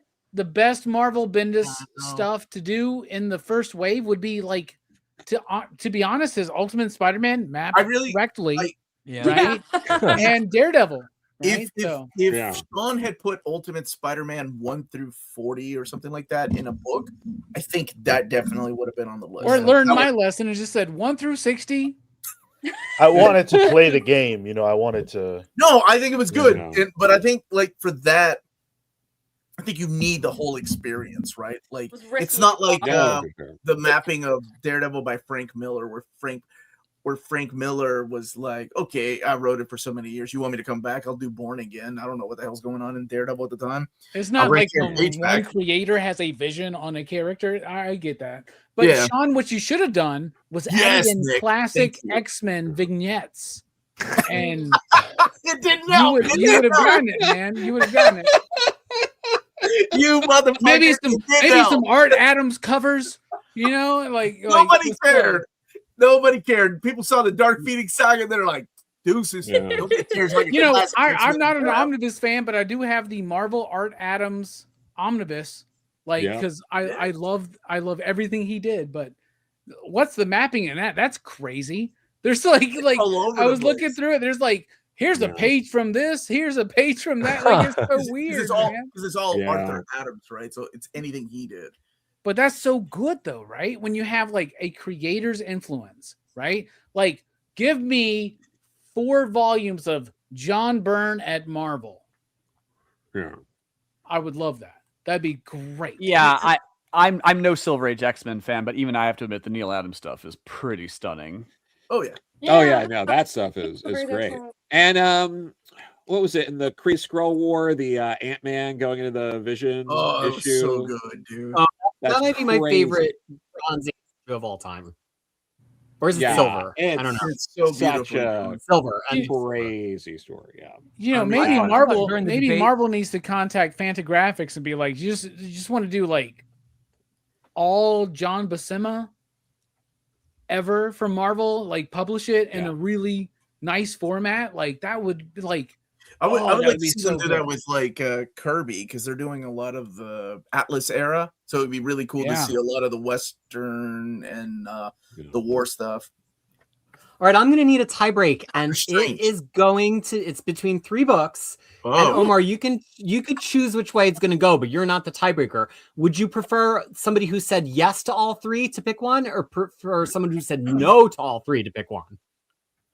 am I where on the end of There's this? am 3 I? books that are Are tied any to of the these last books spot. mine? Are any of these books mine? Yes. That's the important question. Okay. One of our panel said no to all 3, and one of our panel said yes to all 3. Who would Okay, you who's like to the leave their bastard that fate? said no to all 3? What? Wait. I have Whose to fate choose. are you leaving it up to? The all yes or the all no? Well, who are they? I need to know. I'm not telling you. Oh, dude. Who's a the negative? answer is yes or no. I'm gonna go Omar. with all yeses. Who's the yes? All yeses. All right, Cody, you are deciding the final one in the lineup. Okay. Wait, You so said we know yes who the to all no of was? these, but you can only have one. Okay. Daredevil by Frank Miller, Star Wars by Aaron and Gillen, or New Avengers. from Wait, Omar. so you're telling Cody, me I I swear decide to if Frank God. Miller's Daredevil gets in the top 10? No, and no, if no, I- Yes, no, no. you do. No, no, no. Let me rephrase that. You get to decide if you get to come back to the panel again. Yeah, no, for real. I'll always say you can come back, Cody. It doesn't matter who you Okay, so pick. not to drag this on. So you said it was the Frank Miller Daredevil, the Star Wars. What was that third one? And New Avengers, Civil War. You know, the, Definitely. I get that. Let's go with. No, honestly, with those choices, it kind of feels weird doing the Star Wars because that's not like one of the Marvel characters, right? So I guess leaning with that in mind, I'm leaning towards the Frank Miller. And yeah, it just feels weird not having the Frank Miller. I'm surprised it was that close, like on the knife's edge to knock yeah, them I in. voted Yes! no Frank Miller. Cody, No. Cody, I love you. You're awesome. Robbie, even earlier when I said it, it took forever for me to get into it. It's like not my favorite. I still think it needs to be in the top 10. Dude, whatever, It feels weird. dude. You want come on the show sometime. Let's talk about some Daredevil, man. I love the way you think, man. Let's go, man. The This die is awesome. cast, There as you they go. say. Where were you people? Sorry, New Avengers people. Avengers. Sorry, guys. You in the just chat. missed, Omar. You just Very missed. important run. With one choice, but here they are. Is everybody ready to see our final 10? Oh, Yeah. Jesus. Bring it on. Oh, Are these numbered in any way, or is it just like the 10? You know what I mean? The Okay. 10. Oh, No, you're so I mean, the fast. ones that everybody universally picked was Captain America by Ed Brubaker, including his death and life. The Mighty Thor by Walt Simonson, possibly with original colors. And one big hunk of Immortal Hulk, All right, not pop. complete all in one book. So those every single person on the panel voted for. Then with a only a couple of no's each, we have Claremont's X-Men Volume 1. We have the Volume 1 of Silver Age Fantastic Four. We have Punisher from his debut into his ongoing series, which Omar, I think, really cool title for it, The War Begins. We have the first of 2 Jason Aaron Thor books. We have the complete Invincible Iron Man. We have the first half of Hickman's Avengers with everything integrated, including Avengers World. Finally, I'll get what I want. And care of Cody, our final pick is Daredevil by Frank Miller. So we almost missed Daredevil on this list, and we don't have any Spider-Man. But No Bendis is crazy. Yeah, there's no, No Spider-Man at all. Spider-Man. No, That that's is why- weird. No Spider-Man is crazier. So I chat, can take a loss with that. chat, think about that. Spider-Man. What All right, Spider-Man? so- Well, and it does have the Is- Punisher. It has the Punisher, but no Spider-Man. I was That's gonna say Iron Man, no Spidey. Okay. These results are so show is- crazy. You'd think we ate the Miracle Machine. This show I is appreciate long. it. just after 4 hours, maybe Thank we're you. a little. All right. What are the choices for the chat? So I think the chat will get to choose from the 2 that Cody declined, which is Star Wars and New Avengers. Oh Lord, have mercy. That's not a spoiler. And Sorry, the chat. next 2, which was Daredevil Bendis and Silver Age Spider-Man. Okay, Okay, give me 1 second. there you go, chat. It's up to you to save it, chat. It's up. Silver It's in Age, your Get hands. Spider-Man in there, Spider-Man. chat. It's up to It's you. gotta be New Avengers. Come on. Silver Age Spidey, Spider-Man. Silver Like, Age, and come on. Okay, so I got Star Wars, New Avengers, Silver Age Spidey, and what's the next one? Daredevil Bendis Daredevil. Oh, okay. All right, go and vote, please. Crisis, did all of your picks get in? They You don't have certainly to. did. You don't have to bring that up. We never bring that up. Tessa. And I do not. I will say that is Crisis not the always goat. often the case for me. So It's I'm not. not Dom. I don't pick perfectly every time like Dom. You did tonight, though. Like, seriously. That's All right, Yeah. chat's voting. I'm gonna leave it up for a few more minutes. You guys can go and vote. Silver too. Age Spider-Man, y'all. Come on. This is Does so anyone awesome. here have 2 picks, or is it just or anyone else have? I have 2 in there. All right, brag. Yeah, no female. Last time I was representatives. here, I had Yeah. 3, including Um, Onslaught, so I was really excited. I don't think it's fair to say a list that has Fantastic Four and X-Men on it has no female representation. I'm just throwing it out there. Like, title Yeah, of let's be honest. That X-Men, X-Men book is yeah. all about the ladies. That's I the, just that's wanna the say, female Joe- title. Joe got Robbie the Fantastic Four pick with the Doom on the with Surfer's Board. That's Yeah. cool, When he was yeah. talking about That's true. remapping it, that's what swayed everybody.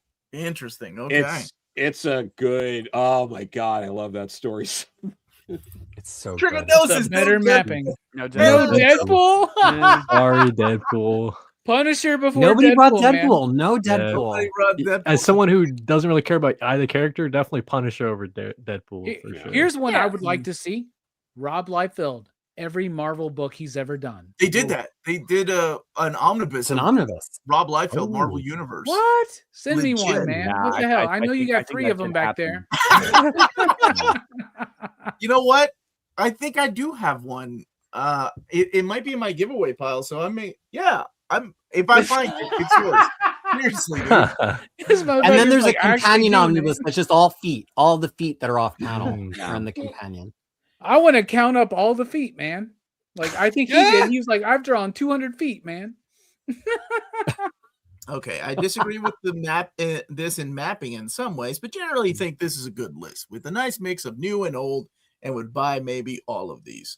Yo, we only have 66 votes, guys. There's 144 watching. We need more votes, guys. You got to save Yeah, it. let's at least get to 60. Silver It's in Age your hand. You Spider-Man. can't complain about the top 10 if you guys don't vote. That's all. Look I'm at Cody. Hell yeah. all He I'm gonna wouldn't say. want your Wow. vote, but vote for Steve Ditko anyway. All right, let's go. Yeah. He wouldn't wait. put your vote. No, he would not. By the way, this is for Sean. Oh God. It's very inside. No, but it this is for good. Sean. It is good. I loved that series. Yeah, it is good. I thought it was great, Ray. That whole I thought it Predator was so versus good. Marvel I thing love is it. awesome. Ben Percy, come on. I I love think it. we were talking to Sean about like things in comics that he doesn't enjoy, and because it was brought up by the Godzilla versus the Marvel universe, and he said that's a little too much, and I respect his opinion, and I thought, what about Predator versus the Marvel universe? So it's anything versus when. So are you not feeling the DCKO, for example? Is that not DCKO, but who are the characters that are crossing It is over? DCKO. DCKO is, yeah. Oh, it is? Okay, like Yes. Beneath the Trees and all that. You're not Yeah. feeling Yeah. that. Like that's just too stupid. The It's boys, Fun. right? And like, it's fun. yeah. It's fun. I think it's a little wonky. AEW characters are getting involved too, like with the Dude, art. that's a and, separate- and, crazy. and That- some of the that's a best separate thing. characters from Dynamite, the greatest Vampirella, comic book Sabrina publisher the of all Teenage time, Witch. is Dynamite's going to be pretty there. incredible. Dynamite's Yeah. great. Hey, I love Dynamite. Me too. I There's love like Dynamite. books in there. And their I books, have with they're so Dynamite. great. Yeah. Vampirella. No, is Vampirella gonna be in the DCKO? Yes. She is, she is. Red Sonja. Oh, Yeah. wow, that's Yeah. crazy. I love all Dynamite properties. They do DuckTales. They do that. They're stuff. great. They do I just put together a whole run wonderful of things. this. Oh, wow. Well, Ooh. Harris era. Yeah. But They that- got a trade paperback coming up of Miss Fury and Green Hornet eventually. You should check Oh, that out. That would be great. I would love that. it's a I'm sure romance. it's going to come out, and I'm really excited to have it when it comes out. Why are you excited, Joe? It's a very pretty because I edited it. The art was so good. Yeah, Federico Ceresa was just like, I was like, oh my God, this is incredible. I'm on like the ground floor of a guy who's going to be like in this industry doing some bigger stuff in the next few years. Like, for It looked like sure. Greg Smallwood. Yeah. Love Small. Oh, Like, I All right, it's I'm nuts. gonna end the poll, everybody. So here we go. Quick, put in your votes right now. Quick. Vote now or forever hold your peace, guys. Gone. The poll is gone. Okay. Everybody's voted for Dynamite. Secret fifth option.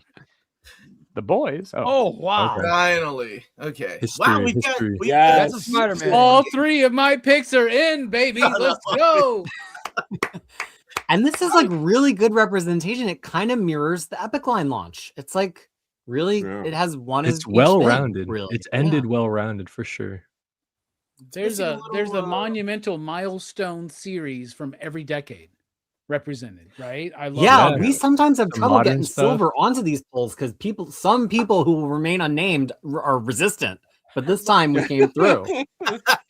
if only you could point and make clear who you mean.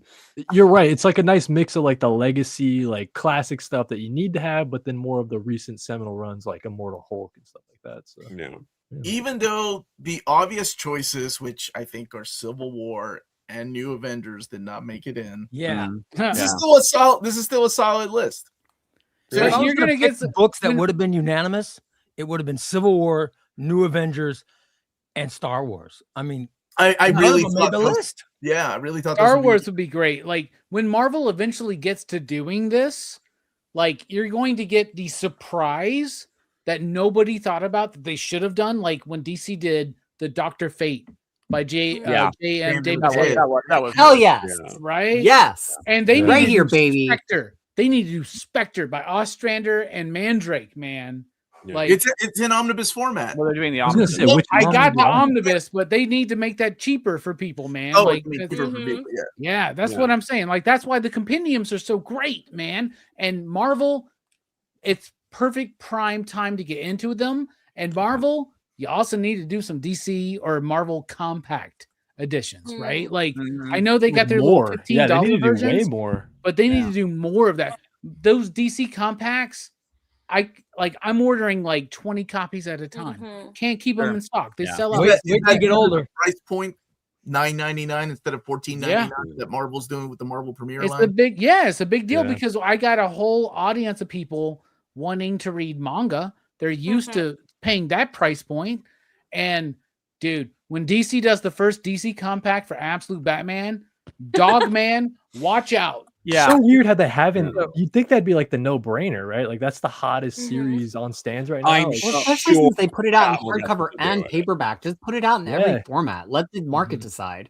Well, Yeah, for some, yeah. If they're gonna do a black and white version, they're gonna do everything for Absolute They're- Batman. They're still doing like they're on the 10th printing of issue 1. I think they're gonna wait until they're not Yeah. doing any more Yeah. printings. oh before wow! they Like do. really squeeze Yeah. that lemon Yeah. out. Like Yeah. okay. Yeah. I there's some gotcha. people for whom price means everything because I've been in our local comic book store recently in this holiday season, and there's people who walk in there who are not comic book fans. They're hunting for their nephew or whatever. One people walked in and wanted our help. They were buying for their church. They were doing some. I'm like, how times have changed that they're giving these things Absolute away. Batman annual. That's what I They're would giving do. these things away in church. Yeah, but these and obviously, you know, we suggested Punisher. No, but Yeah. they never have much money. These people walk in, and you're reminded that comics cost a freaking fortune, and so Yeah, those it's- compacts are just invaluable. Absolutely, It's a invaluable. They're hobby, cheaper yeah. than manga these days. Yeah. That's what we were talking Yeah. about yesterday on the stream. Manga's $12 to $14.99 these days, and Yeah. the compact. Yeah. And I don't know, you know. And we also talked about like the cost of paper and all Mm. that. I don't think know Sean how brought that up in much the last money. stream too, Yeah, how much money they're making off of it.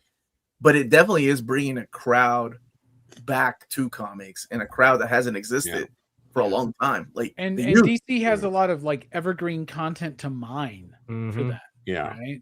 Oh yeah. Yep. When you guys say, are you at Tessa? I meant to ask you earlier. Are you at your house or the shop? This is my house. These are my books. No, it's just cool display though. Yeah. Wow. Yeah. You just have X-Men 1 back there. Just Yeah. casual. Is that a Milestones one or an actual? No, this is X-Men my one? Xbox One. Yeah, I have every issue. Oh from my 1 to god! There should have been a Tess- Silver You Surfer. got the first omnibus. appearance of Squirrel Girl. I see it I over brought her out Oh, just guys, for like that. Tessa's a legend, y'all. You guys are just Tessa's. I'm losing my shit over here. Wow. There should have been a Alright, this one's Silver a little harder to Surfer put over here. compendium, man. Yeah. Oh, you Silver did. Surfer. You, Let's you do go. have the Iron Man. That's awesome. There Wow. you go. Demon in a bottle and a 6'5". Is that- Oh wait, X-Men hold on. I number- got these guys right here. So I want to bring out some Fantastic Four love. I like that Submariner back there. Look at him. I'm Yeah, getting that's there. one I of got the tiny that's arms. one Dude, of I'm the fine. bad one. like covers, man. First appearance And of then Poison I was Ivy up trying there. to only do Marvel books because obviously Marvel stream, but I have a ton of copies of First Poison Ivy. She's my favorite character. Yeah, yeah. Oh my goodness! I decided to What show is off that? one of my Marvel sketches. This is Ben Templesmith. Yeah. Oh, that's awesome. Oh, nice. Ooh. Yeah. Look Wow. at All right, you. Omar. I didn't know we were doing a weird fucking stretch segment at the end of the. Like we're showing off. Like what? What? What do you got, Rob? Rob? This out. What do you We got? gotta pad it out. What? Yeah, I are we, didn't- are I we didn't doing like a prepare show and anything. tell? Like show your coolest. No, it has been Who doesn't 4 love to show and tell 4 hours into a stream? We're all just delirious. Yeah, my blood sugar went through the ground. I have no. I can't think even I got see a right Peter now. David signed Star Trek book right there, but I couldn't figure out Like, which one it is. You So all, look, let me tell you something right now. Every single Tessa one, wins. every single one of you that did not turn your camera off and mic off and did not take a pee break, I'm so proud of you all, man. Like y'all are real soldiers. You soldiered on. Yeah. I am I took ashamed. 2 pee breaks, man. I am I ashamed. have Send me a text complimented to wear on a my bladder diaper. I mean, control. what the? Yeah. What's that, Cody? Omar, you sent me a text to wear a diaper. You said make sure to diaper I did. up. I told thought, him that you okay. You just pranked me, I guess. He sent you a straw with some I mean, instructions. it's been Cody all day, so that makes sense. No, I took a half day off of work so I could hang out with Omar all day. Yeah, so. we've been together for Yeah, fucking, right. like, You were on 6 both hours, streams man. today. I don't know if I've ever With done Sean, that. with Sean too. Yeah. I used to have that X-Men #1 Tessa. Oh wow. I used Are to you own sad it. you don't have it anymore? I had to sell my collection of X-Men 1 through 95 in giant size Oh God. because I went through a divorce, and That's what you get for getting married, man. it's well worth it, by the way. It was well worth it. I do not regret it. Do I wish I had some of those comics back? Now, there are a couple that I was like, I kind of maybe one day, if I ever go Mhm. back into floppies, like maybe. Meanwhile, Well, I you know, just as much picked up as I my love trans Kirby, yesterday. the best ones are the later ones, right? So, Yeah, and I've got those. I still have those. Yeah. But there's just something about that classic era and just having that Mhm. single issue. Yeah. But they're all- I was like age 10 and I was taken into a comic book shop before my parents decided it was all the work of Satan.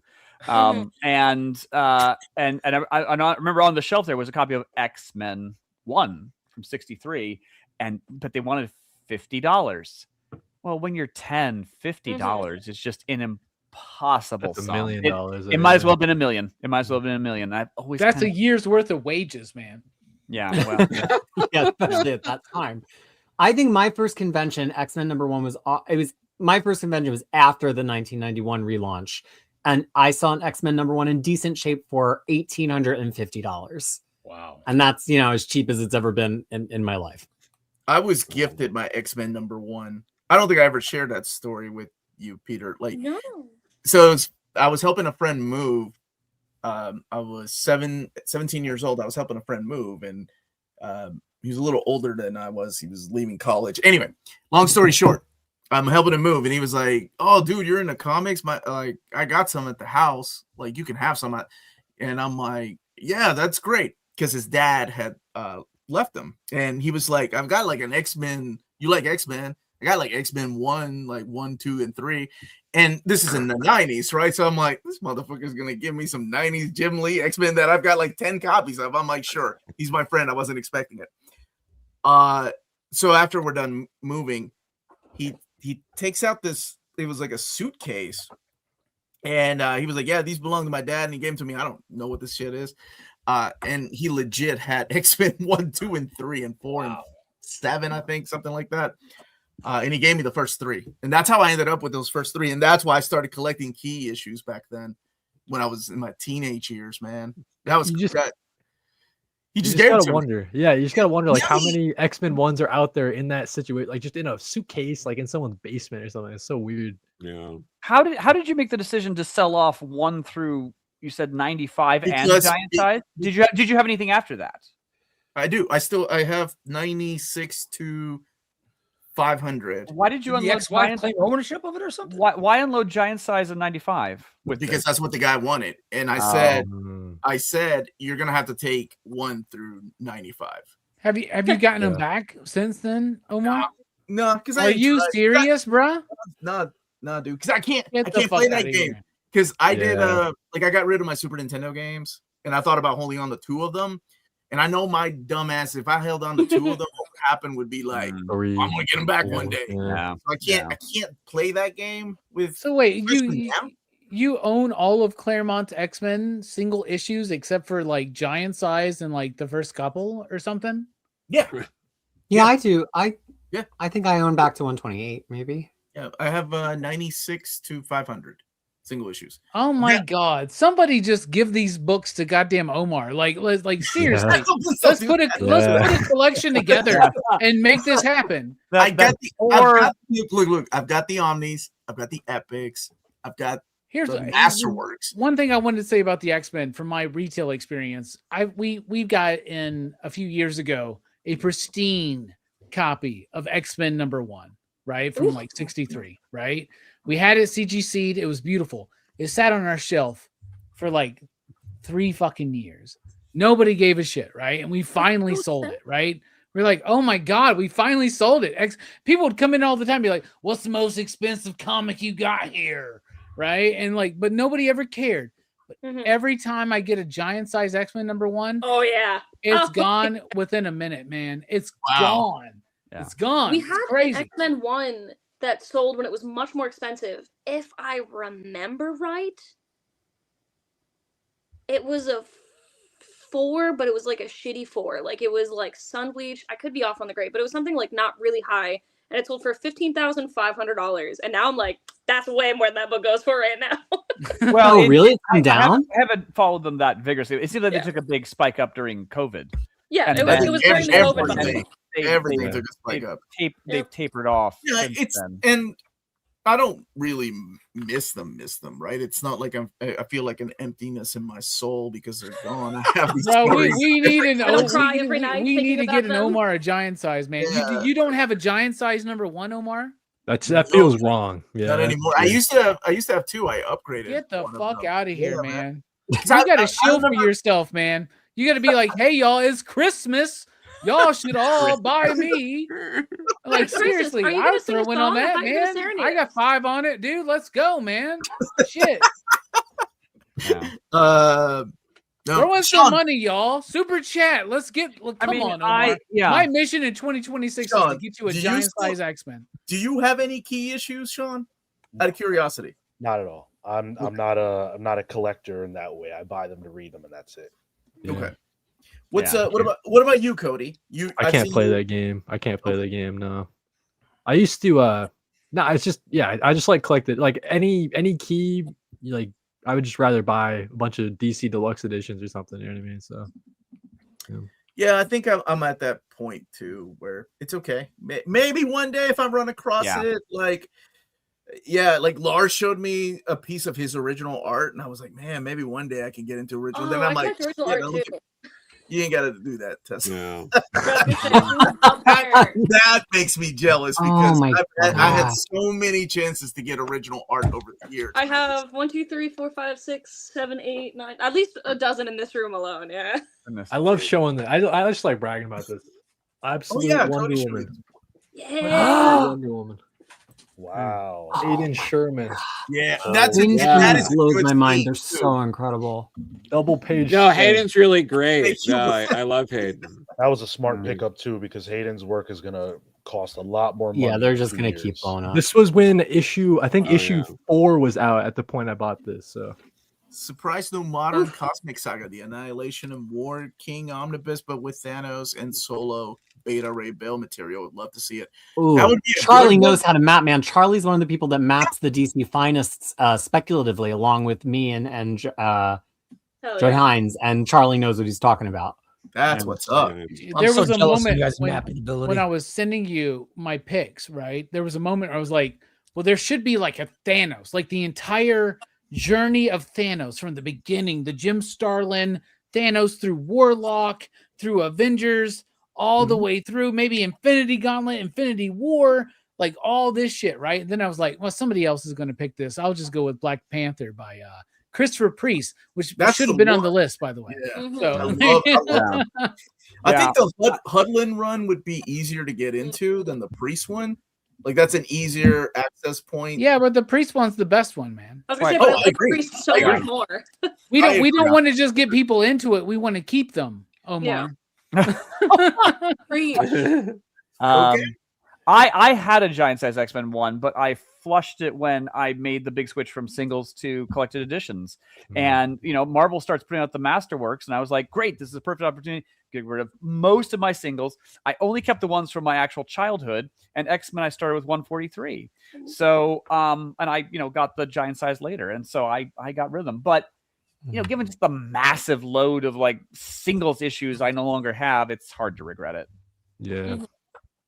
So since we're here on the home of collected editions, can I just make I one got single statement? issues that are cool. Like this is signed by. This one's Can you signed go by. full screen? Holy that's dope, shit! man. Whoa! I've got some cool issues. Hold on a second now. Let me see. I don't ever share this shit, but this is signed by both Kurt Busiek and George Perez. That's awesome. so cool. Wow. This was a nice gift from Marvel that they sent to me a few years back. it's like you have to go to the Celebration of Life of Stan Lee to get it. And it's Are his drawn by- ashes in there? and it was illegal to sell it too. There were people from Marvel Comics that worked there that were selling these on eBay, and then Marvel paid a note out like, please don't sell this. This was a gift. Let me see. That's disrespectful. This dude's like, hey man, I may not have a giant size X-Men #1, but I have this comic that they weren't allowed to sell. That Marvel gave me. I got some cool stuff. I just like. I love it, dude. Like, like some of my favorite comics over the years. Well, you know, unfortunately, like the creators are gone. Like this one is signed by both Norm Brayfogle and Alan Grant, and then this one is signed by Jeff Loeb and Michael Turner. Oh man! I mean, we lost Michael Turner. No. 8, man, and that's one of my favorite issues. I don't know. There's a bunch of stuff down here that I just kind of have, like, just laying around. I got you beat though, Omar. I got one signed by 3 dead people. What do you got? I got this Denny O'Neil Ironmonger here. The Marvel Premiere hardcover? Okay. Who's in there? Signed by Rich Buckler, Herb Shrimpy, and Denny O'Neil. Wow. Oh, dude. From a run that didn't make the list tonight, Joe.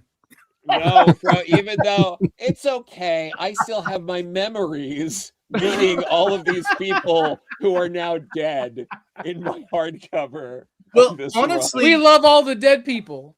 That's the reason why I'll never shout out to dead people. X-Men dead people. I have a Doctor Who autograph book with 9 dead people in it. Can anyone beat 9?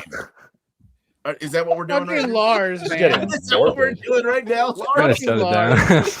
Hour 4 of every stream, you don't know because you don't hang around long enough, but it's always Doctor Who hour in the 4th hour. Usually. Yeah. I think this is officially the longest stream I've ever done. What the hell is wrong with me? Yes. Thank you. Glad to be a part of it.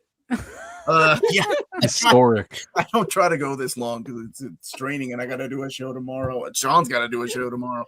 I got to do a show right after this, man. Let's go. Somebody's like, "Yo, we're doing a holiday special." You know what? If I go get some liquor, I'm maybe crazy enough to join you on an after party show. You should. I'll send you the link, man. My book has 9 dead people, also quite a lot of living people, although Christopher Eccleston did think my name had an apostrophe. Ooh, interesting. Like Lars? Lars. Apostrophe S. Yeah, I like that.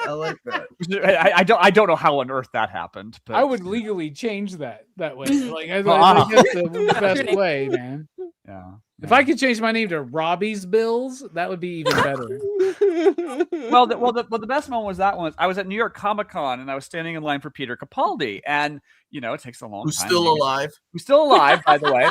And I see it's a book with all these illustrations in it from Doctor Who, and so I give him the book, and Peter Capaldi's looking through, and he goes, "Oh," he says, "there's a signature from Barry Letts." So he was a nice man. I remember Barry Letts, and Peter Capaldi, though, he's a Doctor Who fan himself, and so he starts flipping through the book, and flipping through the book, and flipping through the book.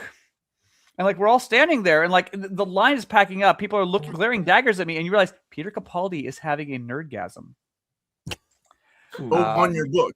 On my book. He's a huge Doctor Who fan. He's nerdgasming all over it. It's true. It's true. Oh, it's no. true. It was that much special. Yes, and he gave me, I think, 2 Lars cosmic vibes from Peter Capaldi. I got Like, cosmic vibes. All the conventions I went to over the years, it's weird, all these opportunities that I miss while some of these people are still alive. Like Joe Kubert, we went to this first VIP thing that they did at Wizard Comic Con in Philadelphia. They had no idea what it was going to be like. All they knew was like it was Joe Quesada, Adam, and Andy Kubert with their dad Joe, and Alex Ross, Mark Silvestri, and Andy Kubert. I didn't even know what to expect. I went with a friend, and I was starting to come back into comics after being gone for so long, so I had nothing to get signed. And people have stacks of books to get signed, and it's all free because this VIP thing was $100 for like 2 hours with these creators. And Joe Kubert's just there, Mm. like doing sketches for free. Yep. And it was crazy. So all I did was just talk to the creators. But that was one of my favorite moments, was the Joe Kubert moment, when the guy that has this amazing sketchbook and he just has different artists sketch different characters. Then he goes up to Joe Kubert and he was like, Mr. Kubert, can I get a sketch? And he's like, sure. Who do you want, kid? And then he was like, this guy was not a kid. He was in the 60s, but it was Joe talking to him, right? And the guy was like, I don't know, Ghost Rider. And he's sitting next to his son, Adam Kubert, and he looks at Adam and he's like, Ghost Rider. Who's Ghost Rider? And then Adam's like, no. Dad, it's the guy with the flaming skull. And Joe Kubert looks at the guy and he's holding his sketch and he's like, yeah, that guy sucks. You're getting a Sergeant Rock, son. Love that. That is one of my favorite moments. Like, I live vicariously through that Sergeant guy Rock getting is better. My sketch. favorite thing about that story is that Joe Kubert is dead. Yeah, he's been gone for a long time, man. So it That's your adds a favorite little thing? bit Yeah. of A long time. It's been gone for a while now. It's The crazy. stream has been going on for a while. Yes. John's ready to All right, go. I'm gonna He need just a won't welfare shut check up. from Sean. John, you can hit All that right. leave studio button, man. Anytime. It was great. So anybody can, Robbie. You're right about that. On that note, I am calling it quits. Joe, where can people find your work? What are you currently writing? What are you working on? I'm writing stuff that I can't talk about yet that should be announced soon. But there's a graphic novel I'm in the middle of writing, and there's I have stuff that's going to be coming out over the next 2 years. So that's nice. good. Yeah. So you should follow me on social media places, because the only stuff I really post about is my stuff that I'm working on. I don't really post opinions on things or stuff because everyone's really awful and I hate it.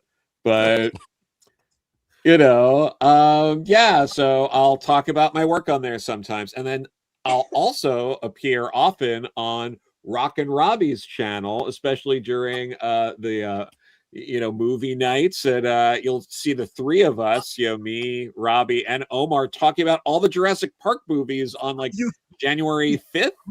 Yeah, what great fun. Too? Oh man. What shape? Yeah, no. So exciting Okay. stuff Whose for all of decision you was that? hardcores. Cody, where can people find you, my friend? Cody collects everywhere, talking single issues, also talking some collected editions every now and then also unboxing a bunch of action figures. You guys see my new that was this year, was all about action figures. So yeah. Okay. What's your favorite action figure you have? The really That's my question. expensive Spider-Man that has magnetic feet, so you can That's stick them on cool. shit. It just Oh, my, that's the my best little answer kid in ever, me just bro. loves that idea of Oh, sick. magnetic. I would put and that on my Spider-Man. refrigerator, dude.